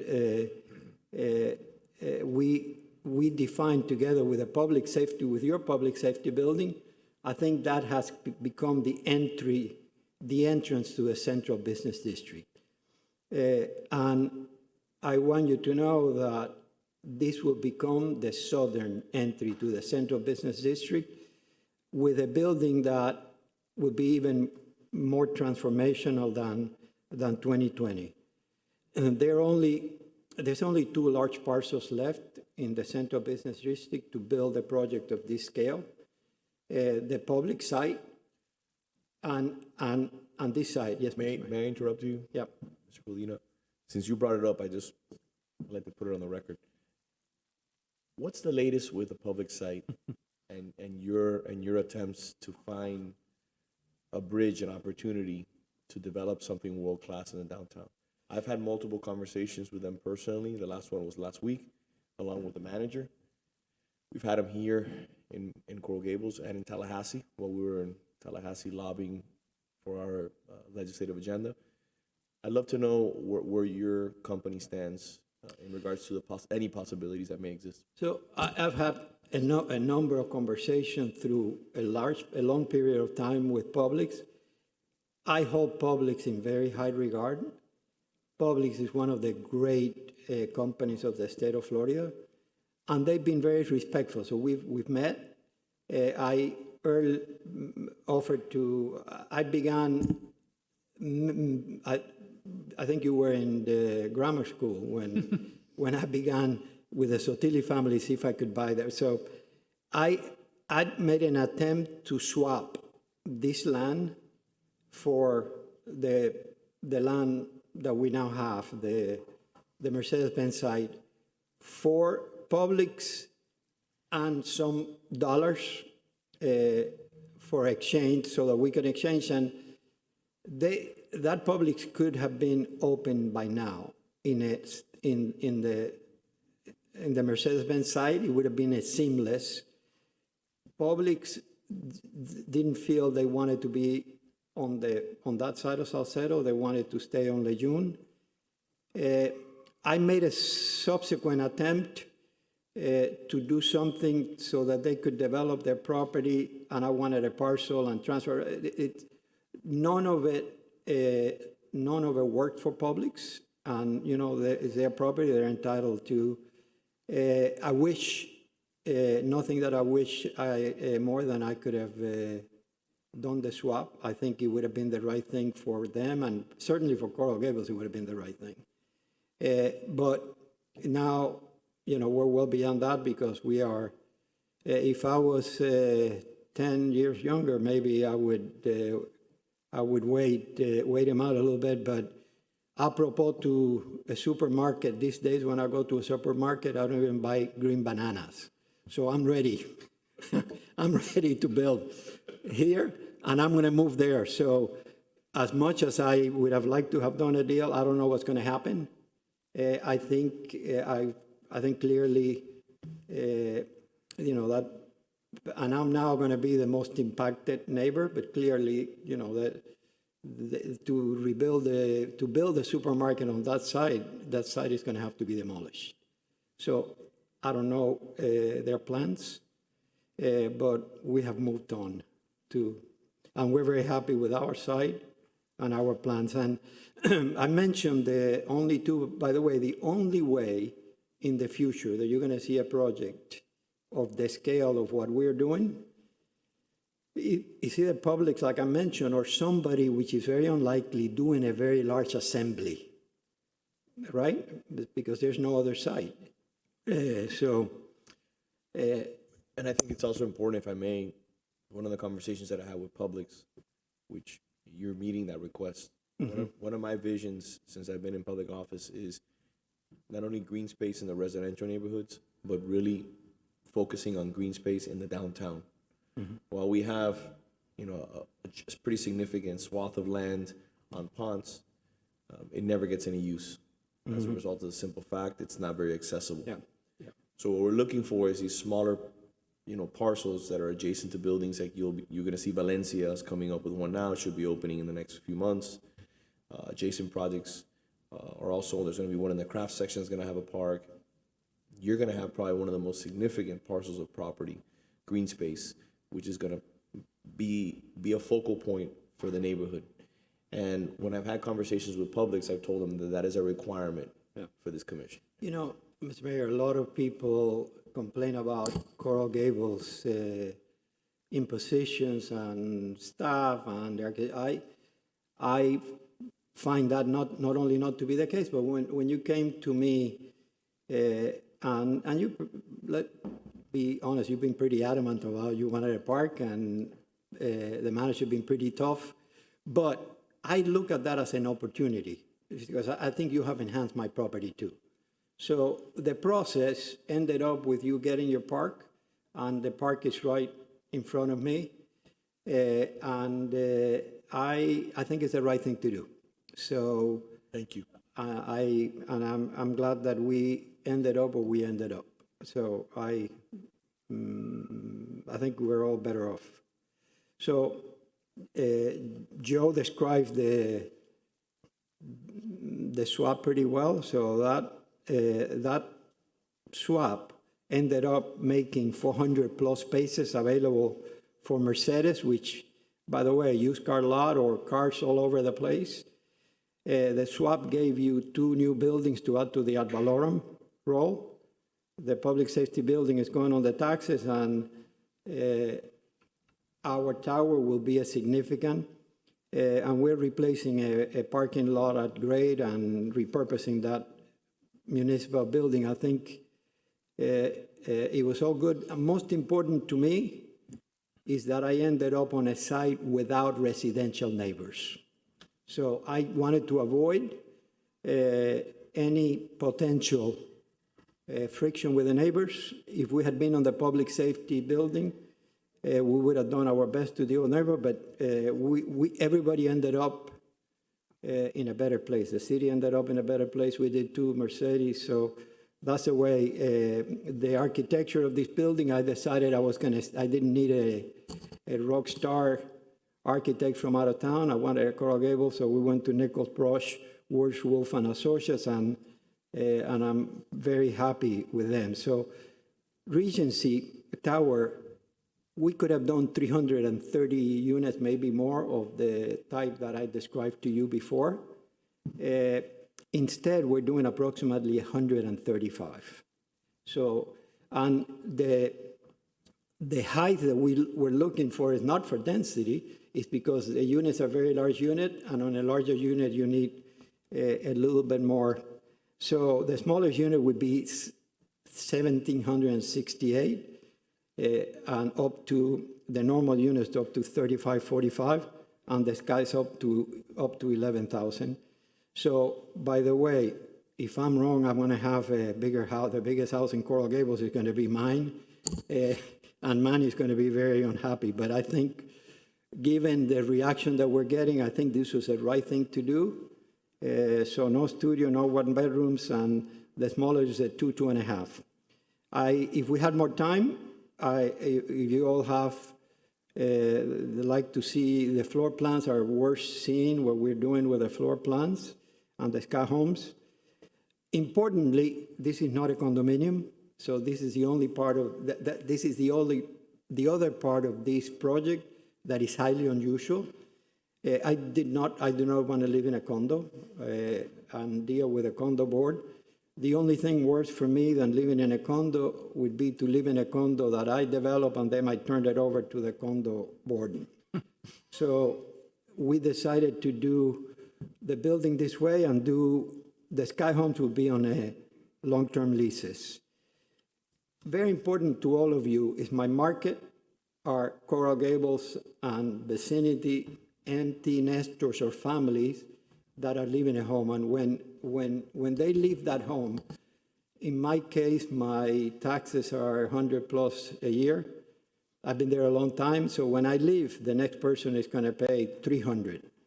So I'm dealing with a market that's going to add a lot to people to come here and stay in Coral Gables. So I think the design and the density is very helpful to traffic congestion and the kind of people that are living here.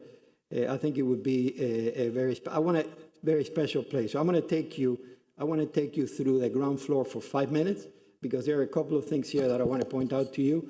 So I don't know if you can see, if Lily can you, where are you pointing? Can you see that? Oh, no, I don't think you can see it. Well, you can see the foyer there. You see the foyer in the middle? Mm-hmm. So you will be coming in there, and if you think, keep in mind that little space there, the little square, that's where you come in. And security guard is there, and then you're going to be led into the building, which is where it says lobby. Behind that foyer, there's a receptionist, and you see a little white corridor there. That is for the packages to come in. So I've had a condo in New York on 65th and Park for 30 years, and it's a pre-war building, and it's a great little building, except the last 10 years, every time I walk in, it's full of Amazon packages or people taking delivery. So the deliveries to this building are going to come through that corridor to the other side of the reception, and the package room is right above that. In fact, you know that Amazon parks wherever they want to park when they're delivering it. So we have, aside from the two loading docks for move-ins, we have a special place for Amazon vans. And we have a separate corridor. There are two corridors there, one white, and the darker one, the white, is just for Amazon. So we're taking, we'll hope they're trainable, and they will park there. So to the other side of that, we have a Zoom room, a medical room, a theater, a doggy park, indoor doggy park, and across from that, a doggy spa. To the other side of the building, we have an office space for people in the building who want a shared desk or want an office. And we have a large restaurant. It took me a long time to find Bashur. And it was worth it because I needed a destination. If you put any kind of restaurant there, did Coral Gables need another Italian, another? So I needed someone, and Coral Gables didn't have a good breakfast place. So it took us a long time. I chased Bashur more than I chased my wife to get him to, and it was the right thing because you've seen what he has done. So here, what we need is a high-end American bistro is what I want to do. White tablecloth, breakfast, lunch, and dinner. So that's the restaurant that we're going to bring there. So I predict that will become the place of the coincidental, the Regency Hotel in New York, where they have the power breakfast. So this would be a quiet breakfast rather than, and it would be an American bistro. So that's a little bit of the ground floor. And on the ground floor, you can see the courtyard. That courtyard is twice the size of the 2020 Salcedo. So it gives you a sense of scale. So I want to show you a little bit of so that's that little foyer that I mentioned. So you come in and you see to your left there, you can see the reception desk, and you can see where the entering into the lobby when you are led through those doors. This is completely the opposite of Miami Vice, glitz, condo, or a hotel. This is understated elegance. In fact, that lobby only has 2 tones of stone, an ivory stone and a pale blue. I brought them with me, so you're welcome to see them. So all of that is done understated. Now, once you get led you through that security door, that's what you will find. These renderings, by the way, do not do justice. I've been working for 30 plus years with a company out of Chicago called David Smith Limited, with David himself and Gary Clark. This would be, what you're reading behind those doors is the courtyard. So rather than a huge lobby, we have 2 living rooms. So the DNA of this building is completely a home, a residence. So it is completely the opposite. This to me is Coral Gables at its finest, and I think this building will redefine. So the last slide that I'm going to show you is the amenity deck. So you can see the building, you can read the courtyard, and you see the amenity desk. We have a social area. So there are 2 buildings, one at each end of the pool, 1 story. One is the social area with a full indoor kitchen and a full outdoor summer kitchen. We have a state-of-the-art fitness center with sauna, steam, a private yoga. Besides the regular pool, we have a lap pool. We're going to have pickleball and bocce, private cabanas, and a barbecue area. So I hope you agree this is going to be a new era for architecture and design. The stones, not only I brought you the ivory and the pale blue, but I brought you the stone that we're putting on the outside of the building, which I think key stone. It's been, well, it's not mine anymore, so you can't get it in. But the stuff that you do get, or let alone the fake one, is not. It's been too overdone in Coral Gables, so you should take a peek at that stone that's going on the outside. But I think this building is going to change the architecture, the design, and the lifestyle of Coral Gables, and deliver what my mama taught me, which is to leave things better than I found them. Thank you very much. Thank you, sir. Before we move on any further, I just want to congratulate you, because I can sense in the presentation you take an immense amount of pride in this building. You've done a lot of significant projects in South Florida. You redefined the landscape. But I think this is probably your most important project, and you're really leaving your fingerprints on the project. It's the only one I'm going to move into. That's a testament to your effort. So I want to just compliment 2 individuals that I met with. I only met with you one time, but I had the pleasure of meeting with Joe significantly on multiple occasions, along with Manny, who really laid the groundwork through serious negotiations for the green space, which, like I mentioned before, is not only my vision for what a world-class city is the vision of this commission. Because a building's going to be built, let's not fool ourselves. We talk about pro-development versus anti-development. The idea of building a building, and whether we're not going to build something there, we can't fool ourselves. Something is going to be built there. What I would love to see is our standards basically dictate the most quality, most beautiful building that we could potentially have there. But the idea of having open space associated with development is something new that we've been working on, that we've been really weaving into the fabric of our code and really making sure that we hold developers not only accountable, but that we make them partners in this process. And what we've done here is a real partnership, because 15 years from now, 20 years from now, when none of us are here, you know, we're not serving anymore in public office, my plan is hopefully to look back and say, we left 10 open spaces in the downtown.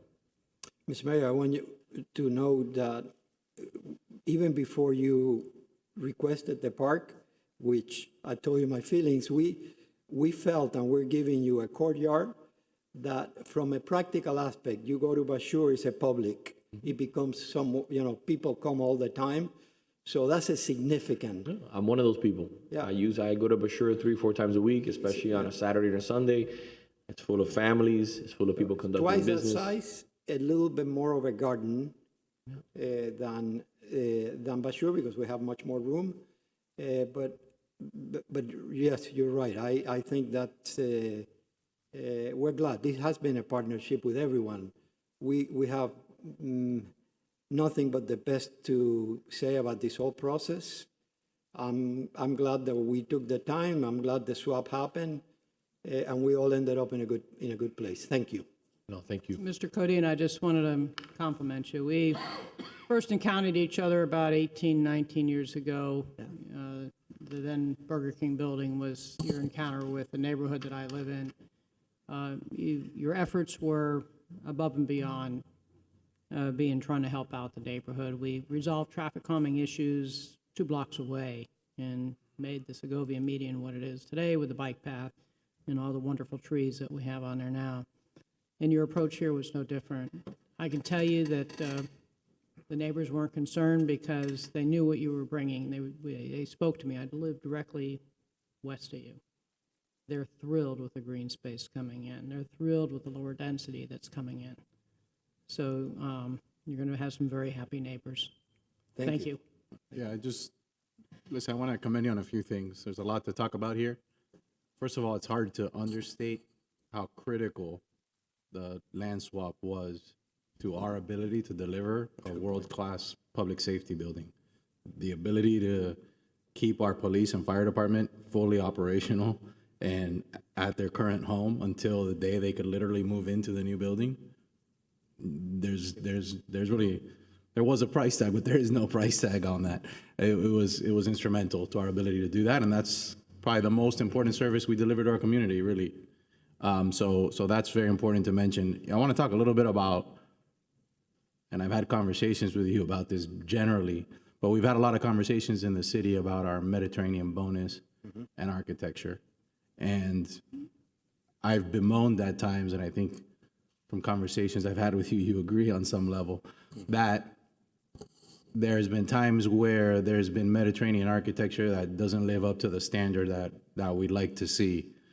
And I think that the design of this building, to your point, it's not the same, cookie cutter Mediterranean, throw on some barrel tile and a paseo and it's Mediterranean. It's world class. It's the type of building that you see in world class cities in Manhattan and in Paris and across the world. So, when we talk about Mediterranean, to me, it's really about quality architecture and the subtlety of the type of stones being used, the thoughtfulness that goes into the design. All anybody has to do is listen to you talk about the design, and it's pretty clear how much thought and authenticity there is underscoring the design of the building. So I thank you for pushing the envelope on that, because I think when somebody like you comes along and does push the envelope on that, hopefully it enables future projects to emulate a little bit what you're doing, and forge a new path forward with a higher quality of Mediterranean. That's what we all want to see in our city. So I think that's very important. You talked about not getting opposition, to Commissioner Anderson's point. I think that's because you have a reputation for quality and professionalism. I also think it's because, and you touched on this a little bit, you're doing placemaking projects. You're not coming in and building another building and another line of buildings in an area. You're coming into your point. You have basically now what's almost like the entryway to the CBD in the north, and the same thing in the south. You know, you're not surrounded by other residential buildings there. It's a surface lot right now for Mercedes. And so when you do that, I think 2020 shows that whole area now has a vibrance to it, and it's only going to continue as more things are built that it didn't have before. And it's kind of extended the boundaries of the CBD north to that point, and now it's an accessible part of the city where I've walked from, I work in the Bacardi building formerly, as was discussed, and I've walked all the way up to that area, you know, straight up Salcedo, and when if it's a nice weather day, you can actually do that. But you used to not have to go that far. There was nothing up there before that you would really be going to. So I think that's important. You know, we've talked about a lot, the exchange of density for a little bit of height and quality is something we've always preached we're willing to do. We're not, you know, a lot of times when you have debates in the public forum about development, it devolves into height and talking about the difference between 10 or 15 feet, which is really irrelevant to the conversation. I think what people get worried about is the density that's coming. Mr. Commissioner, to that point, when you do a small unit, say 1 bedroom, and you got a 8 or 9 foot ceiling, the unit looks fine. But if you're doing an 8,000 square foot unit, we were not looking for more, and we have we have storage too, that the quality of the people that we're bringing in requires that. So I appreciate the fact that you have been flexible on the things that are important to get what you want. I want to point out two things that I regret having done in the city of Coral Gables. So I did 2 buildings that I'm very proud of, Gables Grand. They were 2 failed developers. The guy, it was an RFP by the city. The guy who got it from Minnesota didn't pull it off. Then someone else came. At the end of it, City of Coral Gables came to me and said, would you, the only way we're going to, and I did Gables Grand. I regret when I was doing Gables Grand, I wanted to buy the strip between Gables Grand and Lejeune, you know where that little strip is? Right. And I talked to the commissioners, they were all fine except Kerdyke Sr. I chatted with him, he said, I needed a variance. So I wanted to buy it, demolish it so that I could take the project and do a landscaping fronting on Lejeune, and not an entrance, but he needed a variance for me to do that because the code at the time, Peter and I have talked about this a lot, require you to build right up to the sidewalk, right? And I'm trying to step away and spend a lot of money without, so he said, next to this is a city property that you're getting a lease on, I will vote no. And so I gave in and I built it without it. If you walk through there, if there's a telephone pole or a light, a woman can't even come through there with a carriage. The sidewalk is. And the same thing happened to me on the Bacardi building, where I wanted to set it back and I needed a variance. And again, I came to and talked to one commissioner who said, I don't want any variances. If you require a variance, I'm going to vote no.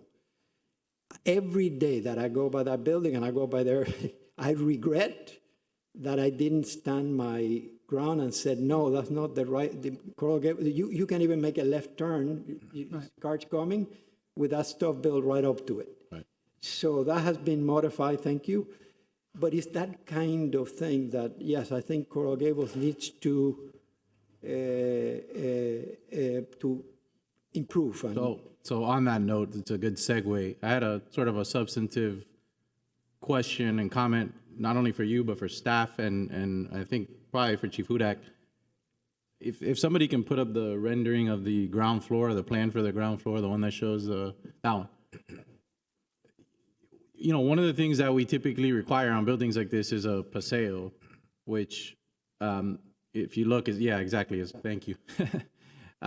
it goes from north to south here, but it cuts through your alley, which sort of comes east to west and then curves to the north.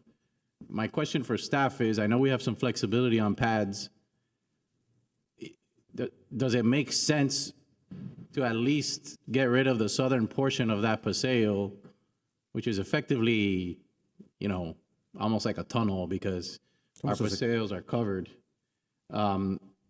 And you have to cross an alley, which, you know, could have vehicles going through. And I'd start by asking you your thoughts about that. And I don't know if it would, I think there's another building That's there the now. only thing that I've given in, that I wish that this doesn't fall to the level of the other problems that I have, but this we're only doing because code requires it that way, because it makes, from our perspective, it goes from, particularly when I have no residents, we have no residential, so that is only there from our perspective because of Coral Gables code, but it makes no sense to me. But I think when you have a pad like this, there's some flexibility. And it was more, and I'm sorry, I just want to make sure that we get this one on the record. Yeah. It's, staff insisted, and we put it in. Sure. The discretion is up to you. If you find it necessary, we never really did. And the suggestion to run it through the middle of the building, as Armando explained, this is a different kind of product. Security here is at a premium. We could not figure out how to run it through the middle like the way we do at the Sophia in 2020. But the requirement is, if you find it necessary, I believe is what the pad requires. Staff did, but it's ultimately your decision. This is the only place we could put it that we felt security was at least somewhat for the building. And the thing is, look, I work a block west of here. I occasion walking east on Almeria regularly. When you pass this building, there's a surface lot eventually over to the east, and there's an alley that goes through there. There's multiple ways that you can cross this block as you go east on this block. These are big blocks. And so, Block on the eastern portion of the alley also tees. Right. It also goes north and south. Correct. So I guess my question is to staff and the city attorney, because it's a pad, do we have flexibility? Is it necessary to have this? And then from a staff perspective, your thoughts. And then obviously from a public safety perspective, I guess my question is, there's a safety issue in terms of traversing an alley, but there's also just from the perspective of you have this sort of, you know, isolated paseo, especially particularly on the south side of the alley. And I just wanted to get everybody's collective thoughts on that. So my understanding is that the pads do require a paseo. I would agree that that's probably not the best place for the paseo, at least the southern portion of the paseo. There were other things that were other locations for the paseo, I believe, that were discussed back and forth between staff and the applicant, but I think this was the final one that worked with the layout for that ground floor. Is that correct? I think the language on pads is that they're required when it's necessary and appropriate. So whatever flexibility that provides, is this necessary? It's almost like we're creating a dark alley where one doesn't need to exist. Yeah, that's the part that No, I would not want to be walking down it. I mean, I think the ground floor experience here, what they're trying to put in with the number of trees where it's right now just a blazing hot parking lot. And the quality of trees, I know that Mr. Codina would be looking for to satisfy the public realm requirement. If we were to remove it, what would it look like then? Would everything? Actually, I'm very glad we're talking about this today, because you're not voting on the site plan today. Right. So if we come back June 28th, we can come back with something that will show it not there, given these comments. That leaves us plenty of time. Leaves us plenty of time to redraw it. So when you do actually vote on it, so I'm glad we got a chance to discuss it, because that way we got direction before you vote. I mean, it seems like you could have maybe a wider alley there as you turn. I don't know if Hermes is in the room or not, but I know that everybody from fire and waste would. The alley was tight. The alley was a bit of engineering.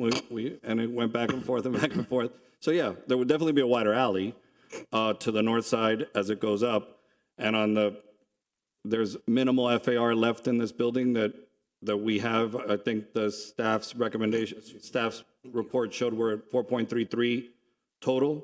So there's a little bit to play with there that it obviously wouldn't be any sort of financial benefit with that tiny little space, but we could close that off. Well, I mean, I would allow the architects to do their job. I mean, if we can make the building more functional, you know, with the Amazon trucks and the delivery trucks and so forth, and utilize that space in a better way, even if you just think about it from that standpoint and keep these trucks off the street. And That so would be much that's more exactly preferable. it, Commissioner. That's a point of the PAD, is to allow the commission discretion to make for a better project if that means not complying strictly maybe with the rules outside of a PAD concept. With regard to a paseo, if the commission finds that there's other ways for people to, you know, get where they need to go, and that this isn't going to foreclose the ability to make that area walkable, then there's nothing that stops the commission from quote unquote waiving that requirement if the appropriate findings are made. I just think sometimes we have these requirements, and I get the intent of it, and certain paseos are to track the language necessary and appropriate.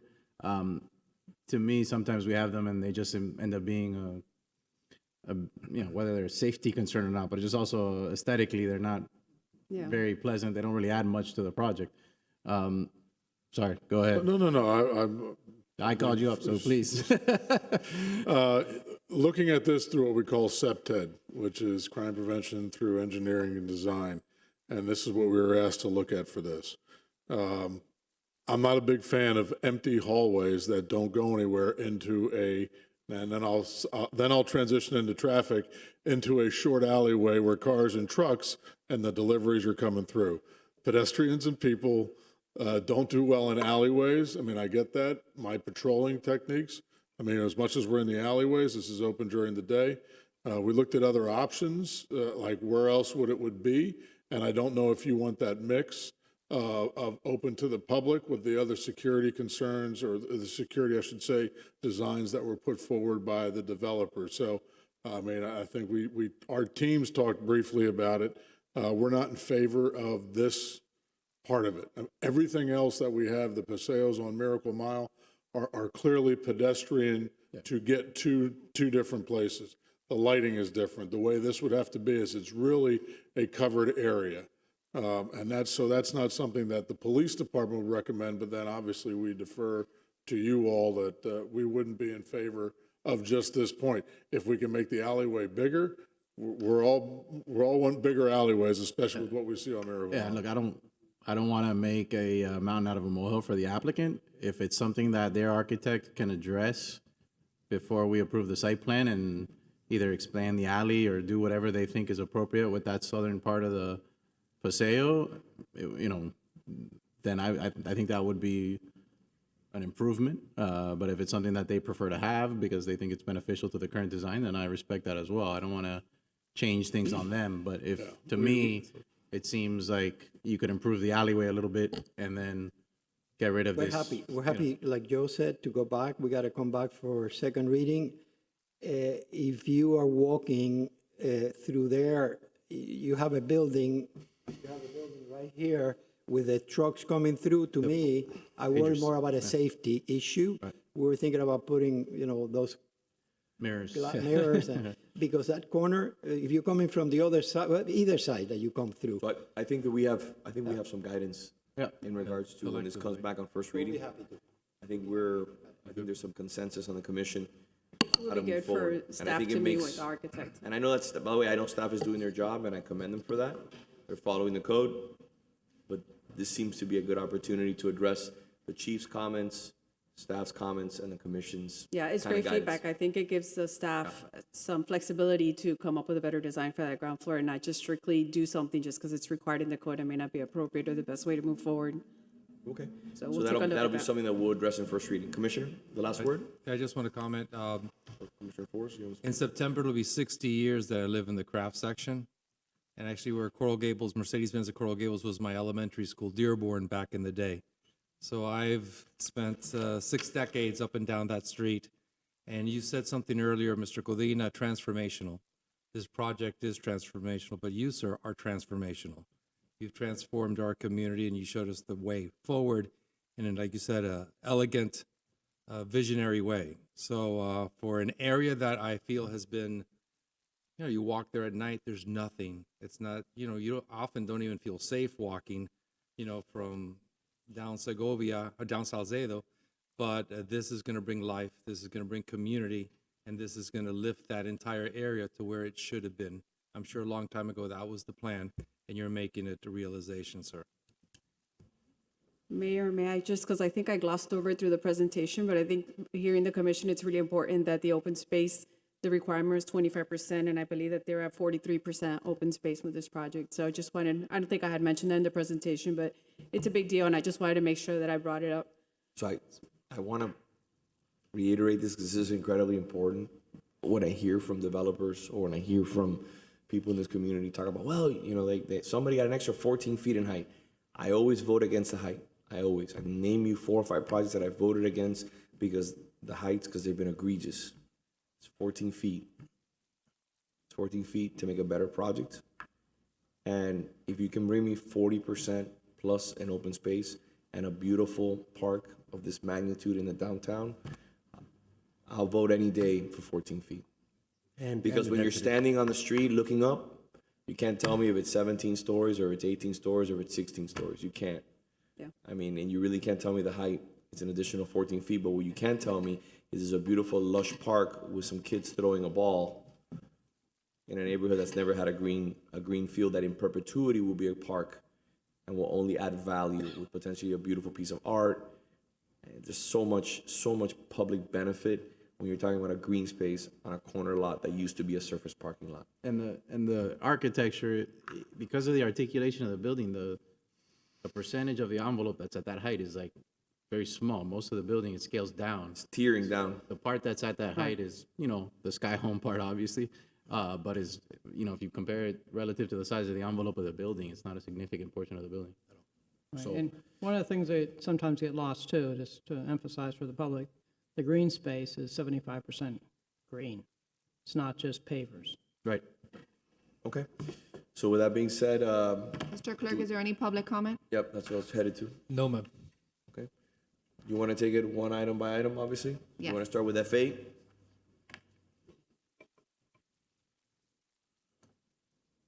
I'll move it.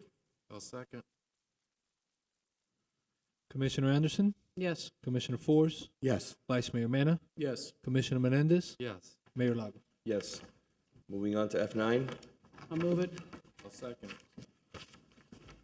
Commissioner Force, Yes. Vice Mayor Mena, Yes. Commissioner Menendez, Yes. Commissioner Anderson, Yes. Mayor Lago.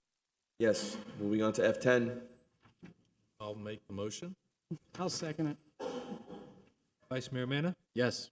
Commissioner Menendez, Yes. Commissioner Anderson, Yes. Commissioner Force, Yes. Mayor Lago. Yes. F11. No vote on No, that. not this No time. vote? Next time. All right. Then I guess we're done. Thank you. It just made the agenda look longer, that's all. Yes. Had you panicking. I want to thank all of you and for your service. If you're wondering where Manny's unit is, it's in the garage. It wasn't at Paseo, right? We'll take a 2-minute break, bathroom break, and then we'll finish up.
Services, Facilities, and Programs within Coco Plum Phase 1 Street Lighting Special Taxing District, amending and restating Resolution 2021-160, estimating the cost of street lighting services, facilities, and programs to be assessed for fiscal year commencing October 1st, 2022, determining that certain real property will be specially benefited thereby, establishing a method of assessing the street light service cost against the real property that will be specially benefited thereby, directing the finance director to prepare or direct the preparation of a preliminary assessment rule based on the methodology set forth herein, establishing a public hearing to consider imposition of the proposed street lighting assessments and the method of their collection, and directing the provision of notice in connection therewith, providing for severability and providing for an effective date.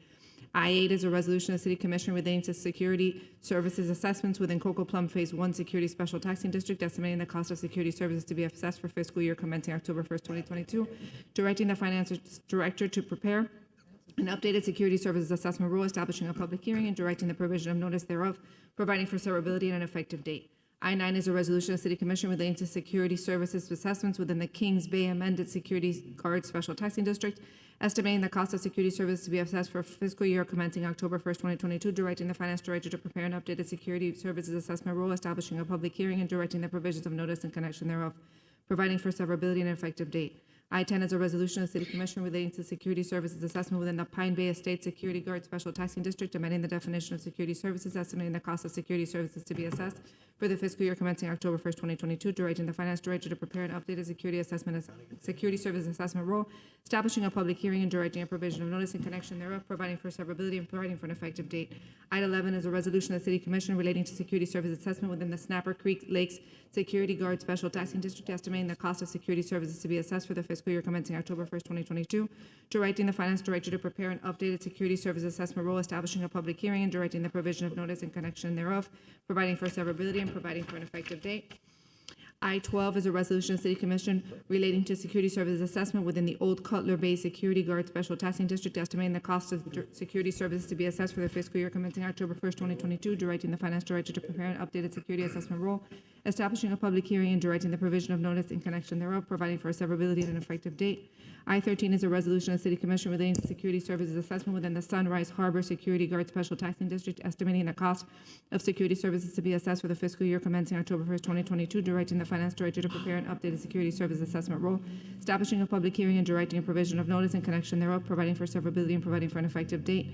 I-14 is a resolution of the City Commission relating to security services assessment within the Banyan Drive Security Guard Special Taxing District, estimating the cost of security services to be assessed for the fiscal year commencing October 1st, 2022, directing the finance director to prepare an updated security assessment rule, establishing a public hearing, and directing the provision of notice in connection thereof, providing for severability and an effective date. I-15 is a resolution of the City Commission relating to security services assessment within the Hammock Lake Security Guard Special Taxing District, estimating the cost of security services to be assessed for the fiscal year commencing October 1st, 2022, directing the finance director to prepare an updated security services assessment rule, establishing a public hearing, and directing the provision of notice in connection thereof, providing for severability and an effective date. I-16 is a resolution of the City Commission relating to security guard special assessments within the Hammock Lakes Banyan Security Guard Special Taxing District, estimating the cost of security services to be assessed for the fiscal year commencing October 1st, 2022, directing the finance director to prepare an updated security services assessment rule, establishing a public hearing, and directing the provision of notice in connection thereof, providing for severability and an effective date. And I-17 is a resolution of the City Commission relating to security services assessment within the Hammock Oaks Harbor Security Guard Special Taxing District, estimating the cost of security services to be assessed for the fiscal year commencing October 1st, 2022, directing the finance director to prepare an updated security services assessment rule, establishing a public hearing, and directing provision for the notice in connection thereof, providing for severability and providing for an effective date. Did you take speed reading course by like, Evelyn Woods, something like that? Yeah, I'm impressed. Yeah. All righty. All right, so now we're on to I-7. I don't know if there's public comment or Yep. were we going to do it all together? We consolidated the public comment for I-7 through I-17. Yes. Any public comment? No, sir. Then you could just take vote All by. right, close one the by one. public comment. You can pull. Oh, you gotta go one. Vote one by one anyway. Oh, we vote on. Yeah, we gotta. Just make a motion? listen, although we're doing however many of these you just read, I have to recuse on I-10 because again, that's the neighborhood that I'm a resident of, so. Can I ask you, seriously? It's kind of silly, but it is. I mean, does he really have to recuse himself on because he's part of a neighborhood? There's a whole analysis that's gonna go into how many people are affected, Yeah, it's not how worth big is a neighborhood. I'm just saying for him because we were gonna. It's fine. It's a no-brainer. Okay. On the others, I'll It's vote. but- easier, though, to just recuse Yeah, yourself, right? exactly. Yes. Okay. So I'll accept the motion on I-7.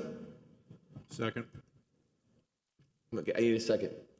Second. No, I need a first. Well, I'll make the first and then they'll second. Okay. Commissioner Menendez, Yes. Commissioner Anderson, Yes. Commissioner Forrest, Yes. Vice Mayor Mena, Yes. Mayor Lago. Yes. I8. I'll move it. Second. Deja vu all over Commissioner again. Anderson, Yes. Commissioner Forrest, Yes. Vice Mayor Mena, Yes. Commissioner Menendez, Yes. Mayor Lago. Yes. I9. I'll make the motion. I'll second. Commissioner Forrest, Yes. Vice Mayor Mena, Yes. Commissioner Menendez, Yes. Commissioner Anderson, Yes. Mayor Lago. Yes. Okay, the I10, next- which Vice Mayor Mena is recusing himself because he lives in the affected area. I'll move it. I'll second. Does the Vice Mayor have to step out of the room? Madam City Attorney? Close your ears, maybe. Technically, you should step out of the room for 2 seconds while Look the through the window. Commissioner Menendez, Yes. Commissioner Anderson, Yes. Commissioner Forrest, Yes. Mayor Lago. Yes. You can come back I11. in. Vice Mayor Mena, please come back into the room. As you can see him, he's you're walking in. back into the room. You got your extra steps in Freeze today. tag. Can I get a first and a second for I11? First. Move it, or, I'm out of sync. I'm sorry. Okay, you made the motion, I'll second. Okay. Commissioner Menendez, Yes. Commissioner Anderson, Yes. Commissioner Forrest, Yes. Vice Mayor Mena, Yes. Mayor Lago. Yes. I12. Okay. I'll move it. I'll second. Commissioner Anderson, Yes. Commissioner Forrest, Yes. Vice Mayor Mena, Yes. Commissioner Menendez, Yes. Mayor Lago. Yes. I13. I'll move it. Second. Commissioner Forrest, Yes. Vice Mayor Mena, Commissioner Menendez, Yes. Commissioner Anderson, Yes. Mayor Lago. Yes. I14. I'll move it. Second. Vice Mayor Mena, Commissioner Menendez, Yes. Commissioner Anderson, Yes. Commissioner Forrest, Yes. Mayor Lago. Yes. I15. I'll move it. I'll second. Commissioner Menendez, Yes. Commissioner Anderson, Yes. Commissioner Forrest, Yes. Vice Mayor Mena, Mayor Lago. Yes. I16. I'll move it. I'll second. Commissioner Anderson, Yes. Commissioner Forrest, Yes. Vice Mayor Mena, Commissioner Menendez, Yes. Mayor Lago. Yes. I17. I'll move it. I'll second. Commissioner Forrest, Yes. Vice Mayor Mena, Commissioner Menendez, Okay, yes. Commissioner Anderson, Yes. Mayor Lago. Yes. I18. I-18 is a resolution of the City Commission relating to the provision of fire protection services, facilities, and programs in the city of Coral Gables, Florida, establish the estimated assessment rate and fire protection assessments for the fiscal year beginning October 1st, 2022, directing the preparation of assessment roll, authorizing a public hearing, and directing provision of notice thereof, and providing for an effective date. Ms. Gomez? So there's no changes in the proposed fire protection assessment rates for the fiscal year beginning October 1, 2022. Any public comment? No, sir. I'll entertain a motion. I'll move it. I'll second. Mr. Clerk? Vice Mayor Mena, Commissioner Menendez, Yes. Commissioner Anderson, Yes. Commissioner Forrest, Yes. Mayor Lago. Yes. I19. A resolution of City Commission relating to the collection and disposal of solid waste in the city of Coral Gables, determining the solid waste costs and solid waste assessment for the fiscal year beginning October 1st, 2022, directing the preparation of an assessment roll, authorizing a public hearing, and directing the provision of notice thereof, providing for an effective date. So this is the required resolution to set the maximum solid waste assessment for the upcoming fiscal year. This resolution also allows for the billing of the early payment discount, which allows for the discounted payment if paid by August 15th. If not, the full assessment is put on the November tax bill. There are three components included in this year's recommended fee increase. The first is the annual pass-through of the county and waste management tipping fee. The fiscal year 23 estimated increase is at 4.5%. In order to cover this amount, there's an additional $8 increase to both the early payment discount and the regular fee. This will bring the early payment discount from $770 to $778, and the regular payment from $902 to $910 for single-family homes. The second component will cover costs to hire temporary help to offset those full-time employees on light duty or out on sick leave. This will help to alleviate the use of overtime as well as maintaining services during absenteeism. There has not been an adjustment to the waste fees to cover temp services for over 7 years. This will increase the annual payment by an additional $10. The combined total will take the early payment to $788 and the regular payment to $920. The third component will cover the cost to adjust the annual budget for holiday-related overtime, given the annual cost of living increases provided to employees. There has not been an adjustment to the waste fee to cover holiday overtime for over 7 years. The required additional cost will increase the annual payment by an additional $6. The combined total will take the early payment to $794 and the regular payment to $926. As you can see, the recommended increase for the solid waste fee is $24 for both the early payment and the regular payment. This increase will generate approximately $260,000, all of which will be used to cover the increases to providing the services as discussed before. This increase does not significantly change or lessen the subsidy that the city continues to cover, which is about 27%. Okay. So quick question, Mr. Manager. How are we in regards to the efforts for the cardboard? This is intertwined with one of the items under the G section, which I have put under an item that I wanted to discuss. Because obviously the reason why we embarked on the cardboard process was to reduce the amount of cardboard that was going to obviously through the That is correct, Mayor. If all the cardboard is going to the recycling, actually reduces our tipping fees because our recycling is under 10% contamination, so we don't have a cost as far as recycling from a tipping perspective. There is a cost for trucking and actually picking the material up, but not for that. So we have our assistant director. It's happened shortly, so it's hard to put a figure on it, but. So I can tell you that we have continued our efforts along with code enforcement to continue enforcing it. We do see an impact on the ground. So we do see less cardboard in the trash pits, and we do see a significant amount more of cardboard in the recycling collection. Like the manager said, it's difficult to pinpoint, but we have seen a decrease of about 8% in our trash tonnage, and we've seen an increase of about 7% in our recycling tonnage. That is taken into account in our projections for next year's tipping fees. We do take the tonnage that we project based on our current trend and multiply it by the new rate.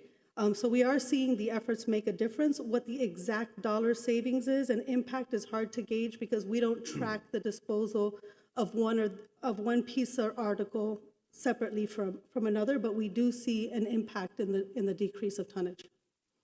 So we don't have a number. An 8% reduction in tipping fees for trash, which was approximately that increase in recycling, Mayor, which would not be subject to a tipping fee. Right. I can say it's about $1,000 from December, 1,000 tons from December to now that the trash has gone down, and I can say that recycling has gone up by about 74 tons. The cost of disposal, obviously, for trash is significantly higher than recycling because we don't pay to dispose recycling. And so we can make an assumption that there's a significant savings in that, but it's not tracked separately. That's one of the items that I had asked for numbers on, as well as, hiring temporary help versus using overtime. Overtime usually costs more. Yeah. So the first two items don't make any sense to me. Using part-time help also allows the part-timers are part of the program, so they can be hired in case we have any issues as far as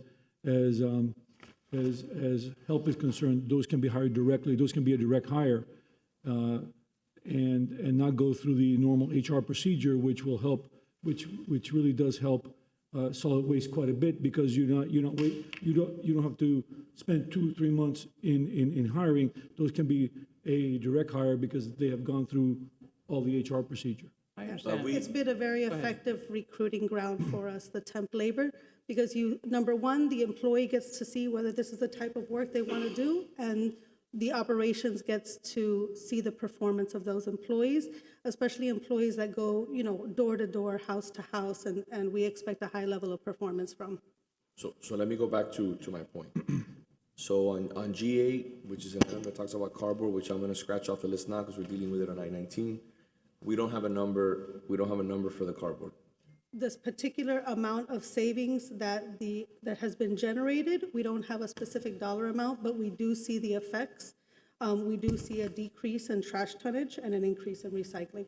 Mayor, it's 8%, so we can assume that that's 8% savings. Well, it should be a lot more, and I'll tell you why.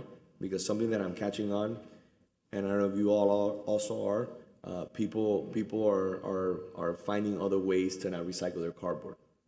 So what they're doing is, and you can see it, because since we allow in the trash pits for black garbage bags to be used, they're just jamming all the cardboard into the black garbage bags and they're dumping them out there. But obviously a black garbage bag that's full of leaves looks completely different than a black garbage bag that's full of cardboard. So my point is that they're finding ways to circumvent the process because they don't want to recycle. New York doesn't do many things right, but what I've seen lately that they've been doing, which I was very impressed by, was, like I mentioned, was obviously they're starting to clean, the streets are a lot cleaner. You're seeing a lot less homeless activity. You're seeing a lot more flowering plants being planted, which is something beautiful. There's a kind of a revitalization of New York now. It's about coming out of COVID. They were in some dire straits. One of the things they do right is very interesting. Is in the commercial areas they require all bags to be clear bags, so you can see what's inside. You can see whether it's cardboard, whether it's food, and then you have to put it in different areas. And those areas, obviously, those things are recycled. I know that people don't want to infringe in people's rights, but I'm voting no on this again for like a fourth year in a row. And I'm going to continue to vote no on this because this is a tax. And this is the worst form of tax. This is a lazy tax. This is a rich person's tax, which really bothers me because we're incapable of doing the simple things to save money. We are. So we have a trash pit and we just dump everything into the trash pit and then it just keeps going up and up and up and up and up. When I got onto this commission, it was $600. We're like at $900. We're going to be at $1,000 pretty soon.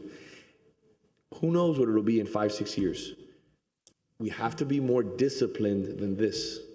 And all it takes is just, you could use clear bags to throw your garbage away, which will force everyone to have to use, to be able to recycle their cardboard. So that 8% really should be 25%, 30%. And then that will taper down our garbage costs. It's the environmentally sustainable thing to do, number one. And number two, it will reduce costs. So when Keith or Diana tells me, hey, Vince, there's no money to do this project. Let me give you one last point before I go, and I'll get off this diatribe. Okay? When somebody calls me and says, hey, Vince, why don't you pave my street? And then I gotta talk to the manager, and I say, Mr. Manager, this family would love to have their streets paved. Well, this resident would love to have their sidewalks done. Or why can't we fix this historic building that's dilapidated? Or why can't we do X, Y, and Z?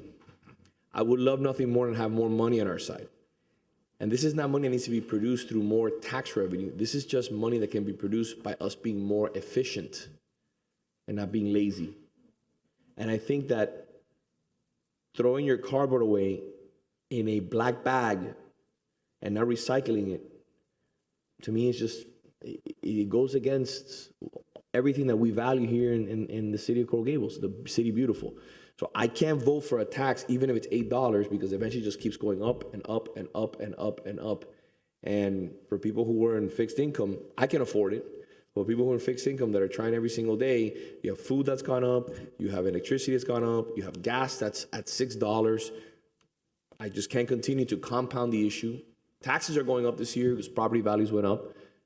And I think that we could do a lot more, even though I think we're doing a lot. And it's not an indictment on your department. Your department's doing a great job. All of those people are doing a great job. But every single person here makes sure that we recycle the cardboard. And we pass that legislation. And now when I drive by, I send emails. The following home has their cardboard in a plastic bag. And then it just sits up there because we allow plastic bags to be in the trash pit because we're assuming that it's green matter when we know it's not green matter. What we should do is, if you want to keep trash pits, I don't have a problem with keeping trash pits, but do not allow for there to be any garbage bags in that green matter. Why do we treat the, I just have a question on that. Yeah, of course. Why do we treat if there's a garbage bag and it's self-evident that there's cardboard box in it sticking out, or you can just tell it's like protruding or whatever. Why do we treat that any differently than if they had just put a box? Why don't we just treat that bag like, hey, you have a box? We do. I have seen cases that we've enforced the black bags. We actually open them and inspect them like we would cardboard when it's evident that there's cardboard. You know, we do reach a good amount of houses, so we do enforce it. We have talked about the black bags before, and, you know, it's silent. It's a practice that's been going on, so I understand your comments on the black bags, but it is a practice that has been allowed in the city for as long as I know. Yeah. But we do enforce it when it's obvious and when, you know, especially if it's sticking out, we do enforce them. Maybe not every single one, but certainly I have seen enforcement on those bags. And by the way, if I may, before Commissioner, the moment you go to a clear bag is the moment this all ends. It's very simple. So you want to continue to have the trash pit, which I'm perfectly fine for. If we can't find a solution for getting rid of the trash pits, and I've offered many different solutions where we could reduce garbage fees, incentivizing people to do it. I don't have a trash pit. And I pay my landscaper to take away his green matter. So I pay more in trash than most people on this dais do, and I don't even use my trash pit because I don't have one. I have a beautiful swale that I planted. So I pay my landscaper to take it away, which is fine. That's something that I want to do because I don't want to have my swale full of green matter for an entire week, or to have, like I've had in certain instances where people have illegally dumped roof tiles and garbage and all kinds of things, you know, on my swale, illegally in the middle of the night. So if we can't find a solution for this, but we can find a solution for so many other things, it's just painful to have to deal with the facts that we should only allow clear bags if we're going to continue to allow a trash pit. What is the problem with that? I think people would comply, and that way you would basically force enforcement, and you would make it a lot easier for code enforcement officers or neighborhood safety aides to basically see as they drive by, hey, it's a black bag, here's a warning. You can't use a black bag. We could allow a 6-month window for people to use all their black bags. We're very lenient, and we give a lot of education, case in point, the sidewalks, and case in point, the cardboard. But I think, honestly, in your opinion, do you think that we could do a lot more and we would see a lot better results financially, where we potentially wouldn't have to raise rates if we went to a clear bag? I could certainly see the benefit of a clear bag. If that's something that you'd like us to explore, we could speak with, you know, the manager and explore changing the ordinance. I believe right now the ordinance is silent on bags.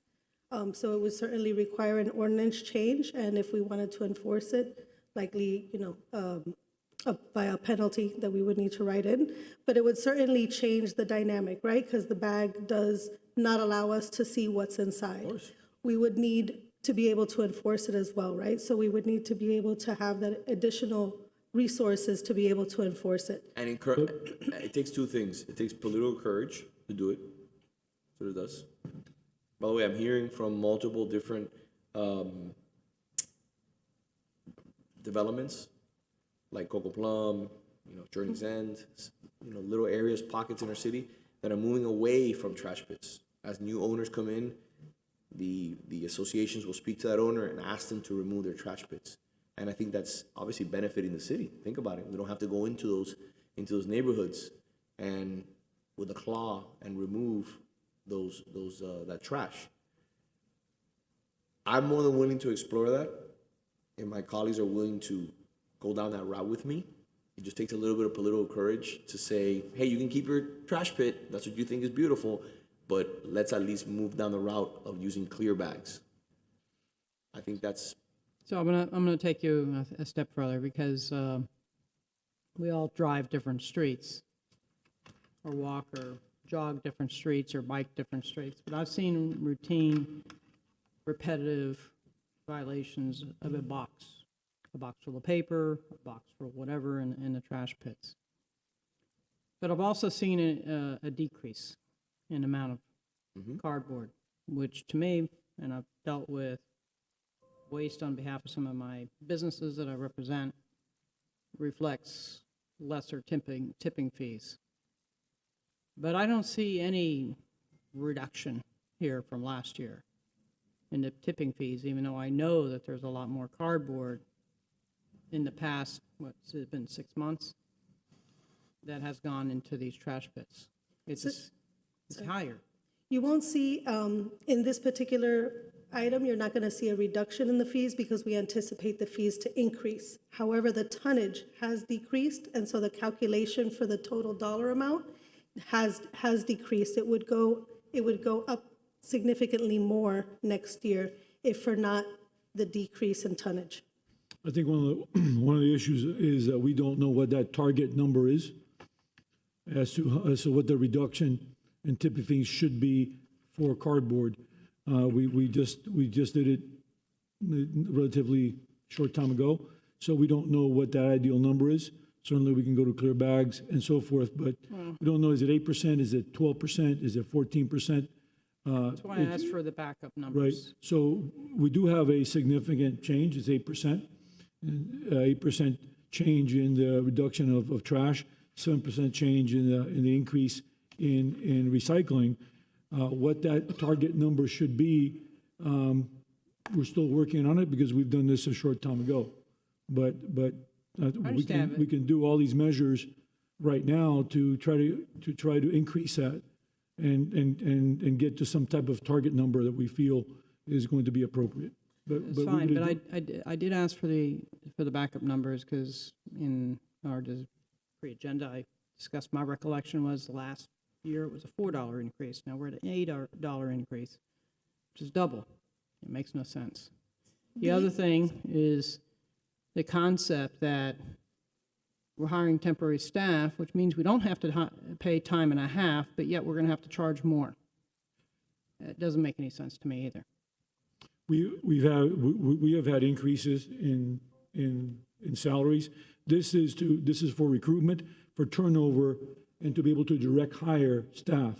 So we don't have to go through hours. Sorry to interrupt, but at regular hours, when you go 1.5 times that regular hourly amount, it's more money than having temporary help. Where am I missing the point? The garbage, they run about 10 to 12 miles a day. There are some accidents, there are some issues, and what we have found is that we are able to better maintain the workforce, having a temporary, some temporary help, which assists with the daily issues. It also, again, from a recruitment issue, from a turnover issue, we can direct hire those and have less downtime, 2 or 3 months downtime. You know, I understand that temporary help is better and more efficient, but if I'm not having to pay overtime, which is time and a half, as opposed to regular time, you know, it should be less money, not more money. So currently, we are absorbing the cost of the overtime, and so then the subsidy just grows larger. So now we're saying instead of the city just absorbing that overtime, let's hire the temporary staff in order to be able to not have as much overtime. So, it's just something that we just in the past had never asked for the increase to the fee for that purpose. It's been over 7 years that we've asked for increase for other purposes other than the pass-through of the tipping. So we haven't really asked for increases except for the pass-through tipping. And for example, the reason that it's double this year, last year's percentage increase was maybe 1.5% that the county was going to raise it, maybe 2%. This year it's 4.5%. So it's clearly that it's just more expensive, and the tipping fee is going to be larger this year. So that's the delta between last year's $4 increase and this year's $8, which is attributed to the tipping. For the overtime, in the past, we would just absorb it and have to fund it with other city funds. So we're saying, you know, the budget is tight. We're asking for the increase in the fee to cover its own costs, not even to 100% cover the cost. We're still subsidizing about 27% of the operations. So that's why you see the increase, because now we're asking for that increase to be absorbed in the fee to generate that revenue to cover those expenses. The holiday work also is solid waste works every holiday except Christmas. Right. So there's that holiday pay increase, which has not been adjusted for the past 7 years. But normally just absorb it in the budget. That's the third item, not the second item. I was Correct, just talking about the second I'm just mentioning item. all three. Right. I mean, It's just an Third item, I don't have a problem with. First two, I do. So listen, I mean, the clear bag will resolve the issue. People are, you have certain people that insist on having their trash pit for one reason or another. And I think the clear bag will resolve it. I would love with support from my commission, just that our staff can come back maybe in a month or 2 months with some ideas of what other cities are doing. By the way, we're one of the last cities that I know in Miami-Dade County that have trash pits. It's true. I mean, I think we're maybe one or two. I understand that people love the idea of going out there and throwing a palm frond, but it's not only the palm frond, it's the doggy bags, it's the illegal dumping. It's a lot of money. If we had a tipping mechanism for the yard waste, the palm fronds and stuff, I think we could conquer it. But piss you off, bro. It's okay, man. I have no objection to clear trash bags. The vice mayor, look, I'll put it out there. The vice mayor disagrees with me. I can see it in his face, but it's okay. It doesn't matter. I still love him. Now listen. He's more libertarian. We're all trying to solve the same problem. I'm just trying to save money for the city. That's all I want to do. No, you hit the nail on the head with the last point, which is, it's millions of dollars. How much is? Look, watch this. How much is the delta, the 20-something% that we're paying right now out of the city's pocket? Yeah, how much are we falling negative? But Mayor, I think sometimes that we forget that we have 2 garbage pickups in the back of the house a week. I know. We have 1 trash every week, and we have 1 recycling. I understand. That's 4 times 11,000. That's 44,000 touches a week. But that's fine, though. And that is a very expensive thing to do. I understand, but that's fine, though. But if we had a little bit of oversight in regards to our guys, again, guys and gals do an incredible job. This is not an indictment on them. This is that we have a little bit of,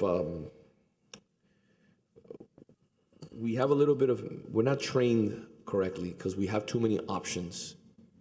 And for example, a person like myself who has gotten rid of my trash pit, I don't have any other options.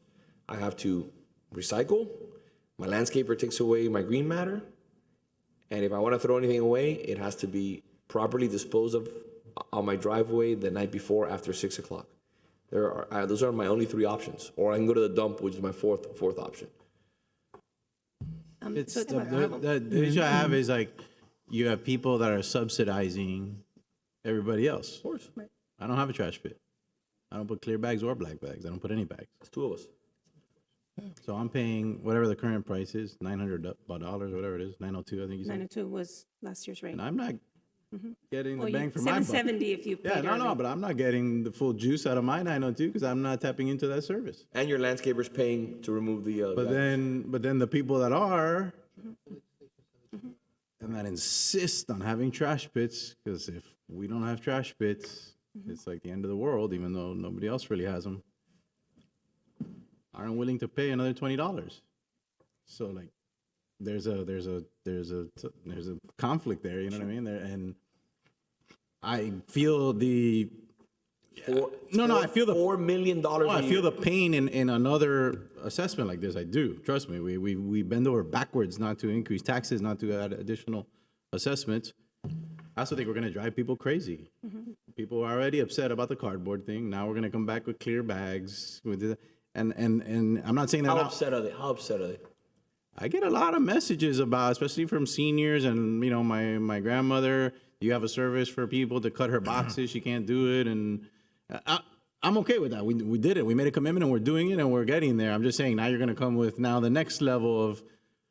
So can I ask you a question though? Complication relating to a trash pit. So let me ask you a question, Vice Mayor. If it becomes the status quo, because I can already tell you, when I drive down from my house, I drive down Alhambra, I can already tell you the 6 homes down Alhambra that literally religiously you drive by them, it's any day of the week, black bag full of cardboard. But it seems to me and all you do, code enforcement goes over there, stops by, and somehow they come, they take it back, and then they go and they basically put it back out the next day. But it seems to me like in most instances, you can probably tell that the black bag is filled with cardboard and address it whether the bag is black or clear.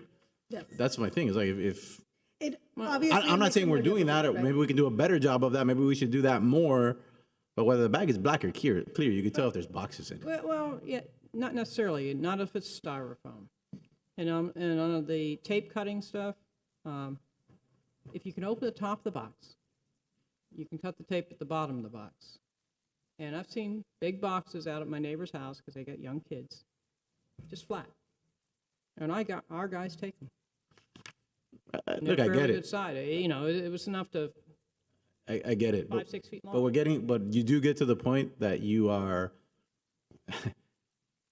effectively kind of a nuisance to your residents. It's like, I got to cut the boxes now. I got to get clear bags, and I can't use styrofoam, and I can't do this. And I'm not saying each one, if you look at it in isolation, is not a worthwhile effort. But we've heard the complaints about this stuff, and like we keep adding more. So I haven't got a complaint about cardboard in a long time. Have you got one or no? But part of the political courage we're talking about is, should we have trash pits at all? I'm willing to vote on that. Yeah, I mean, because let's be honest. Let's be honest. We all know the objective answer, but we don't do it because we know it would upset people. But I'm okay. I'm willing to vote on it. No, I'm just saying. So like that, and I think that's where we're like in this conflict. I'm willing to vote on it. And then tomorrow the articles come out and all that stuff. I'm willing to vote on it.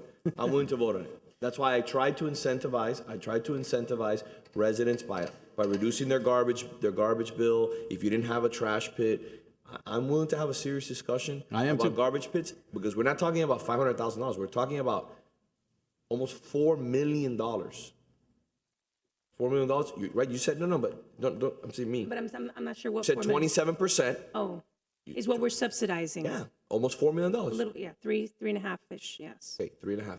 Mhm. That's coming out from the general fund. Mhm. That's not coming out of the $903. Correct. $902 was last. 902. I mean, that's a lot of money. Yes. That's a lot of money. And So when people call and they say, hey, how come we don't have money to do this, or how come we don't have money to do that? Well, because we're basically paying to pick up all of Miami-Dade County's green matter, because I've caught my landscaper years ago, and my neighbor caught his own landscaper dumping his entire day's worth of green matter. I have videos that I've shown on this TV of people coming across 57th Avenue and dumping. But we just like the comfort of being able to, for some reason, be able to have a trash pit and dump our one palm frond there and say we can do that.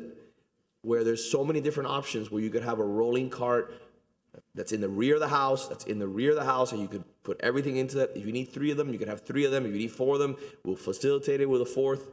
And we can keep track of how many people, how many carts they have, and they can pay for it, just like Miami-Dade County does. Right.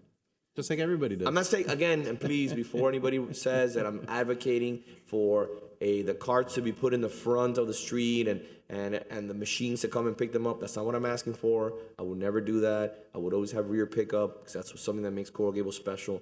But the idea that we just continue to do things the way that we do them, and just, I mean, you're going to look back in 5-10 years and the garbage rate's going to be at $1,500. So to both of your points, as long as we have the trash pit service, there is a cost for service. And so while you don't use your pit, I still have a cost to go down your street. Of course. And so even if you have contributed to the decrease in our trash tonnage, I still have to have personnel and equipment drive Understood. down your street. And so for as long as that service exists, there is a cost to the service, and the city has to dispose of their trash somewhere. And so our options are Miami-Dade and Waste Management. We do try to be fiscally responsible. We try to go to Waste Management where the green is clean, and we can take it to Waste Management, which is a significant reduction in cost for us. We try to make sure that we don't go to the facility next to us, which would be much more convenient, but costs almost $20 more. And so, but while the service exists, we still have to pay for it. And so I'm happy to look at all the options that, the commissioners would like us to look at, and administration. But while the service exists, there's still a cost for it. And so that's what we're here today for. For the record, I have trouble getting behind the transparent garbage bag requirement for philosophical reasons. I think I'd be quicker to ban garbage bags in the trash pit than I would to require transparent ones. Let me ask you a question. I mean, if you're discussing that, if you're talking about trash bags in the garbage pit, ostensibly somebody could put something in a garbage bag that's not loose leaves that they're allowed to put in the trash pit, right? Small household furniture is an item that's allowed in your trash pit. I don't know that we open the bags to look at it all the time. If you've seen my guys work, I'm not necessarily asking them to stop on Coral Way to open a bag and see what's inside of it. We'll probably take the contamination, but yes, And somebody could that's put the something. conflict for me. So, and I don't know how, it probably doesn't happen that often, but when you're analyzing it in terms of, the implications of what we're doing is I don't want to take away somebody's right to dispose something in the trash pit that they can lawfully dispose in there, but may not want their neighbor to know about, whether it be a medical device or God knows what, and be forced to then not use their trash pit, which they pay for, because if they do put it in there, it has to be in a clear bag. Now, we do know that probably the intended point of trash bags and garbage pits, or we hope that the majority is loose leaves, right?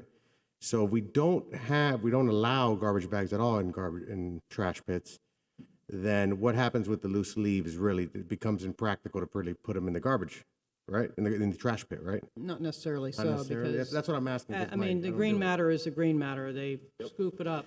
Right. So, Ms. Rodriguez, I'm going to turn the question to you on the suggestion that we have rolling carts for yard waste. Yep. Do we have a way to tip them? We don't have a way to collect the rolling carts. If we were to go down that route, we would look at the appropriate equipment to be able to do that. Yeah, so because I was getting some text messages from one concerned resident, I just want to put on the record, I'm ready to vote. I'm ready to vote on trash pits. So I want to, even if it causes me my next election, I'm ready to vote on it, because I will not be intimidated by anyone. So that's one thing, number one. Number two, we need to find a solution. I'm voting no on this across the board, and I will continue to vote no on this. Number two. Number three, the carts work. They work at every other municipality. Every other municipality has them. You know what the carts do? They stop the illegal dumping. I want to ask you a simple question. I would love your most honest answer, and this is why I respect you. And every member of staff. They give me the truth when people don't want to hear it. I know you can't give me a number, but it's clearly obvious with the growth of the green matter how much illegal dumping is happening in our city, and that we are the refuge haven for all the landscapers that don't want to drive to the pit to pay for the disposal, to pay for the gas, which is now at $6. It costs a lot of money to get over there. The labor, to get rid of all the green clippings for their entire day. They just say, hey, Coral Gables picks it up. They dump it into the trash pits. We're talking about immense amount of money that we have to pay as a city for other municipalities who basically are not paying for their own clipping removal. Is that true or not? I believe that to be true, yes. Okay, good. So I'm just happy. I mean, that's a true, honest, that we as a city are paying millions and millions and millions and millions of dollars because we're incapable of finding a solution. They're saying, hey, well, you're drastic. You want to get rid of trash pits. Obviously, I want to find a solution for inefficiencies and taxpayer dollars that people work so hard for that they should deserve to keep in their own pocket. And if the city's going to get this money, we should put ourselves in a situation where we can use that money in the near future. Like I've said before, in regards to our unfunded liabilities, I hope that one day we don't have to use those $7 million for the unfunded liability, and we can use it for a litany of other things that we have to do in the city. This is a prime example of us as a city not finding a solution.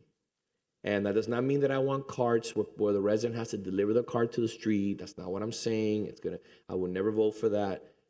But a cart would restrict illegal dumping and the continued habitual disrespect and illegal practice of landscapers in this community. It's everywhere. It's everywhere. It's prevalent. It's pervasive. I do believe, though, that some of the efforts that we've already done have curbed the illegal dumping. Well, we know that we haven't gotten rid of it completely because some of you are aware of it yourselves. But the efforts that we've done with making sure that we're charging for excess trash debris, we believe that that has made the residents even police their own properties where they might have ignored it before. Now they're getting the bill for it. So we do get reports, and we do see that curb in those properties. Once they've been billed for it, we don't see those properties again unless it was truly their own landscaper or a shared pit with their neighbor. So we do see that. We do see that the reduction of pits on 57th Avenue and on some of the major thoroughfares have reduced that. Well, guess what? Can I add something? And I'm sorry to interrupt you. By the way, those are all great things. Yes. But the trash pits on 57th Avenue are back because the neighbor across the street, I live there. The neighbor across the street enjoys the free. Look, think about it. Imagine not having to call Miami-Dade County for a special pickup. All you do is you just dump it across the street and Coral Gables picks it up. And then when you have a situation where the green matter across the street from the neighbor does not belong to the Coral Gables resident, your team goes there and says, hey, look, this is an oversized pickup. You know, is this your landscaping? The resident says, obviously it's not. I don't have palm trees or I don't have this type of tree. We as a city do a courtesy. We're not going to charge them because obviously somebody did illegal dumping. So it's everywhere. It's throughout the city. We catch them on a continual basis. I have tons of videos where I've caught them. You know, no matter what you do on 57th Avenue or 37th Avenue, it's the neighborhood landscaper who has gone through 5 different municipalities and ends their day in Coral Gables and dumps all their landscaping at the end of the day. It's just common sense. They don't have to drive to the pit, which is far away. They don't have to spend the gas. They don't have to pay the fee. There's 2 options here. The vice mayor mentioned one of them.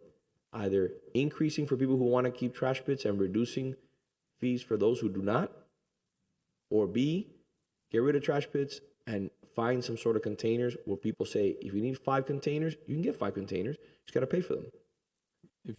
You roll it, and it gets rolled by city staff from the rear the day of pickup. You will curb and you will stop and you will have millions upon millions of dollars in the coffers every single year because you will not have illegal dumping. That's a reality of our situation. If you had in the hypothetical world where you had a system where all the costs for the trash pickup were charged to those that use it, and all that don't use it, opt out of using it, don't get charged, and the cost for the people that do use it were to go up to what it would be, nobody would want this. But we have a subsidy system where you're basically taxing everybody the same for a service that not everybody uses or cares for, and that many people don't like. And so we bend over backwards to try to make this antiquated system work.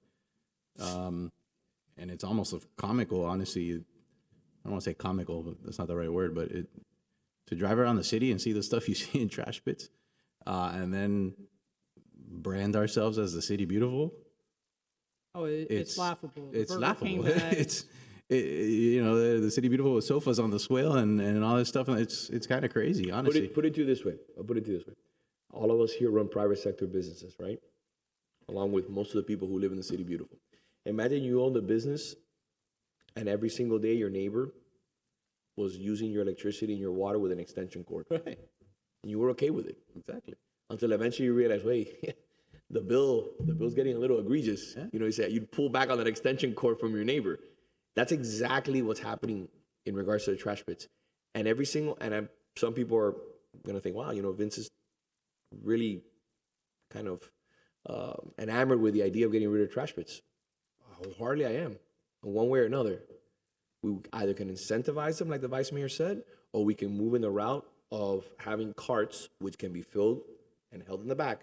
But we need to find a solution because the idea of not having millions of dollars on our side to fix parks, to deal with the community recreation center, to deal with swales, to deal with public safety, to deal with issues, like ADA issues, sidewalks. You want a bike lane, you want this, you want that. That we can't fund those projects because we have to turn a blind eye because trash pits are that important, which, by the way, how many trash pits are installed when we know they're against the code, against giant live oak trees, and they're crushing the roots of the oak tree, and how many fines have been given by code enforcement, and nothing happens. The owner continues to basically eat away at that beautiful tree and the destruction of that tree, which eventually will cause its death, because we need to have a trash pit. And by the way, to the vice mayor's point, how many times have you been driving or walking down our city, looked at somebody's front yard and seen a trash pit, and there are 50 doggy bags in the trash pit? Talking about water pollution. Now, this does dovetail in with G5, which is talking about commercial waste in the trash pits. Can I take it off? check it off. I mean, well, we do have a presentation because staff, has been working with waste management. But Okay. Commissioner as Anderson? long as there a trash pit there. Before we leave this item, I just wanted to clarify that the overtime is not because they can't finish, is because of light duty and sick leave, not because it's really overtime. This is a very intensive job. They run 10 to 12 miles a day.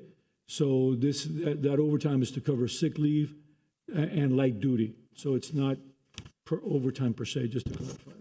Well, devil's in the details a lot of times, and I wanted some of the details on this. So it's not overtime per se, it's to cover light duty and sick leave instead of using overtime to use temporary help. There are positives in recruitment, turnover, and the direct hire process. We need to take a vote on this item. Before we move on to the next item, would somebody like to make a motion? My problem is we're almost like rewarding the bad behavior by not increasing. Right. To me, the real thing is you want this is what it costs. And if you want to curb it, that's the most effective tool. So I'm having a hard time because isn't that the real answer? Well, proportionally, the No, people because that they get, gotta pay for, if you want a service, you gotta pay for it, right? the people that get proportionally hit the worst are usually the ones with the smallest properties. The ones with the smallest properties can least afford it. So there's a tension here on this issue that we really need to address aggressively if we're going to resolve it. Because we have the drive-by dumping, we have the commercial waste in the trash pits, we have the damage to the trees, several in my block. We invite all of it. Yes, we do. We have a neon sign out. Yeah, that's the thing. And until we own that, like the complaints about it are tough, and I'm the first one complaining about it. Trust me, and I think we need to have a real discussion about maybe this is something that should be put to a referendum. This is a tough issue. Everybody says that people will be out with pitchforks if you have the audacity to take it away. That's okay, but maybe you come up with a proposal that's an alternative proposal, and you put it out there and you ask residents, do you want to pay X a year for the service you have now, or do you want to pay Y for this other service? But with a rolling cart, whatever the proposal is, whatever the proposal is, we work on it. But I think that's a way forward. Put it to referendum. It's rather than just the noisiest one in the room being heard. Right. We could certainly look at different options and look at what other cities are doing, looking at the 3 times a year, quarterly bulk pickup, things of that nature. Look at the carts. There's different options. We should Other have plenty cities of are doing options other to things. survey because we're the only ones that do it this way. So every other option out there is an option because we're the only ones doing this. Yeah, Miami Lakes is pretty green. Okay, my father had a home there with 6 to 8 mango trees, oak trees, et cetera, et cetera. Somehow he managed, with trimming all those trees, to be able to do it with a cart and a couple bulk pickups. But based on what we're seeing in CPI, this is the increase that we're anticipating next year. So whether we pass the fee today or not, we're going to see the increase of the percentage on the disposal costs. The tonnage may continue to go down slightly, but it's not going to go away. We do average about 30,000 tons of trash a year, even though it has gone down, and I believe that will continue to go down. We continue to enforce, we continue to have different ways of addressing those things. The fee is still going to go up, and so it's going to be a cost of service. We'll absorb it in other ways. With regard to the temp labor, like the manager said, our staff has a high injury rate. The summer comes, people start getting injured. The heat begins to affect people. And so what we've identified is that we need to be able to have that backup staff to step in and to be able to run those routes. Our service is not easy in the sense that the employees need to know where the garbage is. They need to know every house, the entrances, the side gates, which little lady hides her recycling under that cabinet and things of that nature. And so having temporary staff that we can train and have available to us to be able to do that it makes it difficult when we're just moving people from one route to another to help out, because they do need to know their neighborhoods. Most of you know your trash guy, most of you know your garbage guy, because he goes to the back of the house. He knows how you package your garbage. And so that temp labor, to be able to cover those and to be able to give our guys the ability to run the routes when one or two men are down, is really, it makes a significant difference to our operation. Like the manager said, our guys work really hard. I know you guys have acknowledged that. They do a wonderful job for our residents. They really care about what they do. Are they perfect? No, we miss something, we make a mistake here or there. But that temporary staffing really has made a difference for us to be able to provide that level of service that our residents expect. You've been doing an excellent job, and this is not a vote about. I know. So I appreciate it. I would like to, Commissioner, I'd like to have a sunshine meeting with the manager and any of my colleagues that would like to join to find solutions. One of those that we have not talked about is, I think it's absolutely ridiculous that you have a 4-acre site with a forest and you're paying the same amount of money as a person in North Gables has a 5,000 square foot lot. It just doesn't add up. It doesn't add up. We need to find solutions. We need to find solutions. And again, I want to be very, very clear. Very clear. No fear. Zero fear. They can write what they want. They can say what they want. We will find a solution for this. We will no longer continue to kick the can down the curb, because that's not why I ran for public office. Just like when they told us they were going to run us out of town with a cardboard, nobody got run out of town. What the $24? What does it add up to total citywide? $260,000 In the entire city? in the entire city. Right, so that you know, when you make this decision, you know, we're paying for this. Mhm. So there's no not paying for this. Yep. So Correct. you're taking So it's either voted this- $260,000 yep. from somewhere else in the budget correct. to pay for this. Or you pass it through. So, you know, I want folks that are against it we're gonna have to have a conversation about where we're taking it from. Because that's the real decision, that we have to pay for it. Like, or change the service, but there's no in between. That is correct, Vice Mayor. Either it comes from a general fund or it comes from a direct cost. Do you need a decision on this today? So, yes, because we need to bill, we need to meet the statutory requirements of the county in order to get the information to them for the trim notices, as well as I have to bill in order to give people time to make their payments between the early payment from July 1 through August 15. So that's why when it was on June 14th, we might have been able to wait till then. But now that the next meeting is not till June 28th, it makes it very difficult for me to meet the deadlines. So with that being said, the deadline, we have a long agenda to continue. Does anybody want I to think the problem was that the meeting was moved to the end of June. Right. Instead of the beginning of June, so it cut our time. Okay. Does anybody want to make a motion? I'll move it. You want to, yeah. Does Well, I anybody mean, have? what other options do we have? Anybody have an appetite to try to, you know, bifurcate out the charges? You know, like, to me, a pass-through is a pass-through, right? Like, everybody understands that. County increased fees, we have to pay those fees, we're passing through that cost. You know, the other stuff we can have a discussion about. I'm just trying to see if there's somewhere in between. I know it's a tough issue. Staff's recommendation is for the full I increase. know. Yeah, I mean, on number one, you have a tipping fee. Mhm. To me, that's always based on quantity. Yep. Okay? I asked for backup data on it. I got none. I mean, I feel like I'm voting on something just to vote on it. I can't do that. The second item, again, just mathematically doesn't make any sense.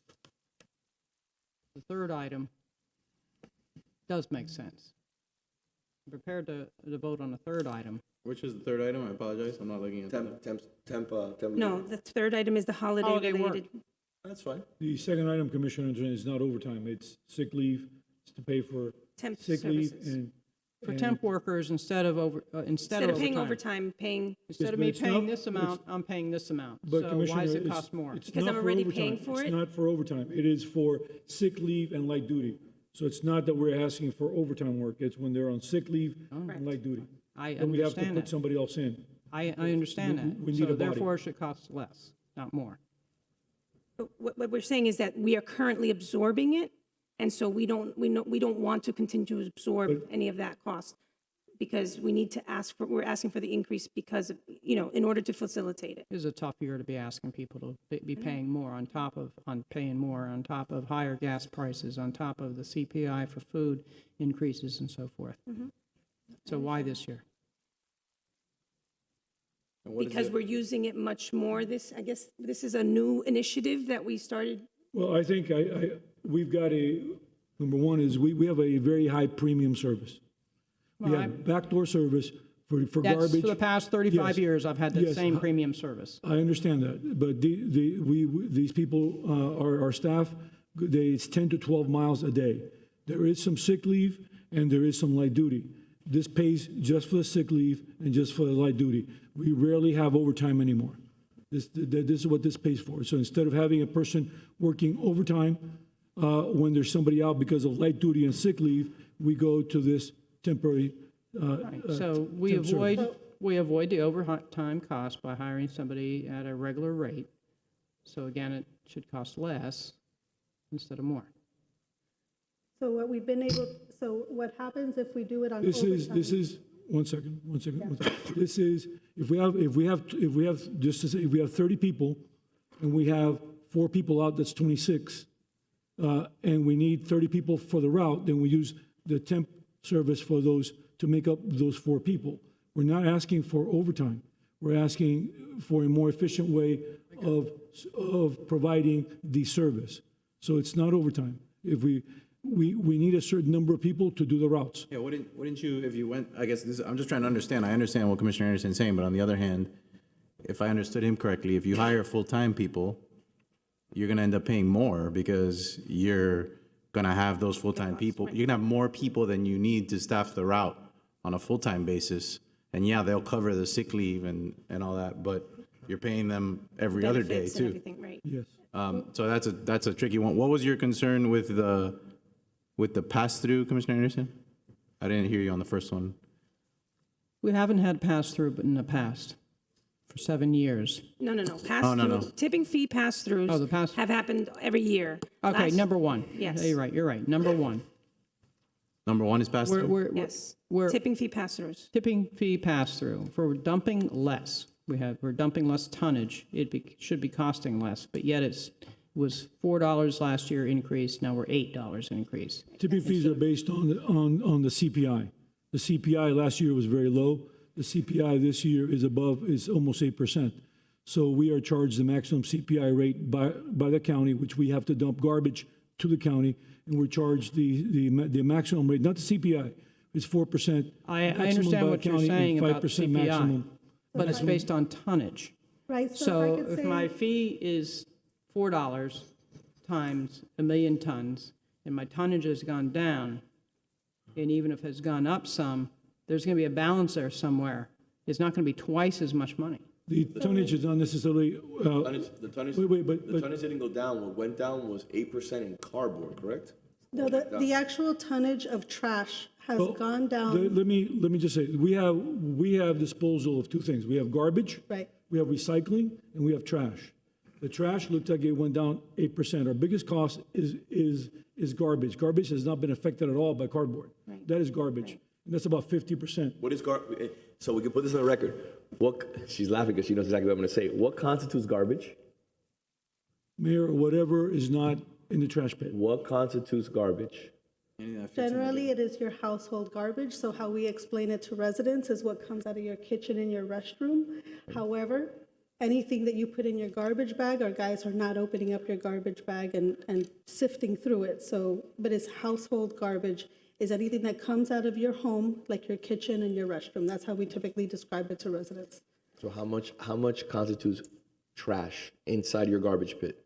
So trash inside your garbage pit, tonnage-wise? Yes. It is approximately $30,000 a year. 30,000 tons a year. Your garbage is about 10,000 tons a year. Now, your garbage, however, costs us about $66 a ton to dispose of, while your yard debris costs about $44 a ton. You guys pick that up? Now, last year, just to address Commissioner Anderson's question, so last year we anticipated about a 1.5% increase on CPI, and our increases actually came in above that. Our increase from the county came in at about 4%, and our increase from waste management came in at 3%. And the reason that we were able to absorb that, at first I had Keith a little nervous because I was telling him, I'm going to blow my budget because we only anticipated 1.5%, is because the tonnage went down. Right. So because the tonnage went down, we've been able to absorb the increase that we didn't anticipate from the county and waste management. However, looking at the CPI increases that we're currently experiencing, we know that we can anticipate that the county is likely going to come in at their max, which is 4%, and that waste management is going to come in at their max at about 5% increase CPI. And so although we do anticipate the tonnage to go down, our calculations, and I'm happy to share them with you, they're in great detail, is based on that anticipated decrease of tonnage and the anticipated increase of that CPI. And so that this year would be a great example of the way that we were able to absorb it, because we have had the efforts of decreasing the tonnage. And the cardboard does not affect the garbage side, it affects the trash side. Of course. Which I have no problem understanding is Excel sheets, but that's why I asked for the backup. Well, I'm sorry, I thought you wanted the percentage of cardboard. Maybe I misunderstood. No, I see a doubling of the fee for residents on general residential units. And I talked to you about the tonnage and how it should be decreased, not only based upon cardboard itself, but, you know, we have an accountability problem if we don't have the backup material for understanding why this increase exists. Well, as the assistant director said, we did have a larger increase last year. We were able to absorb that larger increase because we had a reduction on the trash side only. Garbage, remember, is not affected by cardboard. And this year, we will probably have the maximum CPI increase on either one. CPI right now is at 8%, at over 8%. So we will have a maximum increase on both sides. We did have a maximum increase last year that we absorbed, and we were able to absorb it because of the reduced tonnage. So where do we go from here? And you don't mean doubling of the fee, you mean double of the increase. Double increase. Right. Doubling of the increase, it was Right. a Yeah, $4. no, 'cause you said It double was, of the fee.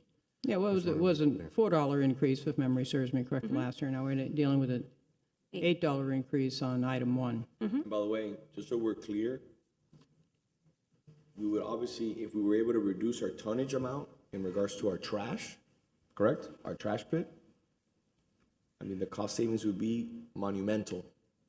And it's only gonna go up more and more and more and more.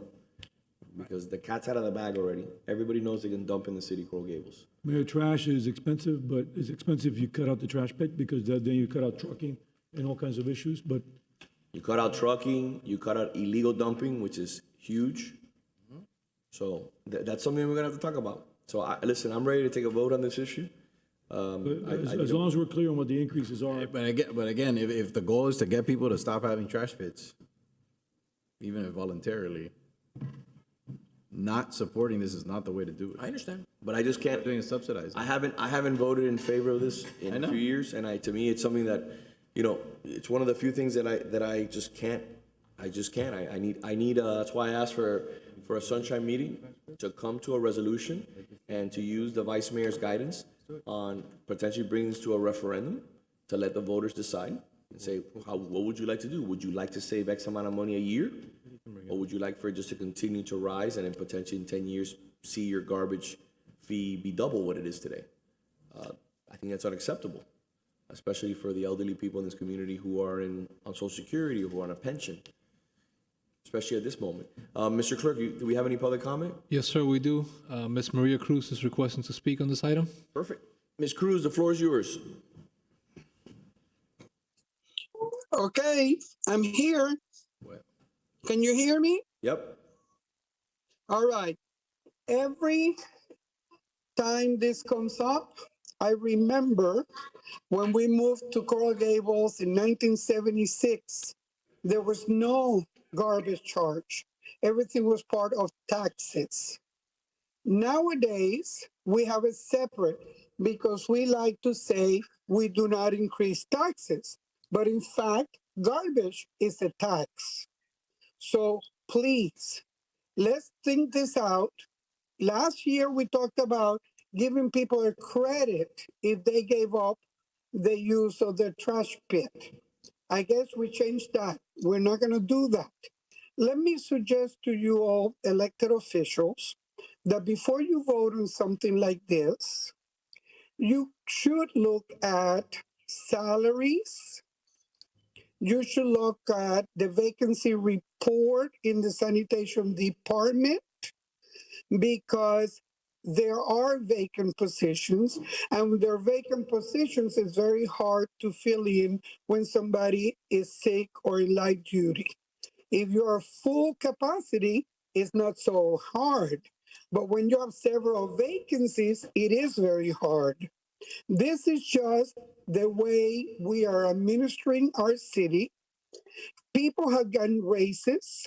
New positions have been opened with different names, same jobs, different names, so we can pay more. You all need to look, please look. You know, I check things like that, and I'm tired of having to say, okay, wait, what's going on here? Because somebody else should be looking. Somebody should be looking at our financial state. And don't believe everything you hear, because you know what? This is another way to bring money. And I'm sorry, Ms. Anderson, that they didn't give you backup materials. I think it's an insult to ask the elected officials to vote for something after requesting the documents and not getting them. And now you're getting oral explanations. You're hearing it. They cannot put it in writing, because if they put it in writing, maybe somebody will go back and say, wait a second.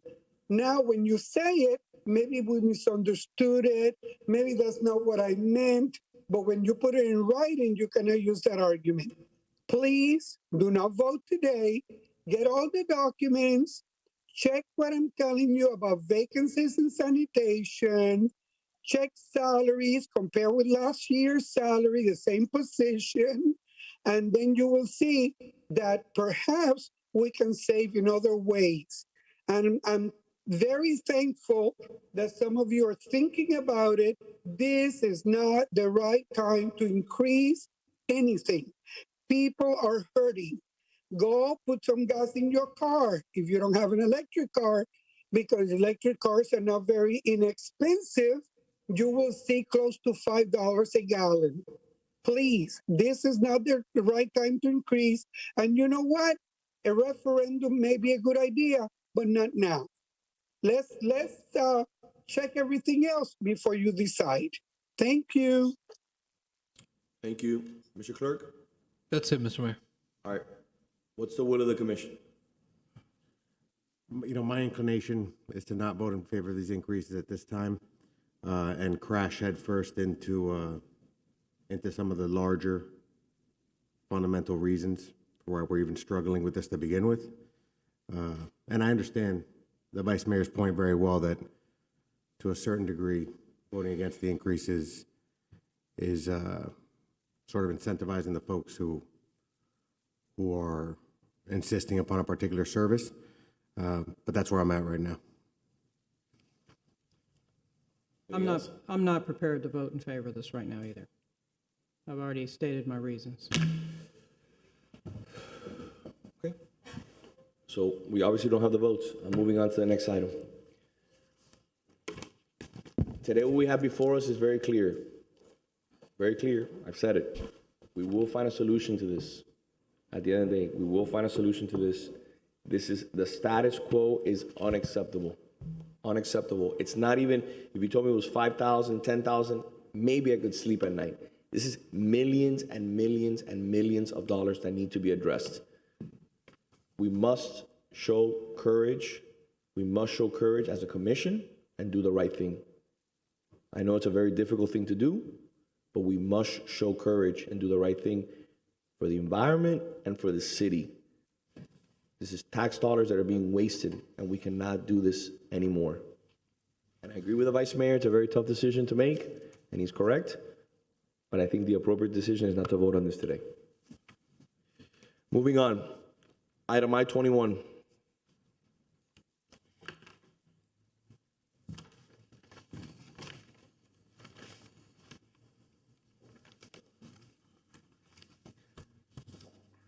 And if I would like also to, obviously, as the no vote that's happened today, I would like to have that sunshine meeting scheduled as quickly as possible at the convenience of the commission. And my colleagues and the manager, please. I think we just need real proposals, though. Yep, real proposals, something real. Like, we're not gonna get together and Yeah, real proposals, real cost have some comparisons. options. Yeah, exactly. Something. So people can choose between A and B and understand what the cost of the two columns are. Agreed. Welcome. By the way, can I say something really quick before Sure. you start? Because I talked about political courage. This took political courage, right here. This is something that we talked about for years. For years, we talked about it. The manager took a very strong position. This commission, they put up signs that they were going to recall me on trees. This took political courage. There's people who will go, I will not name them here, who told me that if I did this and I supported the manager, which is the right thing to do, I support the manager wholeheartedly and staff, that they would run us out of town. We went there on Saturday and Sunday. How ecstatic were people, Fred and Carolina? People were like, this is the best value in town. It is. It's great. This is the best value in town. We hope so. So sometimes the toughest decisions that we have to make that are, are not the easiest decisions. And this is an example of a decision that costs us millions of dollars, causes a little bit of legal wrangling, but at the end of the day, we're coming out on top and we're going to do the right thing. And maybe people will forget how difficult it was, but we won't, because we had a lot of heartburn. We had a lot of heartburn over the issue. So I had to say that because it was a good transition. No, absolutely, absolutely. It is, and people are ecstatic. I mean, because you guys really rolled out the red carpet, and thank you immensely for all the hard work you did. Go ahead, Fred. Well, Carolina. we're gonna, if we can pull up the presentation, we want to kind of give you some updates.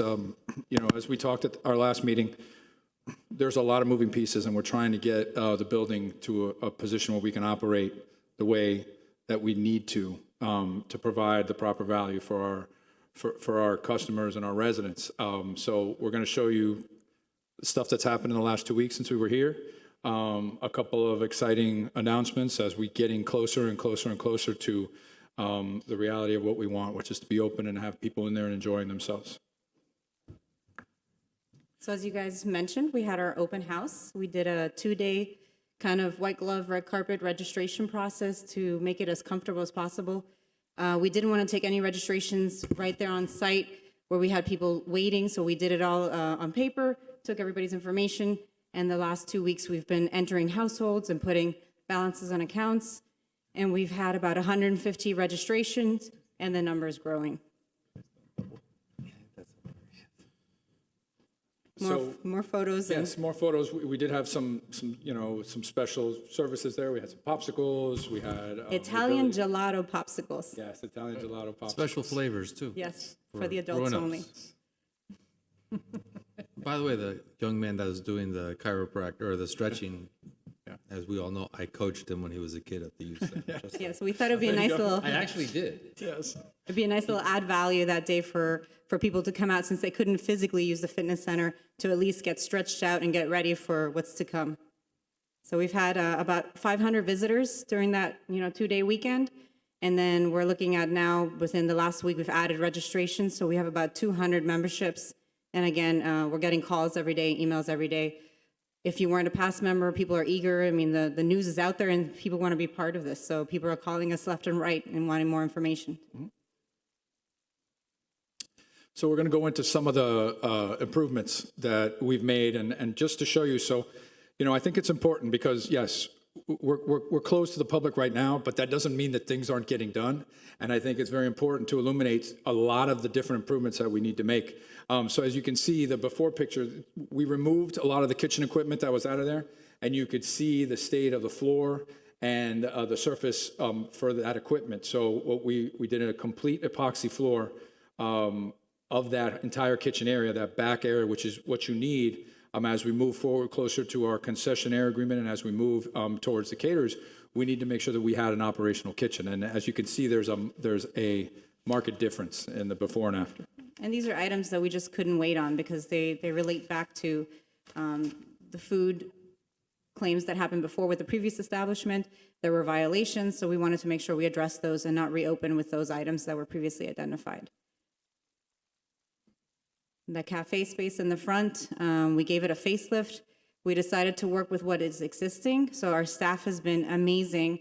We acquired the maintenance manager that was there before. His name is Ely, and he's been doing most of this himself with some of the staff, and they basically retrofitted all the equipment that's there, put in new glass, new plexiglass, changed out gaskets, fixed electrical, repainted the leather frontier fascia to give it a nice little facelift. We did the tile work on the back, and then we just had new countertops installed last Saturday. You continue to see there's some of our cafe spaces behind the counters or under the subway tile that we just showed you, and then you can see what it is afterwards, where with the new countertop and the new cabinets, doors that we put in, and it changed out that space pretty dramatically. And these are things you don't really see until you go in and you see what's So you remove behind the sink and and then you see the conditions of the area. And funny story with the cabinetry, we were trying to get new cabinetry and everything was 2 weeks to 2 months lead time to get cabinetry. So our staff went and got the wood themselves and they built the cabinetry. So that's awesome. It was great. We did it. Yeah. This kind of area we showed you a little bit before. This is the area where the rafters are that had immense termite damage. And we went first through the faux beams, realized that they were pretty damaged, then went up and found that the rafters were even more severely damaged.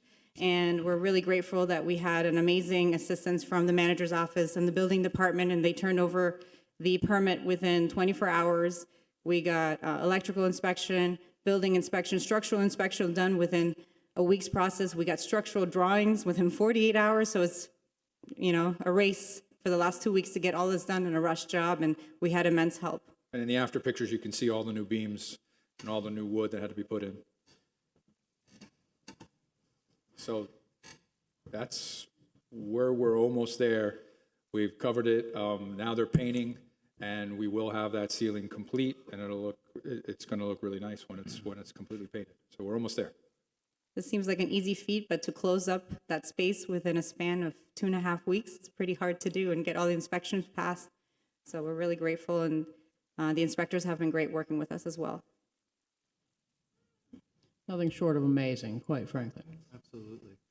So one of the things that we had to work on after we tented the building, remember there was ivy along the side of the building, and then we had to, once it was tented, that was something that had to be removed as it was now officially dead once it got sprayed. So we were able to look at that, and we really did an exterior painting, and as you can see, we started re-landscaping the exterior. And we painted the walls, we painted the exterior fence, and it looks really great.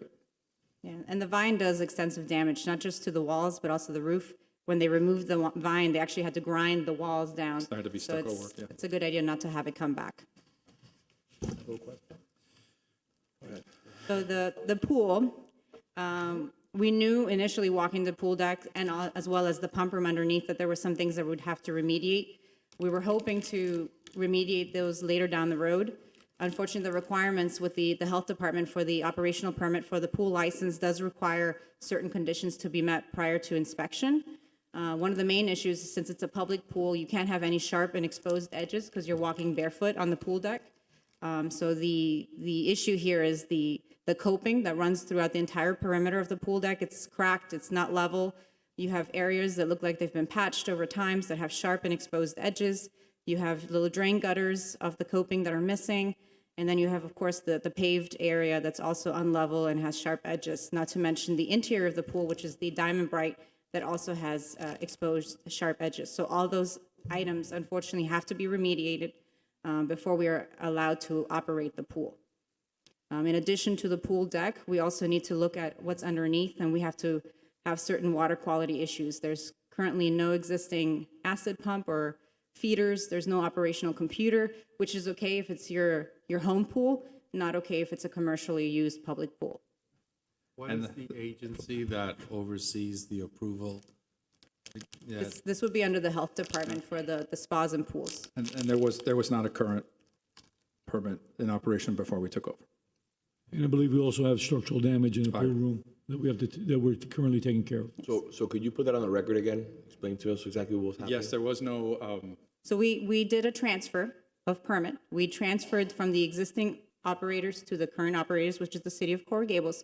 We have received the transfer, but that doesn't allow you to operate. That just says we've transferred the ownership of the permit, and it had previously not been paid for the year before. So there were some violations on record. Now they've moved over. We've looked at some of those violations, and we now know what we need to be able to operate. So before we have an inspection with the inspector, we need to address these items so that we can go ahead and open the pool. These aren't cosmetic. No. They're very harsh when it comes to the life safety items, and the main two items is the sharp and exposed edges, as well as the water quality, because you're dealing with a commercial pool, not a residential pool. Life safety. so this is a checklist of the things that we've completed. We completed the assessment.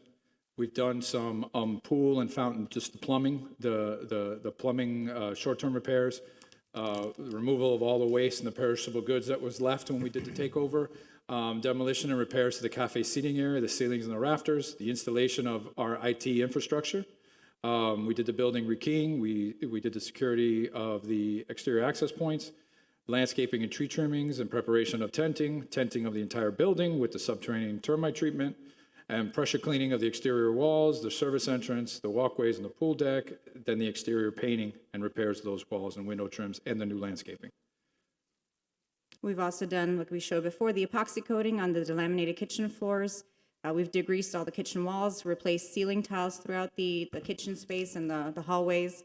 We degreased and repaired the kitchen appliances, and we've also identified and removed damaged kitchen appliances, also appliances that didn't have motors inside of them. It seemed like it was mainly just a storage space for some of the kitchen equipment, not actually in use and functional. We're also performing repairs to the refrigeration and freezer units and systems that are in the kitchen. We've gone ahead and recertified the kitchen hood, exhaust, and suppression system. We also found that when we inspected the hood, there was corrosion inside leading to the roof and holes, which can lead to a grease fire, so very dangerous, so we're addressing those items as well.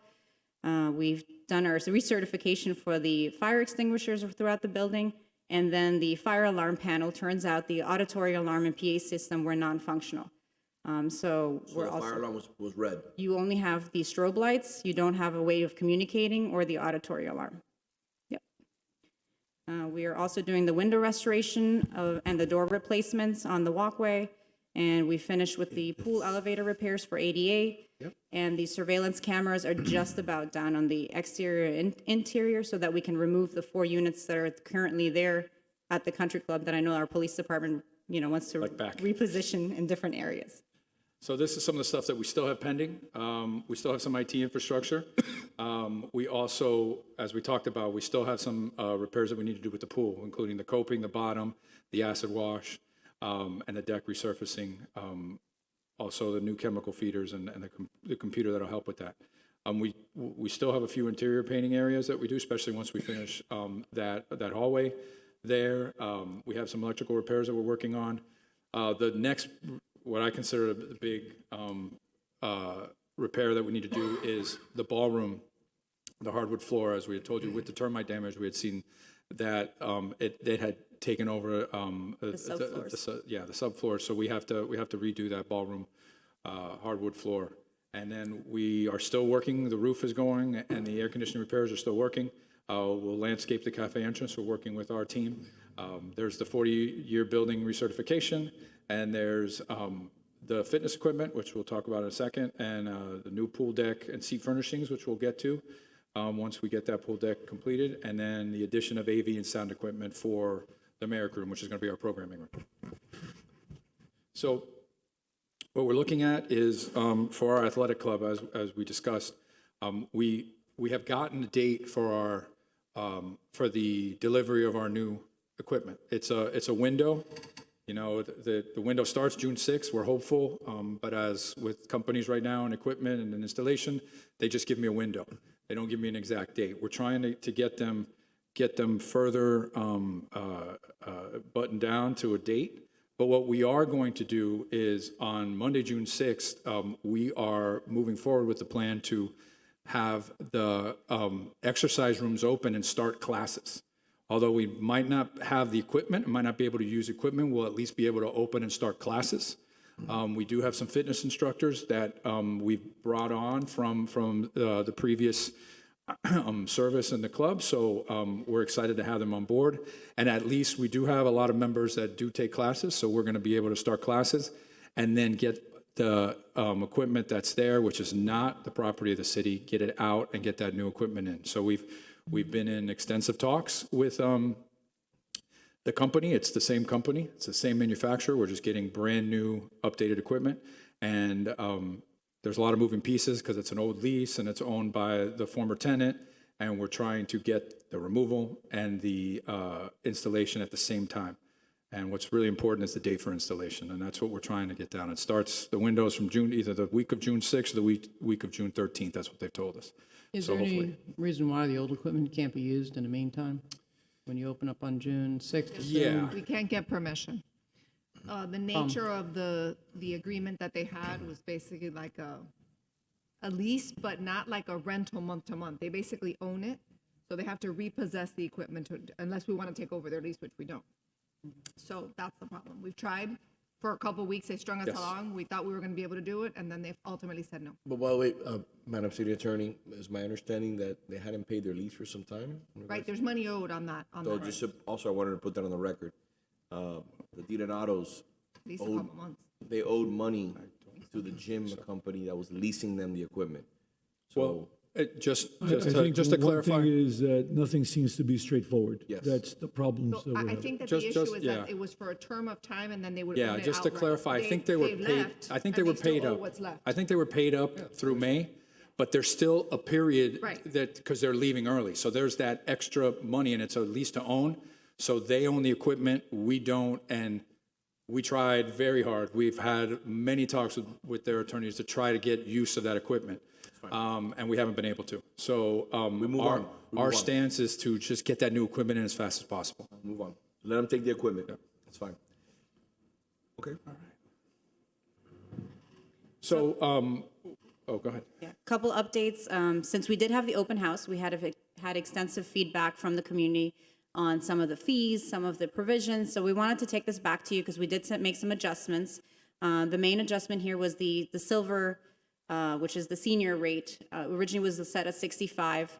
There was heavy discussion on reducing it to 55, which is kind of the standard AARP, starts from anywhere from 55 to 65. It's also what we were doing for our tennis memberships and our youth center memberships. So we went ahead and reduced it to 55 to get more people in that bracket for the silver membership. And then there was a big input to have a couples silver membership. So it's, certain individuals have fixed incomes. They've been at the club for many years. They really wanted to continue staying at the club. So we looked at adding a couples membership for those individuals as well. When I was there, they were very passionate about the city bringing that package. Yes. So there's a lot of passionate residents about that, so. Another thing that we got as feedback from the open house is a one-week guest pass for people that come in and stay with them over the summer or whatever it may be. So we looked at a guest fee that would be a one-week guest fee, and we added that in as well.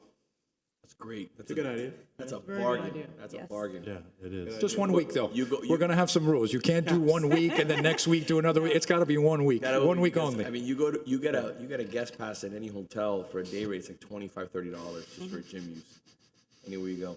And this was geared more as the friends and family. I have my daughter, my son coming from college. They're spending the Christmas break with me. I want them to go to the gym with me. So we also have some updates. We've worked with neighborhood tennis to get that agreement signed up until the end of the fiscal year so they can do their summer camp and their programs.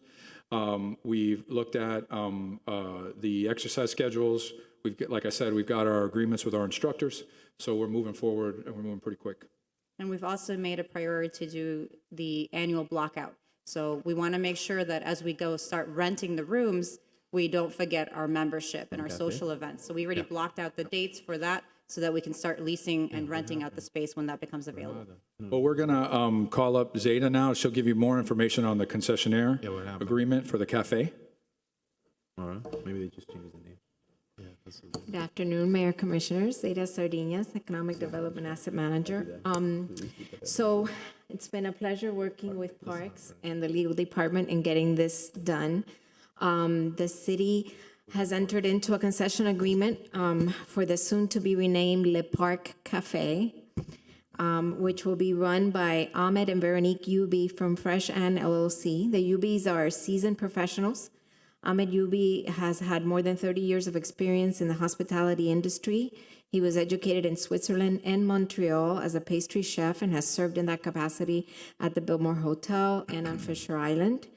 Veronique is a registered nurse by education and trade, having held numerous healthcare management positions throughout her career. After many years of hospitality and management experience, some 20 years ago, the Ubis successfully pursued entrepreneurship first at the Le Crepe Bistro by Sunset Place and later at Cafe Bonjour in South Miami. They have a strong, loyal customer base. Their experience at the bistro and the cafe gives them that base and established presence in our community. The online reviews for their previous locations were highly favorable, and they were also favorably reviewed by local publications over the years. What they bring to the table is high quality, they have a reputation for providing high quality, traditional, affordable food. The proposed menu includes many classics with occasional flourish, such as quiches, sandwiches, and soups, as well as in-house baked pastries and ice cream, which we know is so popular with many who visit the cafe. They also have strong relationships with suppliers and vendors. That's always great because they are able to obtain the best pricing for the foods and beverage products, as well as to procure any equipment that may be necessary to run the cafe. In addition to that, they're putting together an experienced team who's going to work in unison with the community recreation staff at the country club to provide the highest level of customer service for Coral Gables residents and visitors. With respect to the concession agreement, it was drafted based on a sales revenue split. The city will provide, own and maintain the interior setup and equipment. The city will oversee quality control, including menu selection and pricing structure at the cafe kitchen space, and the concessionaire will also assist in supervising catering events. The agreement is for 1 year with continued oversight and evaluation. Provided that the concessionaire is not in default under the agreement, they will have the option to negotiate terms and conditions for an additional 5-year term that will be with commission approval. In conclusion, we believe that the concessionaire will contribute to the department's ability to deliver high-quality food and beverage services at the country club for members, residents, and visitors. Their experience in food service and their relationships should also, and the revenue split should also result in generating increased revenues for the city. Please let me know if you have any questions. How's their coffee? Because that's part of the experience, a good latte cappuccino. That's what parents and families love. And we are going to be getting equipment because the one that was there was obviously from the previous, and it was leased as well, so it's been taken away. So we're working on that as well. But we're very happy with the choice. They had reached out to us last year in the middle of some of the advertised services that we had, and they have an excellent reputation in the community for over 20 years. So. And we will have oversight in regular meetings with them to make sure it's working out properly. What are we doing to get this information out there? Because I think there's a lot of positive things here that we're hearing about, but I'd like for the community to know everything that you guys have been doing, what's going on. Yeah, we're going to before work and with, after photos as we go along.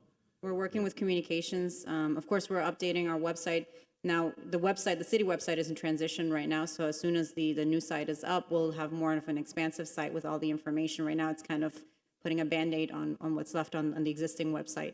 But we're going to get the information out, and just keep in mind that this was really rushed executed as of end of last week to get you this information at the presentation. So No, but I think it's great. I think the presentation is really good, and I think the before and after photos kind of speak for themselves, honestly.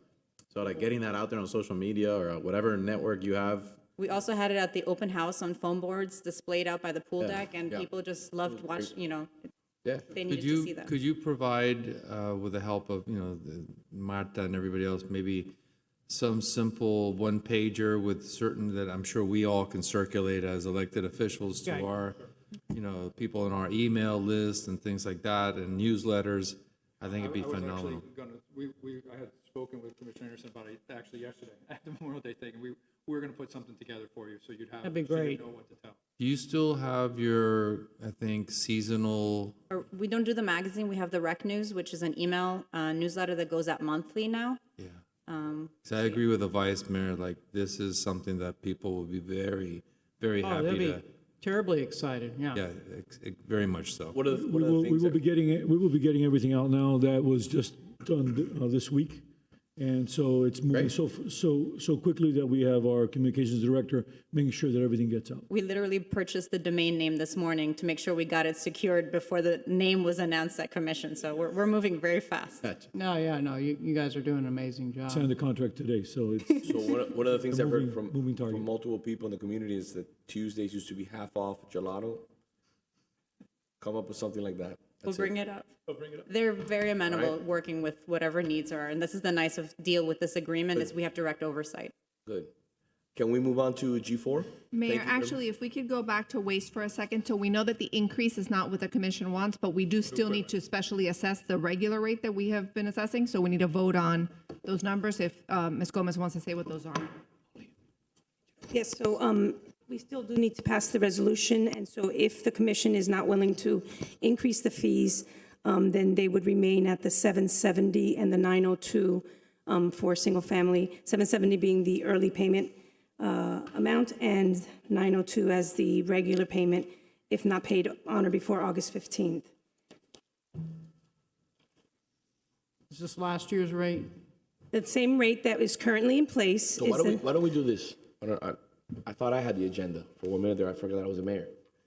Why don't we do this at the end? Why are we doing this right now? We can? So I don't know. Yeah, okay. I kind of forgot that for a second there. Because I don't want to have this discussion now and then not be able to discuss everything else, and then we get tired, and then we want to rush through this. So we will leave this at the end, and then we will finish the entire agenda, and then we will come back to that item. That's what we're going to do. That's what we're going to do. So now, like I said, G4. G4? Commissioner Menendez. Temporary pop-up area in the northern portion of Catalonia Park. I actually, for the pop-up, I got briefed. Actually, I thought we were going to pull the item, but You tell me what you'd like to do. it's in the works, right? Yes. Yes. Yes, it is. Well, the only change that we have, right, is looking at the fencing. Yes. Talked about that last time. Is there an update on that? Yes, we're looking at a chain link fence. Yeah. As opposed to a. Yeah, that temporary, yeah, that. Okay, green, because green or black, green is fine. Well, something that. The mesh fencing that we presented, we had problems with an installer. There were no installation companies in Florida, and also the installation requires large sleeves into. Yeah, we have some concerns about the whole thing, so. Yeah, But we're looking at doing chain and doing it as a temporary thing, with the understanding that it's temporary. If you were gonna pull it anyway, because we're gonna discuss it at the next meeting, is that what's gonna happen? Yeah, that's fine. Well, let's not discuss it twice, I mean, the good thing is we gave them direction. I'm just answering a question. If that's all you're looking for is approval for the chain link, then that's Can we it. please pop up no, not that one. Do you need any That's the old approvals, one. as the That's the vice old mayor one. said? We submitted an updated one last week. Yeah, it's pretty quick. All we need is direction to go, and we'll go. Well, my concern is this. We haven't reached out to those neighbors, and I've heard a lot from them. Okay, So that's why I suggested, if not that spot, maybe next to the library, that smaller Yeah? Well, that looks shaded. nice. No, that's not the one. No, and it's not near that big. It's more like a pen. That's what I showed last time. That's a the pen. manufacturer that doesn't have the installer here, that we can't. Why are we looking at it? I don't know. No, you're teasing us. Apologies. This is more like what's going in over ponds. My apologies. Those dogs look happy. All right, so So would mine be. beyond that, where are we so we can move on? So, do you need anything from us in terms of be able to move forward, or you're moving forward as you were directed last meeting? What We're is- good? What is move forward, though? That's my Get it question. done. In a fence. No, it up, chain link temporary. fence. If you want to give us,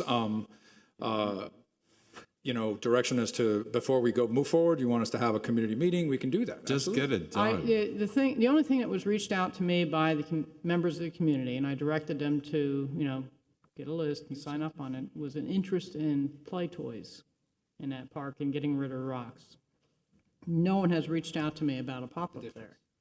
I don't know if they have This is the reached out park to that we you. talked about with children and dogs. Yeah, We wanted yes. to divide it. Yes. Everybody was here. Yeah, we voted. What am I don't understand. The neighbors didn't vote in favor of that. We did. They- We're the elected officials. We voted. No, but they were here. Yeah, and the gentleman said that he had a dog run at his child, and then we realized for life safety, let's come up with a temporary solution until we have Salvador online, because the last thing we want to do is kick the can down the road and have some, child, God forbid, attacked or something like that. And meanwhile, we were kicking this down the road until Salvador comes online. This is a temporary solution. Get the dog side on one side, the children, and then when Salvador, we can remove the rocks, we can put whatever the neighbors want, but let's make sure the kids are safe. That's the way I look Do at the it. outreach to the community. Last thing I want is we put up something there and then no one says, hey, you didn't knock on my door. We Didn't ask me at all. How much, I think we had a full meeting on it. We discussed we it. had a public meeting. We talked about the hours of operation. We talked There was a about discussion on it, and the direction we got was to come up with a design for it. Right. But we can definitely do community outreach if you like. We can either do it in the form of a community meeting, or we can do it in the form of just an informational door hanger. We can do whatever direction you'd like us to I do. think I agree that it's appropriate to inform the neighbors of what we're doing. Okay. But you shouldn't delay the process, because again, it's a life safety issue. Sure. Okay. I agree. Okay. So where are we? My apologies. The update didn't get uploaded somehow, but I will run you through it. Photo the whole thing. The previous one had it didn't change a lot. There was a second view that had the side plan. No, there was a side plan at the previous. Those are big rocks. That's not the right I'm one. so sorry. No, don't worry, we're But enjoying I think at the end of the day, you're asking to put up a chain link fence? Yes. Yes, the same as the other one with chain link fence and a cage with a double door. You don't need us to approve it, you have Fine. the authority to do it. All right. Thank you. Yeah, thank you. You have an issue with the chain link fence? No. Okay. Resolve it. Okay, are we moving on? G5. All right, perfect. Let's move on to G9. Good night. Did we do G5 already? We haven't, no. There's some pictures Scooter. I'm going to ask staff to bring up. His pictures are worth 1,000 words. So while you're bringing those up, there was an accident on Miracle Mile between a scooter and a resident. Resident ultimately needed surgery. And Mr. Anderson here has reviewed the GPS data, going to address I think it was a spin scooter that Yes. was involved in the accident. These pet photos are something different now, and I'm bringing this to you so we can have a discussion about scooters in our city, the parking of them. This is next to, that particular location is near Merrick Park. The other one looked like it was near Publix. By the way, just in case when you do fall off your scooter and break your leg, you already have a You have a crutch there waiting there. for you right there. Just in case you do. It comes with the scooter. So, I mean, I can't see whether or not these are spin scooters, bird scooters, private scooters, but we clearly have an issue. Then we have the range of scooters, whether they're on. Yeah, see, Commissioner, if I may, so we've been dealing with this for some time now. You have a flotilla of scooters that are basically Uber Eats Right. throughout Coral Gables. They park in the alleys. They dump tons of garbage. This is probably in front of Starbucks, right? In front of George's, that nice French restaurant. No, that's in Crema. Crema, yeah. That's in front of Crema, in between the cars and interfering with parallel parking of cars. And I wanted to bring this to your attention because we need to discuss it, whether it's this time or next time. At least there's someone sitting on the scooter there so you can ask them to move, but in the rest of them, just go ahead and flip through. The previous photo's just blocking the sidewalk for anybody. This is just a traffic enforcement issue though, right? I mean, How about the sidewalks? on these scooters, I'm talking about, Oh, not the other yeah. scooters, Yeah. these scooters. I Yeah. can speak to the scooters on the first two slides. Yeah. The other ones is, These were sent to me by the residents. chief here. The Scooter King. Scooter King. Yeah, I've seen some of that too. That's at Carrot Express. I mean, some of it's worse than others. So on Friday, or Thursday, I should say, we are trying to address these issues, not only just the scooters. The only way to stop a scooter or a bicycle person on a sidewalk is almost a clothesline, them, which I had to do to grab somebody's attention in front of Copper 29 on Thursday in uniform. The issues in the parking lots, and specifically abhorrent this week, was the Colombians had the 5-day elections. So traffic in the garages were packed. The alleyways were packed for the better part of an hour and a half. I was out there myself, and then we moved the entire motor unit there, and we cleaned it up for the most part. The Uber drivers on the scooters have got to be moved constantly. They find wherever they can. So we continue. It's a concerted effort. The mayor brought up the other issue that was brought up to our attention through his office was the jaywalking, which is, you've heard me say this before, sometimes they think I'm wearing a Halloween costume if I'm sitting there waiting for the red light to turn to a white hand, and they walk right by me. And so I'm just telling you now, you will get phone calls, because when we start writing the jaywalking tickets, people get very upset, like we don't have some things better to do. But I agree wholeheartedly, as does our traffic section, that this is a problem. In meeting with the city attorney's office, we know our people have been well-versed on the code that we will be writing on the sidewalks for the scooters and the bicyclists. The officers will be instructed to do that. One of the issues that we have with the delivery trucks is we stopped writing parking tickets. Now we write moving violations, because that goes against the driver. A lot of these delivery companies just think the parking tickets are part of doing business. A lot of the drivers don't want us to check any of their status other than the fact that they can drive those scooters. So we have tried with the mayor's office in the past to try and find different areas where they can park. They choose not to. When we get complaints from businesses that are all parked out there in a gaggle, we respond. It is a concerted effort of both the bike patrol unit and the motorcycle unit. So the real zero tolerance policy will start as soon as we get out of school. Right now, I can't take the people that we have around the schools inbound, outbound, but within a week, we should be able to really focus on that throughout the entire summer and try and change that. The scooter issues that we see on a regular basis are people whipping in and out, thinking they have the right of way on the street. So the education falls a little short, so it's going to be a lot of citations. I can tell you that right now. So, What are our citations right now for scooters on Miracle Mile? The Well, dollar, the dollar amount. Scooter, are we talking about? Are we talking about the motor, like the fully motorized, or the?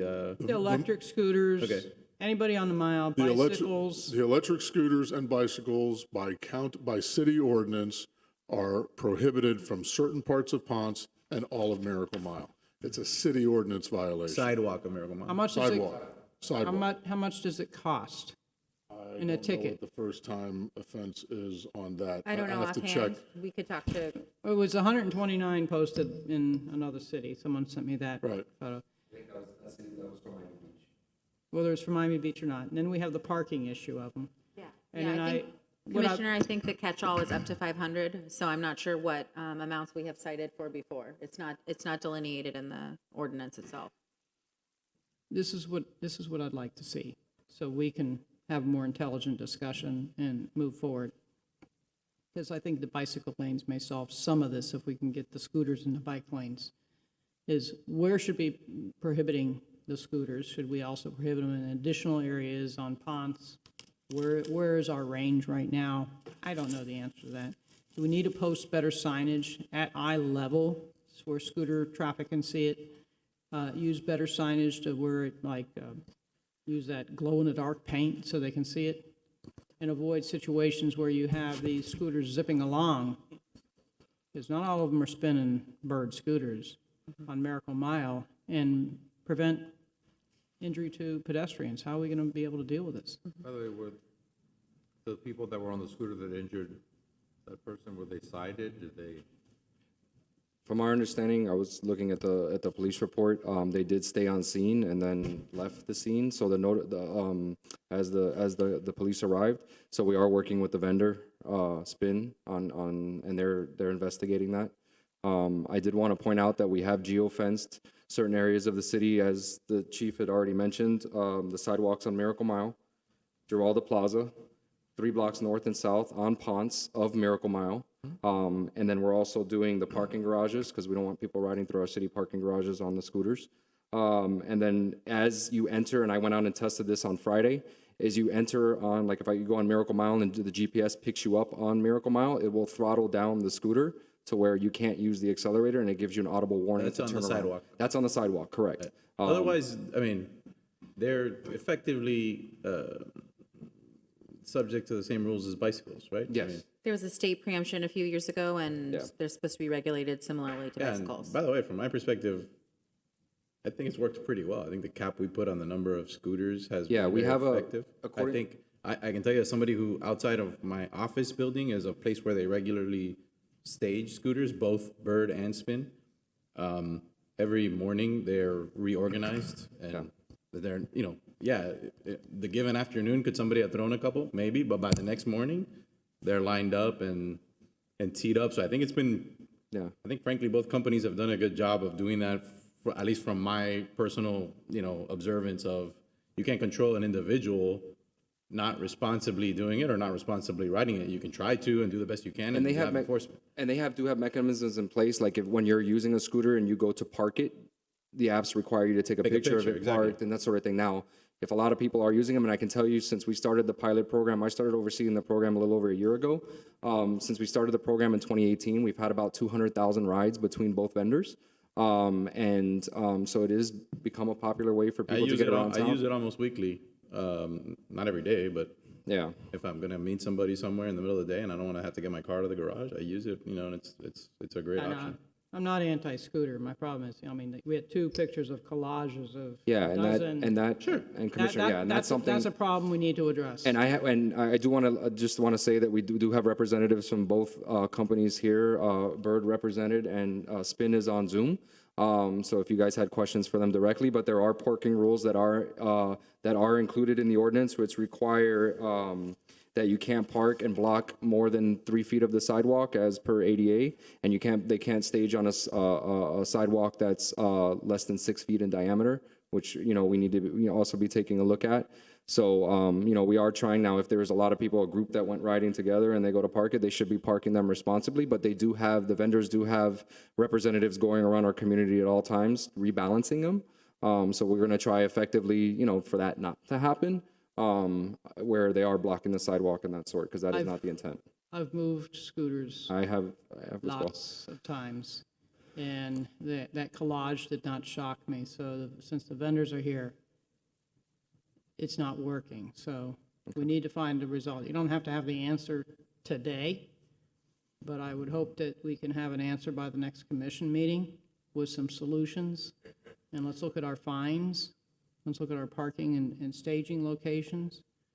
Because this is just not, bird and spin. This is also the private ones, the skateboards that come along, the bicycles. I can forward you some of the emails I've received on the bicycles on Ponce, since we need to really start looking for a solution so someone doesn't get hurt again. Yeah, and there is currently signage out there. I actually had a PowerPoint for you all, but there is signage out there right now.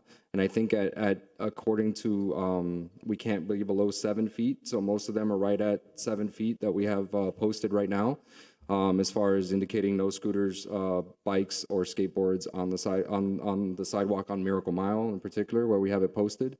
So I just want to let you know that as well. I don't We have 2 signs? Because what happens is you're looking for where you're driving here, and the sign's up there, so they're not seeing it. I also think sometimes we kind of sign things to death. Like, people aren't going to follow the rules sometimes. That's just the nature of rules, right? Like, they don't do it for parking cars, they don't do it for parking bicycles, and they don't do it for scooters. Some people do, some people don't. And I'm not saying we have to have enforcement. I think that's important. I agree wholeheartedly. Our signage is like plain vanilla, though. You don't see it. It just blends right in. Yeah, I just don't subscribe to the theory that if you put the sign lower, all of a sudden it's all gonna be solved. I think you're still gonna have people that really just don't care and are gonna dump it on the side of the road, and that's because that's. The geofencing should Yeah. stop that for the vendors that we currently have in the pilot program, at least the geofencing that throttles it on Miracle Mile, so that they are not capable of going on Miracle Mile. Yeah, and the reality is too, there's also an enforcement mechanism within the companies themselves. So if there is somebody that's frequently using the scooters that is egregiously violating the rules they have set in place, not only that we have set in place as a city, but they as a company, there are, thresholds within that where eventually they can get their account permanently suspended if they're egregiously, violating whatever the rules, the riding rules, the parking rules, and so on and so forth. How, do we know how often they have to violate those rules before it kicks in? So under spins, they have a warning, obviously, for their first strike. Then there's a $10 fine, a $25 fine when they're required to take a safety quiz associated with that. And then the account's suspended for 24 hours. And then if they get another violation, then it's account permanently suspended. No, I've been in other cities that take pedestrian safety very seriously. And as you're driving down Main Street, it says on the sign, right near the crosswalk, $500 fine if you don't yield to the pedestrian. And I'm sure I'm not the only one that's been crossing at a pedestrian crosswalk that's had horns blaring at you, just because, they want to get moving instead of slowing down in the crosswalk itself. So we have some problems, and it's not just Bird, and it's not just Spin, and there is a visibility problem on the signage, and it doesn't have the fine posted, so it's not grabbing the attention of folks, and I don't want to see another pedestrian hit. Absolutely, no, that's not what anyone. Let's get back together and study some options to. How many accidents beef like this this up. have we had? So we did pull that data. We've had, Bird has indicated they've had one reported incident since 2018. Spin has indicated they've had 13. Now that is somebody that either, police have responded or it's been self-reported for whoever the user. Because if there is an accident. What do you mean by self? Like the person who's using the scooter reported it to Spin, like I was in an accident or I caused some sort of damage or something like that. And then PD also provided me their police reports, and there was 8 documented cases. I'll say 9 in addition to the recent one since 2018. And most of those involved vehicle hitting someone on a scooter that they had responded to. You're averaging about 2 a year. 2 accidents a year. Okay. We said 8, right? Yeah. Well, no, I'm saying, and looking at that data, we need to look a little closer to see if any of those are double counted where it was reported to Spin and PD responded. So I'm in the process of getting that information from Spin and comparing that with the police reports. So is there some sort of guidance, Commissioner, so we can move forward? Yes, I'd like to be brought back so we can stiffen it up and look at the routes, improve the signage, look at the fines, and also find out why the GPS geofence was not working on Spin for that particular vehicle. Okay. We will take a look at the signage, Commissioner, but they cannot be lower than 7 feet in height. Okay. We need to do something to make them a little more visible and have the fine on there. People pay attention to that. Isn't it on the app when you log in? What is what? Some of the rules? Yes, they are. Yes. So there is, and that's part of the PowerPoint I had for you guys was showing what when you log in to see when you're going to rent one of the scooters, the rules that are put in place where you're not allowed to ride and that sort of thing. And then obviously the geofencing is the most key part of that. Yeah, that's. People aren't obviously reading it. It's like that accept all, accept to get your new. I think it's like anything else. Some people care, some people don't. Yep. Some people are driving their car while texting and roaming you off the road. Like some people are just jerks. It's not a good thing, but I see people all it's just the time. part of the deal. I see people all the time in the Gables dual riding on one of the scooters. And I don't. I don't know if that's on personal scooters, but on the ones that we have through the pilot program, there is no tandem riding and no underage riding, because I know that has been an issue in other cities. Yeah. In particular, I know City of Miami has had some issues with that. So that is something that is being enforced in our city. Okay. So if you do see that, please let me know, and we need to let the vendors know. And I will say the vendors have been extremely responsive when we've had issues where. I'll take a picture next time. Oh yeah, absolutely. Please send that directly to me, and I'll definitely get that taken care of. All right, moving on to item G5. Is there anything else we need to discuss here? Can we move on? We can go forward. Okay, moving on to G5. Thank you very much. G5. G5, I think, should be discussed during our sunshine meeting, Okay. so we can move it forward. All right, I'll have, the sunshine meeting will be circulated by the manager. Moving on to item G6.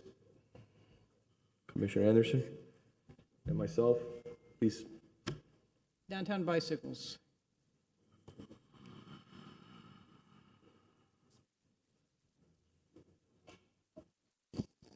We've talked extensively, Yes, we have. and you have a nice presentation to Thank you. share with us your thoughts, Really? right? Thank you. That one's in.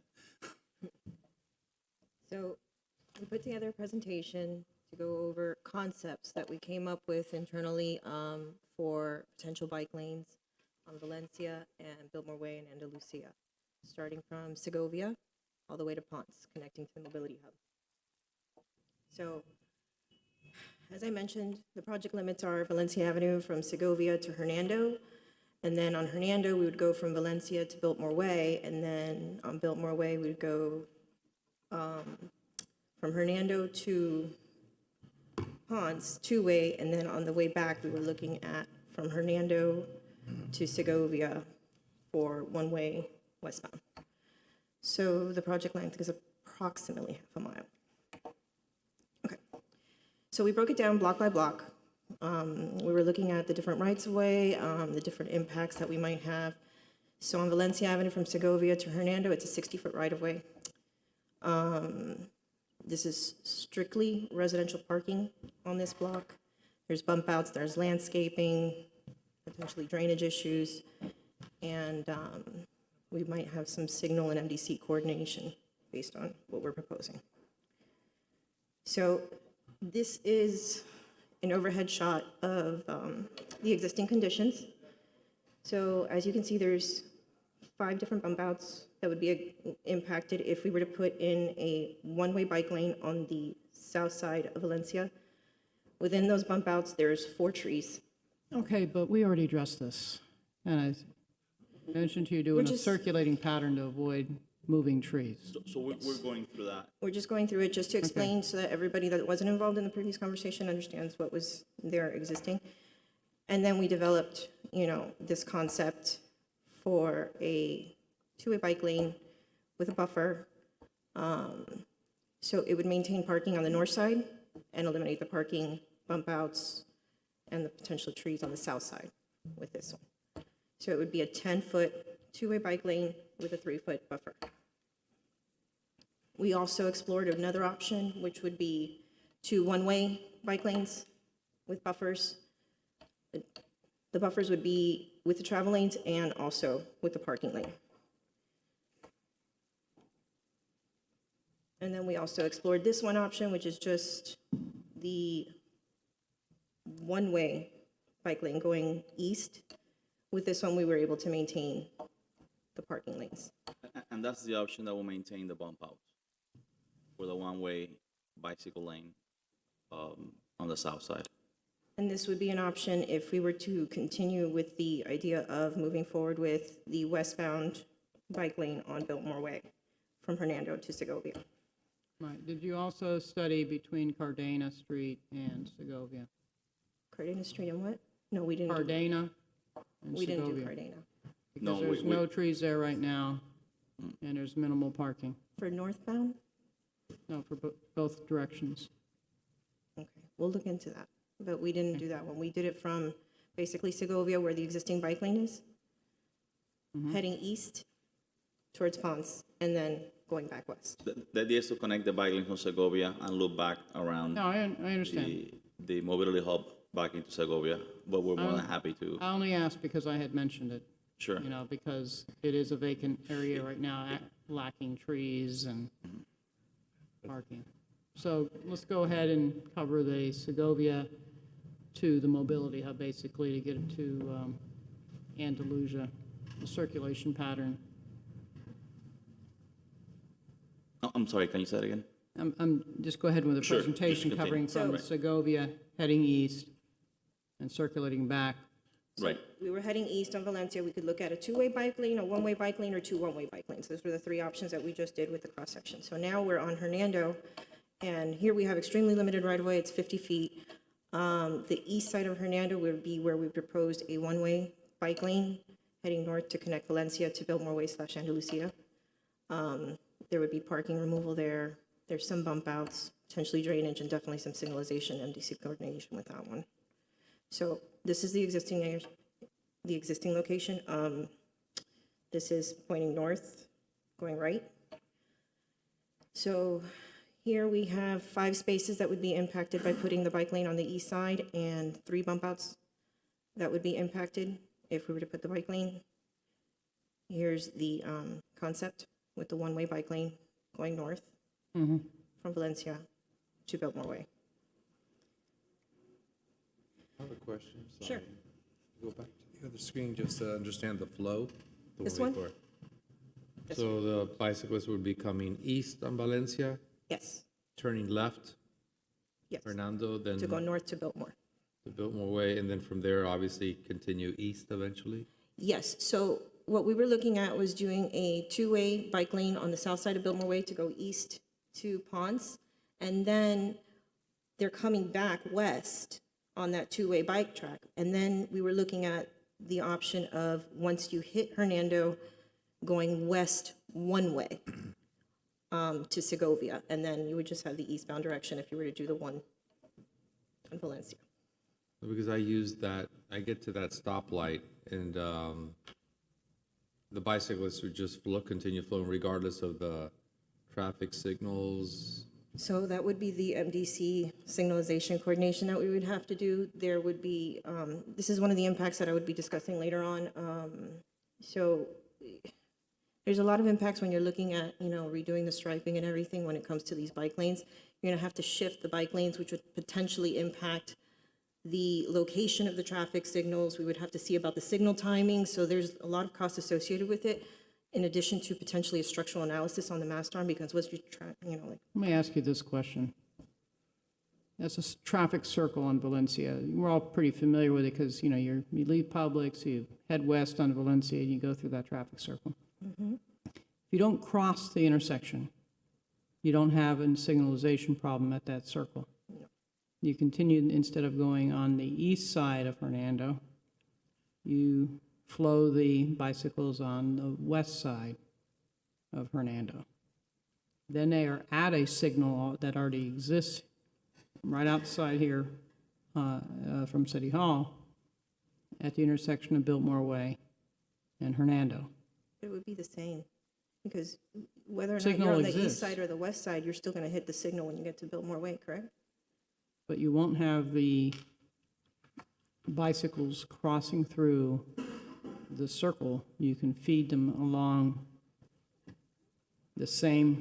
hug that same route there on the north side of Valencia. So you're just making a left-hand turn on Hernando and not crossing the intersection yet until you get to a stop where you can press a button and cross Hernando more safely than trying to cross Hernando through that circle. Are you talking for the westbound direction, to have it on the west side? No, I'm talking about going eastbound. You're Because heading- eastbound, if you're on the east side of the road, you wouldn't have to push a button, you would just be making a right. If you're on the south side, if, on Biltmore Okay, Way. you're going this way. Okay, you're heading east. Yes. You're making a left. Whether Right, you you- make, whether you make it on the west side of Hernando or the east side of Hernando, you're still making a left. If you don't want bicycles going through that circle without signalization, you don't have to. You just keep them on the west side till you get to the signal that already exists at Biltmore Way and Hernando. I don't think you can do that through a circle, because a bicycle, as a bicycle lane enters a circle, it merges in with the traffic and it has to follow the flow of the traffic. I'm saying not to do that. The county will not allow that. The county won't allow it to stay out of the circle. Is that what you're telling me? Correct. The county's comments on previous circles that we've had is that unless it's completely separated, you cannot have a bicycle movement through a circle. That's exactly what I'm trying to avoid. Okay, picture's worth 1,000 words.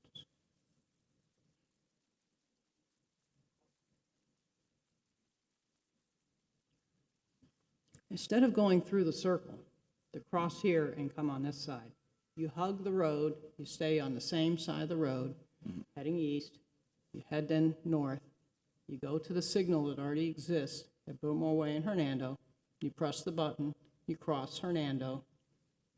You can't do that unless it's a protected, a separate facility, because then the thing is, then they would be going against the flow of traffic on the circle. Because the Those are cars are going in those this are parking direction. spots. They're not flowing. Right, but unless you're fully separated, it is unlikely they can. I mean, it's something we can look at the geometry later. I mean, but yes, it's something that we're not sure will. I think I understand what you're saying, but I'm not sure that's something the county will go for. And that means the bike lane will go on the north side of Valencia, not on the south side.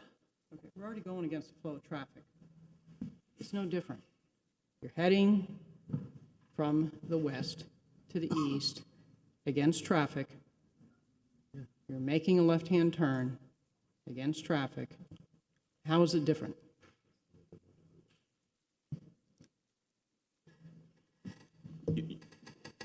So the option that we have in Valencia had the bicycle on the south side. So we had three options on Right, Valencia. but the option that has a one-way, But on the south side, you got to move trees. Villa Valencia's plans included a provision for a bike lane. There is space there on the north side for a bike lane. correct.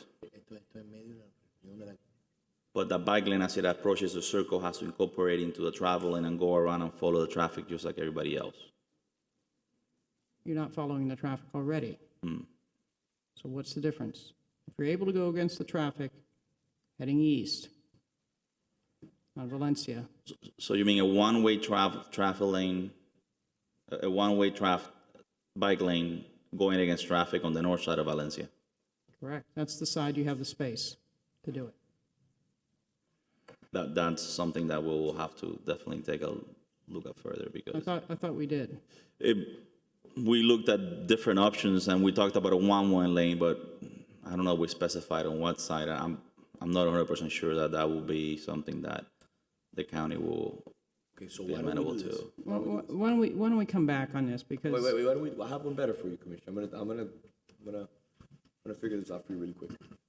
Why don't we I'll call a friend of mine, and we'll have the county come to the city and work on this issue. Because this is important to the commission and to staff.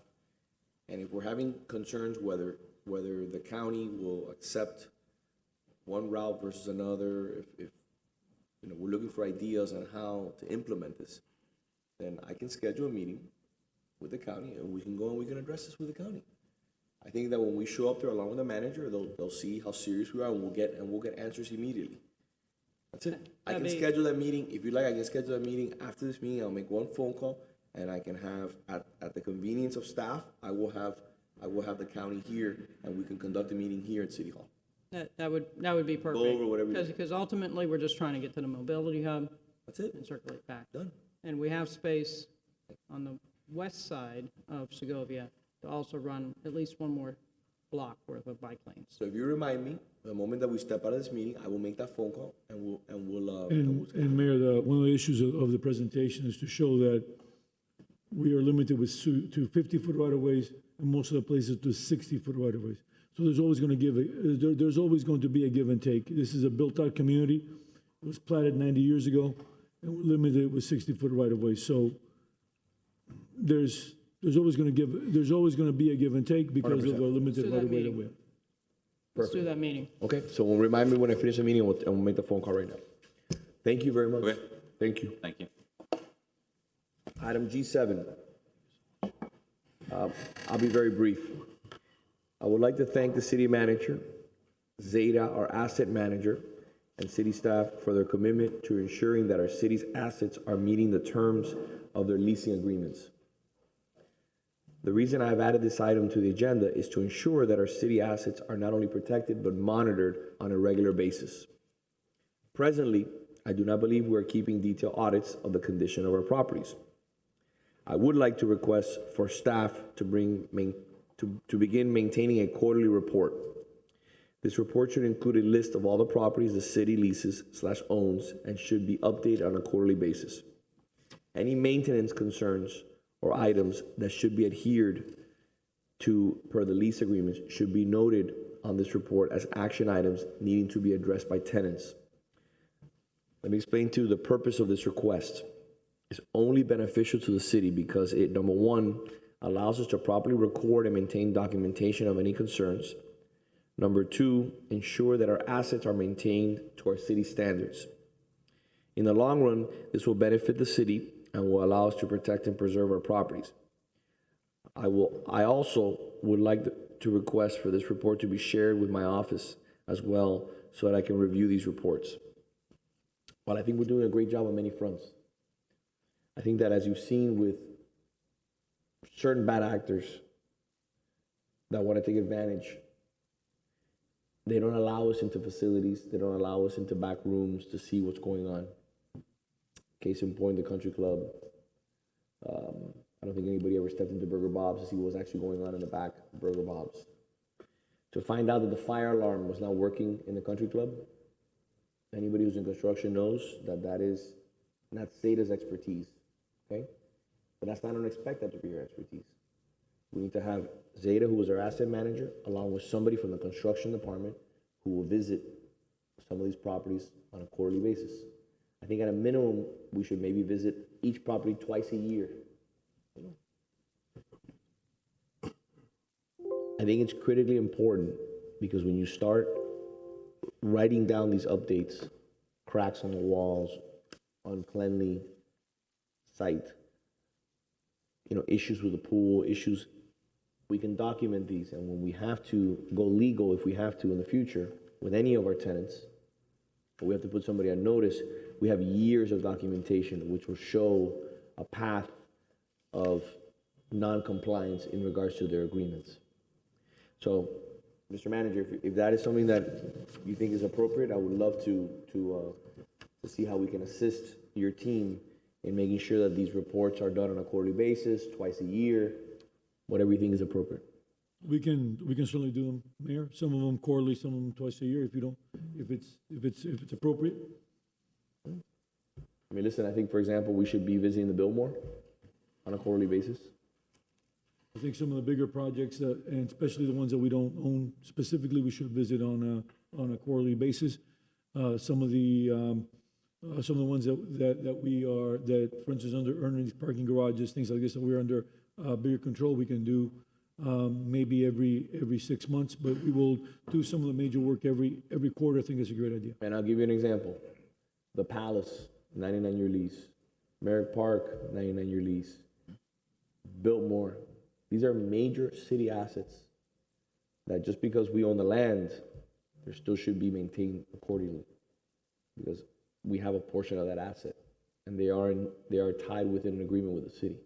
So I want to give our team, which is incredibly competent and does a great job, I want to give them all the assets and whatever resources they need to make sure they can keep our tenants in line, to make sure that we don't get ourselves into situations that we have recently, where just because we're not searching every back room, then we encounter that, for example, that the fire alarm doesn't work.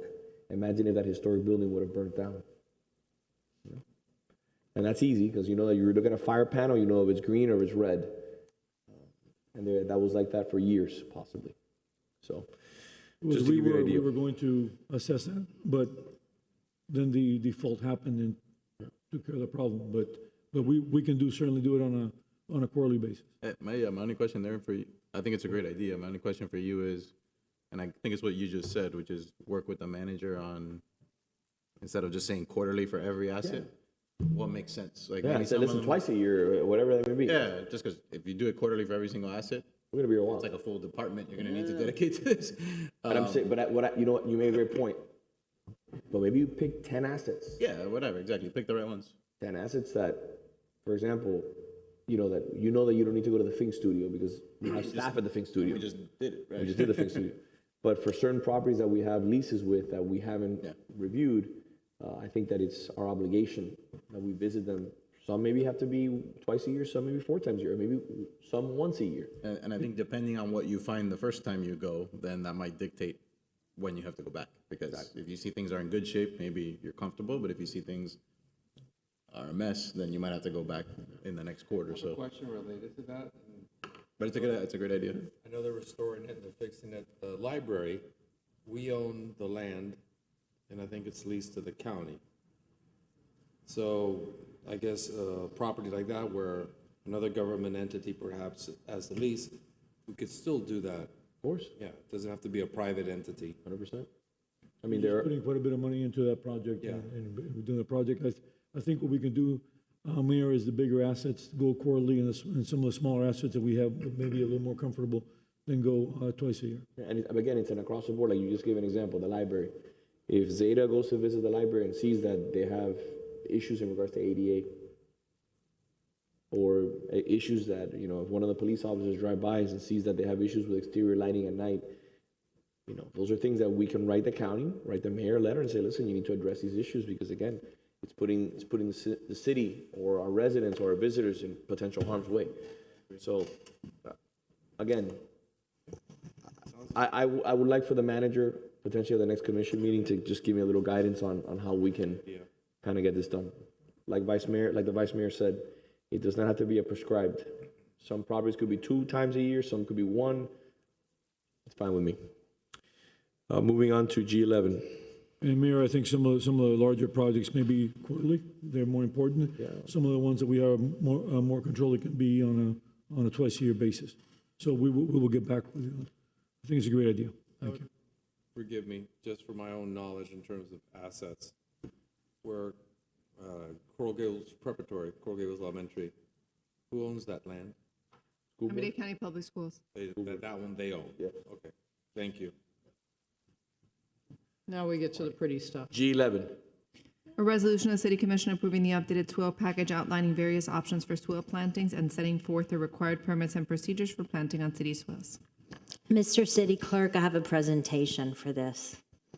Thank you.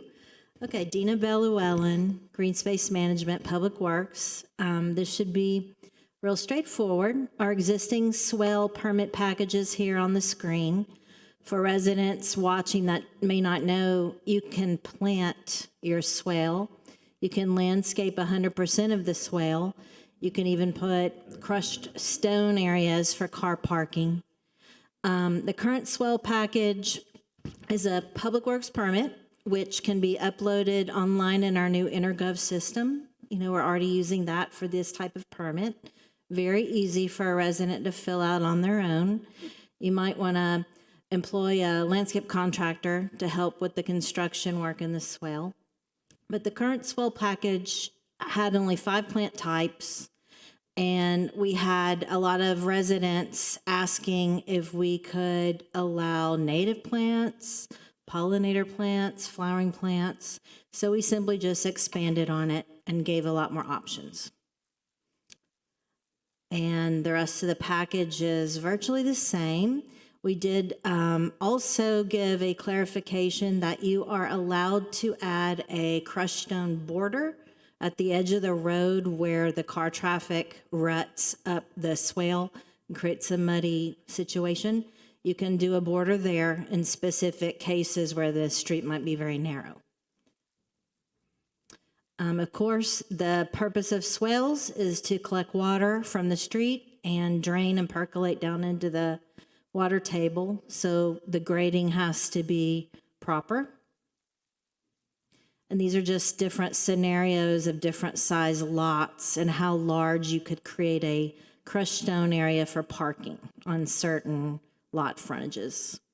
Here's the permit application form that residents can download from our website or contact our department, Public Works Green Space at coralgables.com. We'll give you the permit application and walk you through how to upload it in the InterGov system. Crushed stone and planting will require a restrictive covenant, which is executed in the city attorney's office and uploaded into the system with the application. And that's what that is. And that's the end. So just so the audience can hear it better, the crushed stone requires the agreement with the city attorney's office, the covenant. And planting it entirely also. Planting it entirely. Planting and crushed stone will require this covenant and the insurance. I'm going to go back so you can see that. Well, I wouldn't be able to see it anyway. It's all available on the city website. And like I said, Public Works Green Space at coralgables.com. If you send an email to us or call our department, we'll walk you through this. You can also call the Public Works main line. Commissioner, this is something that I worked on years ago. Right, so the idea was just to expand the number of plants. I think it's great. Let's do it. If I just may clarify, the I think it proposed make it better. resolution adopts the updated SWIL package and also directs staff to periodically review and update the SWIL package to appropriately address safety, aesthetics, plant diversity, statutory changes, or direction from the commission as a whole. Right, and I'll add that everything has to be maintained at 30 inches height or lower, and the maintenance of it is the residents' responsibility after they plant it. Okay, so I'll make a motion. Second. Mr. Clerk? Commissioner Anderson? Yes. Commissioner Force? Yes. Vice Mayor Mena? Yes. Commissioner Menendez? Yes. Mayor Lago? Yes. Moving on to G12, Commissioner Force. Resolution directing staff to reconvene the School Safety Task Force and work with schools in the city to reassess and review ongoing safety measures and update the best practices manual. Thank you, Mayor. This is really nothing new. This is something that the commission did in 2018. I read the transcripts for when it was discussed. I know the mayor had a lot of discussion and involvement in it. The summary of the resolution and agenda item pretty much says everything I want to say about it. It was a good idea when we did it when the commission at the time did it in 2018, obviously prompted by the recent school shooting in Texas. It was a good idea then. I think it's been 4 years to reconvene, to sort of do it again for the purposes of just reassessing and reviewing the ongoing safety measures and updating the best practices manual to the extent it's necessary.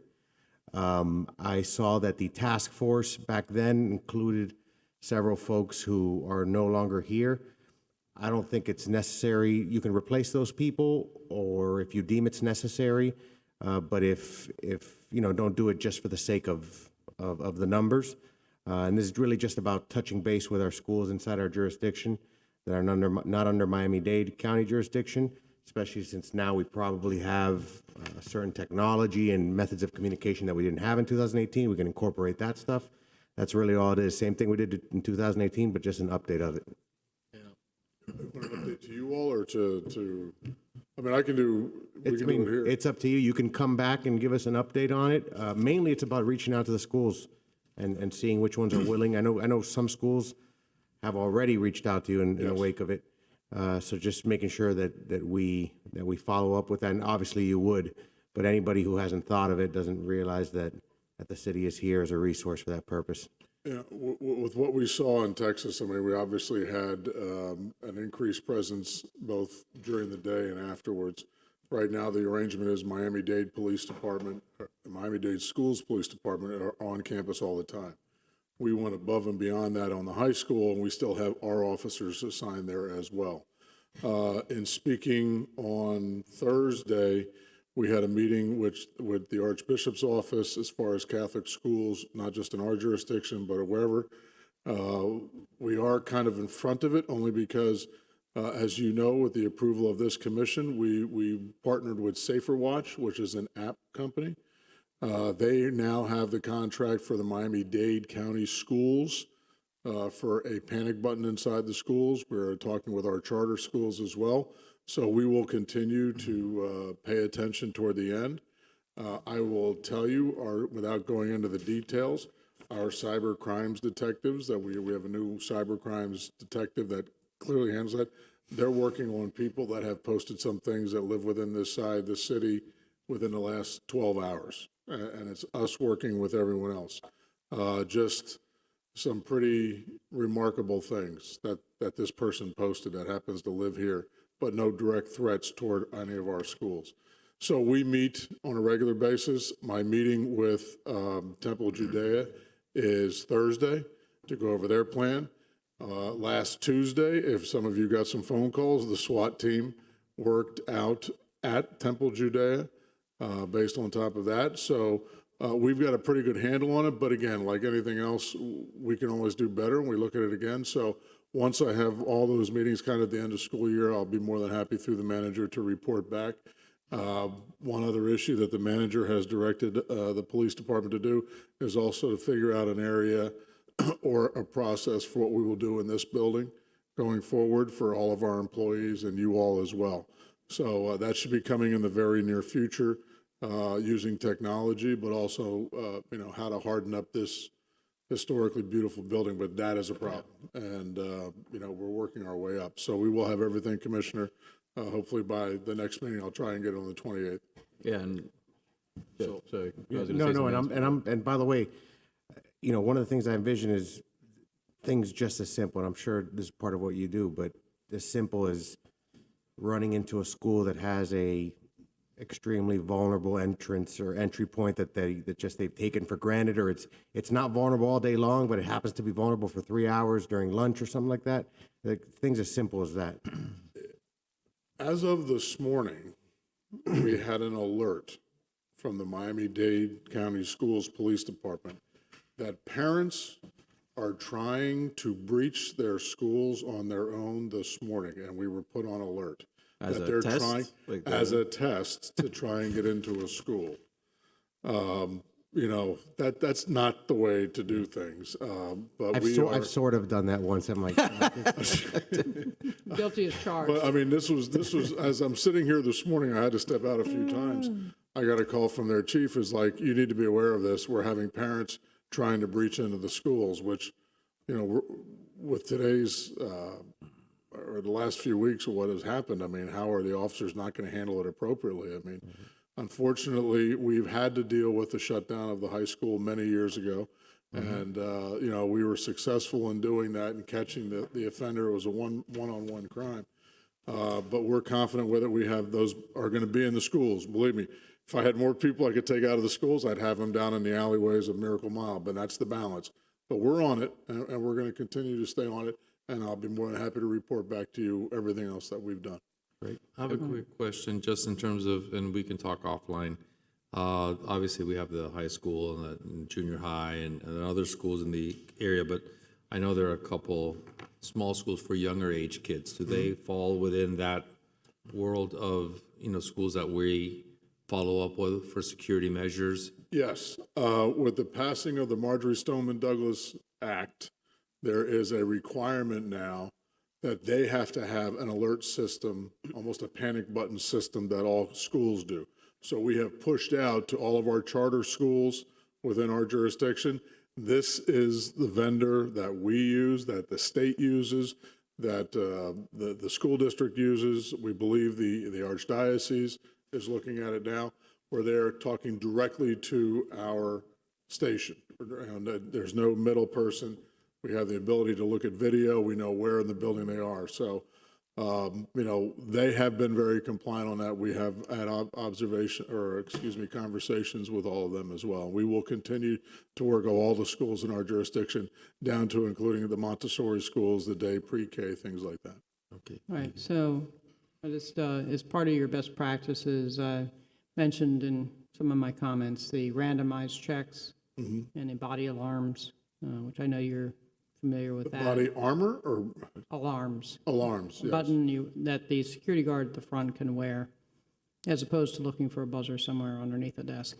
Yes. So, We're looking, the alarm system that we're looking at with the manager, I think we haven't gone to a contract yet, for this building is similar to the schools, where it'll be geo-fenced, so all the employees here will have a panic button on their person at all times.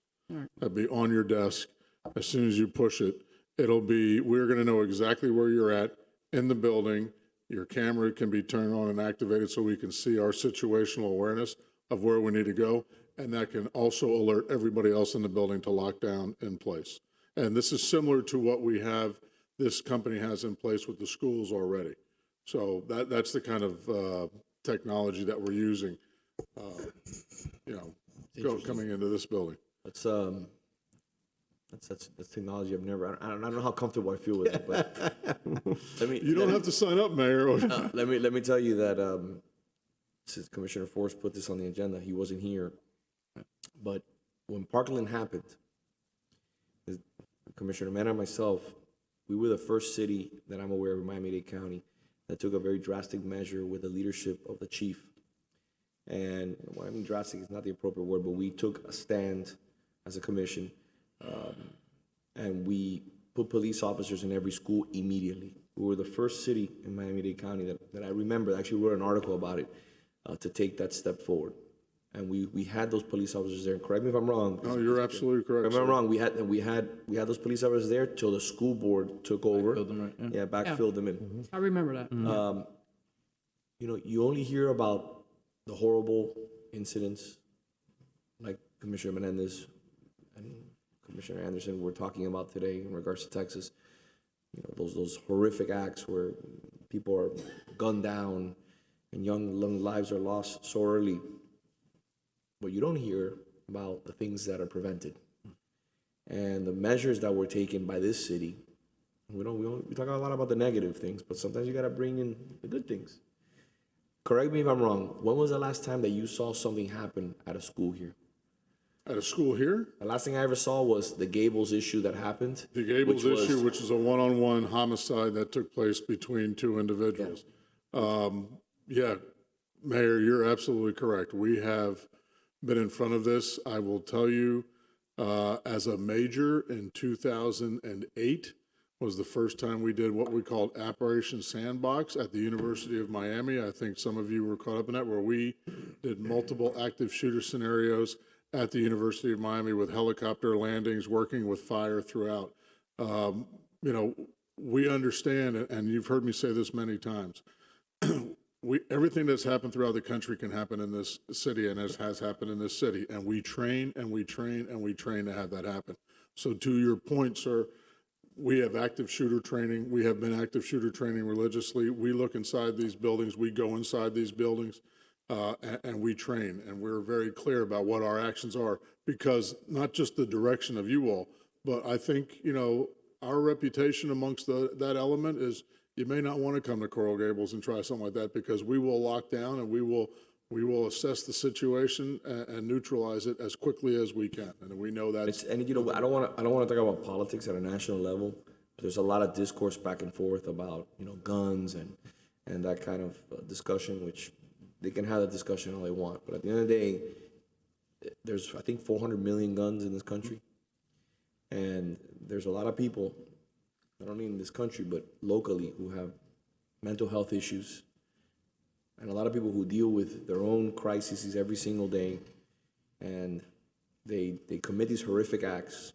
And the only way to combat these people who have never had a criminal act in their entire life and are not on anybody's radar is through brute force. And a police presence is the #1 deterrent to anything happening in a school. So we can have discussions about, you know, body armor, and we can just have discussions about metal detectors, body alarms. I apologize, not body armor, body alarms and metal detectors. And the moment that you see a police officer in front of the school is a moment that people have a real second thought about committing a crime. To your point, Mayor, and you're absolutely correct, and we had this conversation in 2014. I can't quantify it for you what a police presence does to defer somebody moving on anywhere in our city, but I know it makes everybody feel safer. It is a safety issue. I would love to pull data on the homes that live adjacent to Temple Judea, for example. Temple Judea has a police officer 24 hours a day. I would love to know the homes that live in that little radius, whether there's a crime committed in that neighborhood. And again, so my point is that, you know, you have a mix of these schools where you have the actual, I forgot the name of the officers that are provided by Miami-Dade County Public Schools, but our officers visit those schools daily. Yes. They have interactions with those teachers and principals. So there's multiple layers of interaction with law enforcement, and that's why you haven't heard of any acts in any of our schools, and that's a great thing. It's a great thing. I think, you know, for our team, and when I say our team, I mean all the city employees, when we have those issues, we're able to push it out. We're able to work with the police, the fire department, communications to get those messages out. The detectives do an unbelievable job. The cyber detectives that we have track down things and we either negate it or not. And on top of that, we're also working at the University of Miami. We know toward the end of the year, we're going to get these things. We had 4 cases within a week, 3 different people that, were putting things on the internet about what they were going to do, where they were going to be. And within hours, there was a detective in front of that person at their home. And school board does a good job, but our unified response from this city is well documented. One thing that needs to, that I know that we're addressing, and I want to give my colleagues in the commission a little heads up because you're probably not aware, is we're addressing the issue of safety here in this building. It's a major situation. The manager and I have been in discussions for the last 6 months. I'm in meetings in my office, and people are walking into my office like full. And this is not just one time. This is a dozen times. And Solange and the manager's team have been trying to find ways, and we're in the process of instituting a little bit of fortification, which is still going to be welcome to everybody. We're still going to have open door Fridays. We're still going to be the same office that we always have. But the idea that somebody can walk in the middle of a meeting and in a closed door meeting and walk into an office is just, you don't know who that person is. You don't know what you're dealing with. We need to be a little bit more strategic in regards to how we handle things here in City Hall. When I worked City of Miami City Hall Pan American Building, to get to the second floor, to get in there, you have to be buzzed in. It's a metal detector. Those layers of security are important in the society we live today. One thing I was going to mention, I think this has been a very productive and educational discussion, I think not only for us, but for the residents that listen. Maybe this is something that we can do annually right when the school year is about to start, and have a recap when the school year ends. I think that'd be a healthy thing to have, so have this kind of discussion at least twice a year. Yeah, we do that. We will just kind of formalize that and send that over. Our beginning of the year, we have meetings. We go to all the schools. We go to the PTAs. We've been focused a lot on parking because we know that becomes a problem, the drop-offs. I mean, that's when your all phones start ringing is how bad the traffic is. Once they get educated and they get into a flow, but we do talk about what the experiences or expectations are of the parents. And then I think we can put that out to you all. And at the end of the year, like I said, in about 2-3 weeks when we're wrapped up, we'll come back and talk about this issue along with others. That'd be great. About any kind of issues we have. I will continue when we have those kind of investigations that I believe are going to be media worthy, then you will still get an email directly from me before something comes out as well. Thank you. Thank you, Chief. Thank you, sir. Moving on to the last item, which is D2, Mayor's Comments. Mr. Mayor, you didn't take a vote on that last item. Oh, I apologize. Let's take a vote. You have to make a resolution? Make a motion. Yeah. Make a motion, Move. Chief. Second. I move it. Commissioner Force, Yes. Vice Mayor Mena, Yes. Commissioner Menendez, Yes. Commissioner Anderson, Yes. Mayor Lago. Yes. Thank you. Moving on to Mayor's Comments, I think that's the last bit of the agenda. We need to go back also to the manager's item. Okay, perfect. Just really quickly, yesterday was a very important holiday in our country. It was Memorial Day. I would like to start off, end the day with a quote by President Harry S. Truman. America was built on fear. America was built on courage, on determination, and an unbeatable determination to do the job at hand. During this time, let's have a moment of silence to reflect on the sacrifice of the brave men and women who have fought and given up their lives to keep this country safe. To our fallen service members, thank you. We will always honor you and remember the ultimate sacrifice you made for our beautiful country.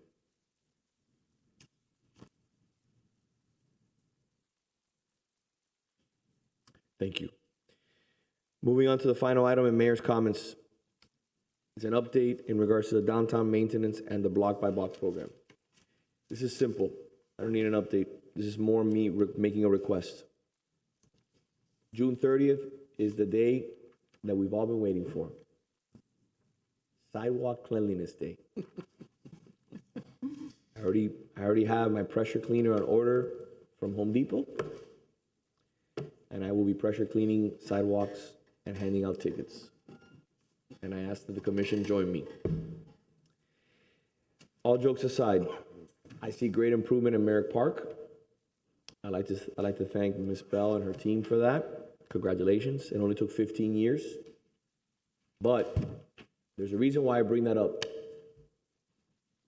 If you don't hold people accountable, they'll do the bare minimum.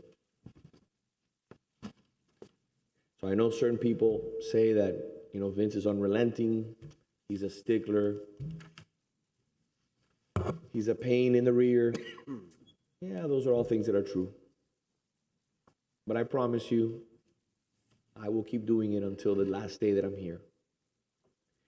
Because there is so much value in being insistent and pushing an agenda of the city beautiful forward, and not just sitting back and allowing, hopefully, and praying that somebody will take care of it. Especially when the likes are reaping massive, massive rewards on city property. So everybody will be held accountable. June 30th is around the corner. I want to say thank you to our staff for their efforts. Our next meeting is June 28th. I will have this item on the agenda again.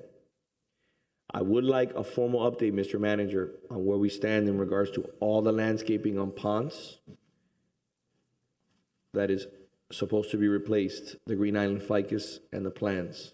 I need to know now. I need to know at the next commission meeting, June 28th. So, Mr. Clerk, please put that on the agenda.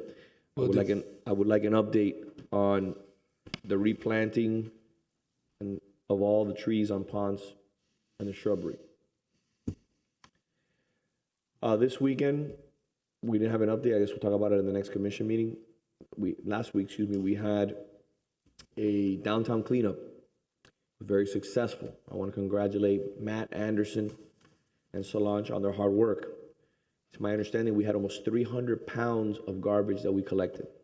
I, again, donated out of my own pocket, not out of the city coffers, a significant amount of money, which will be handed out to the individuals who picked up the most garbage. I made a comment to staff the next morning when I went to a breakfast meeting at 7 in the morning at Crema in downtown. The downtown was impeccable because we had almost 40 volunteers picking up garbage all over the downtown. That is the type of downtown that I envision. And I think we can achieve that goal. We have the staff, we have the resources, and I think we have the leadership to do that. All I'm asking you is to do me a favor, trust in the vision, and give me your ideas, and give the manager your ideas to really implement the city beautiful. What else do we have to talk about today? I-19. Yes. We started at 5:30 instead of 5. Oh, we're almost there. So we have one item left. Madam City Attorney. Yes, I understand that the finance director needs a vote for the amounts that were assessed this past year. So on the solid waste resolution, it's a special assessment resolution, which is required in order for us to be able to collect on the tax bill. And so if there's no increase, then we need to at least adopt it with the current rates. But something needs to be passed in order for me to continue with the process. So do we amend the resolution, or do we vote the resolution as written down and then come up with a second? No, So we you can left just blanks. amend the resolution Right. with the correct Yeah. amount. We actually left blanks in it because it was going to be determined at this meeting. So I'll make the motion as stated without the increase. If that is the one with the commission, yes. So I guess we have to act. So I made the motion. See what, Without the increases in all three categories. Right. Okay, I'll second it.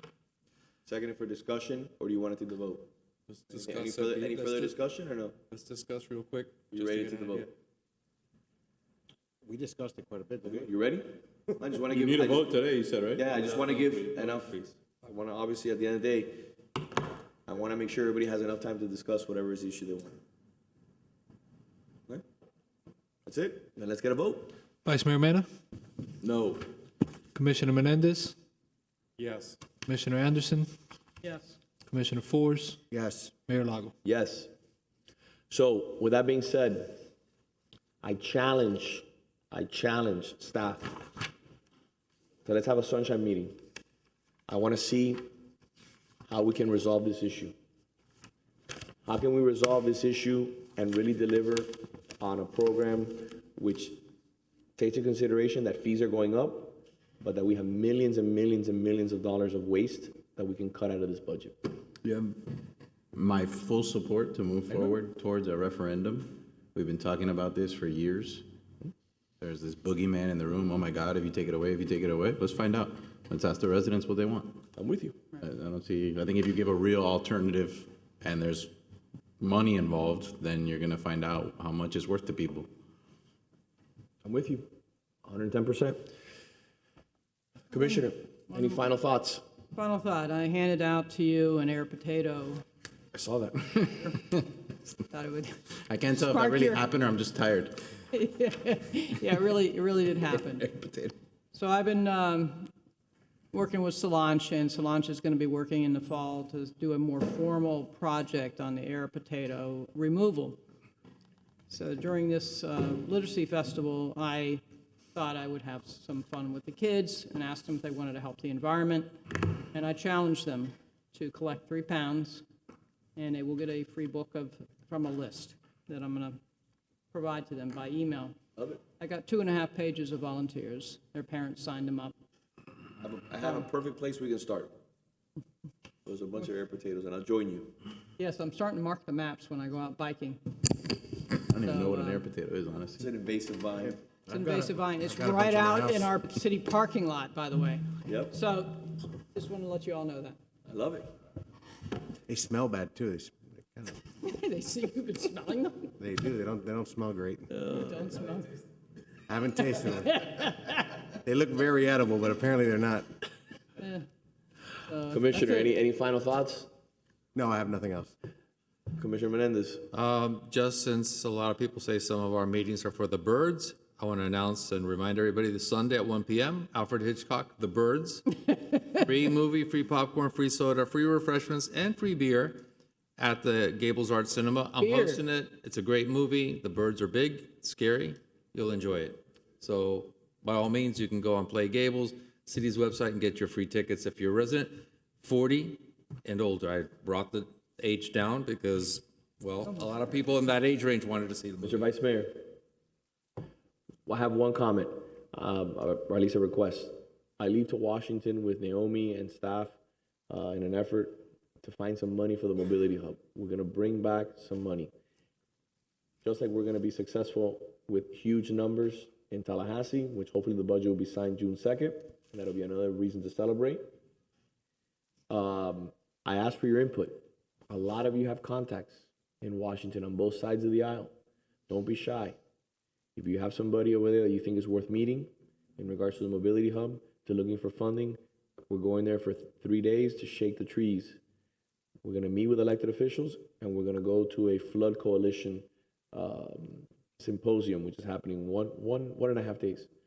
So I ask you to please get in touch with the manager. Any ideas? All ideas are welcome. I don't care on what side of the aisle the person's on or what their views are. We need to meet with them because we need to find money for the mobility hub. So just putting it out there. Thank you. I hope everybody has a great summer. God bless. Take care.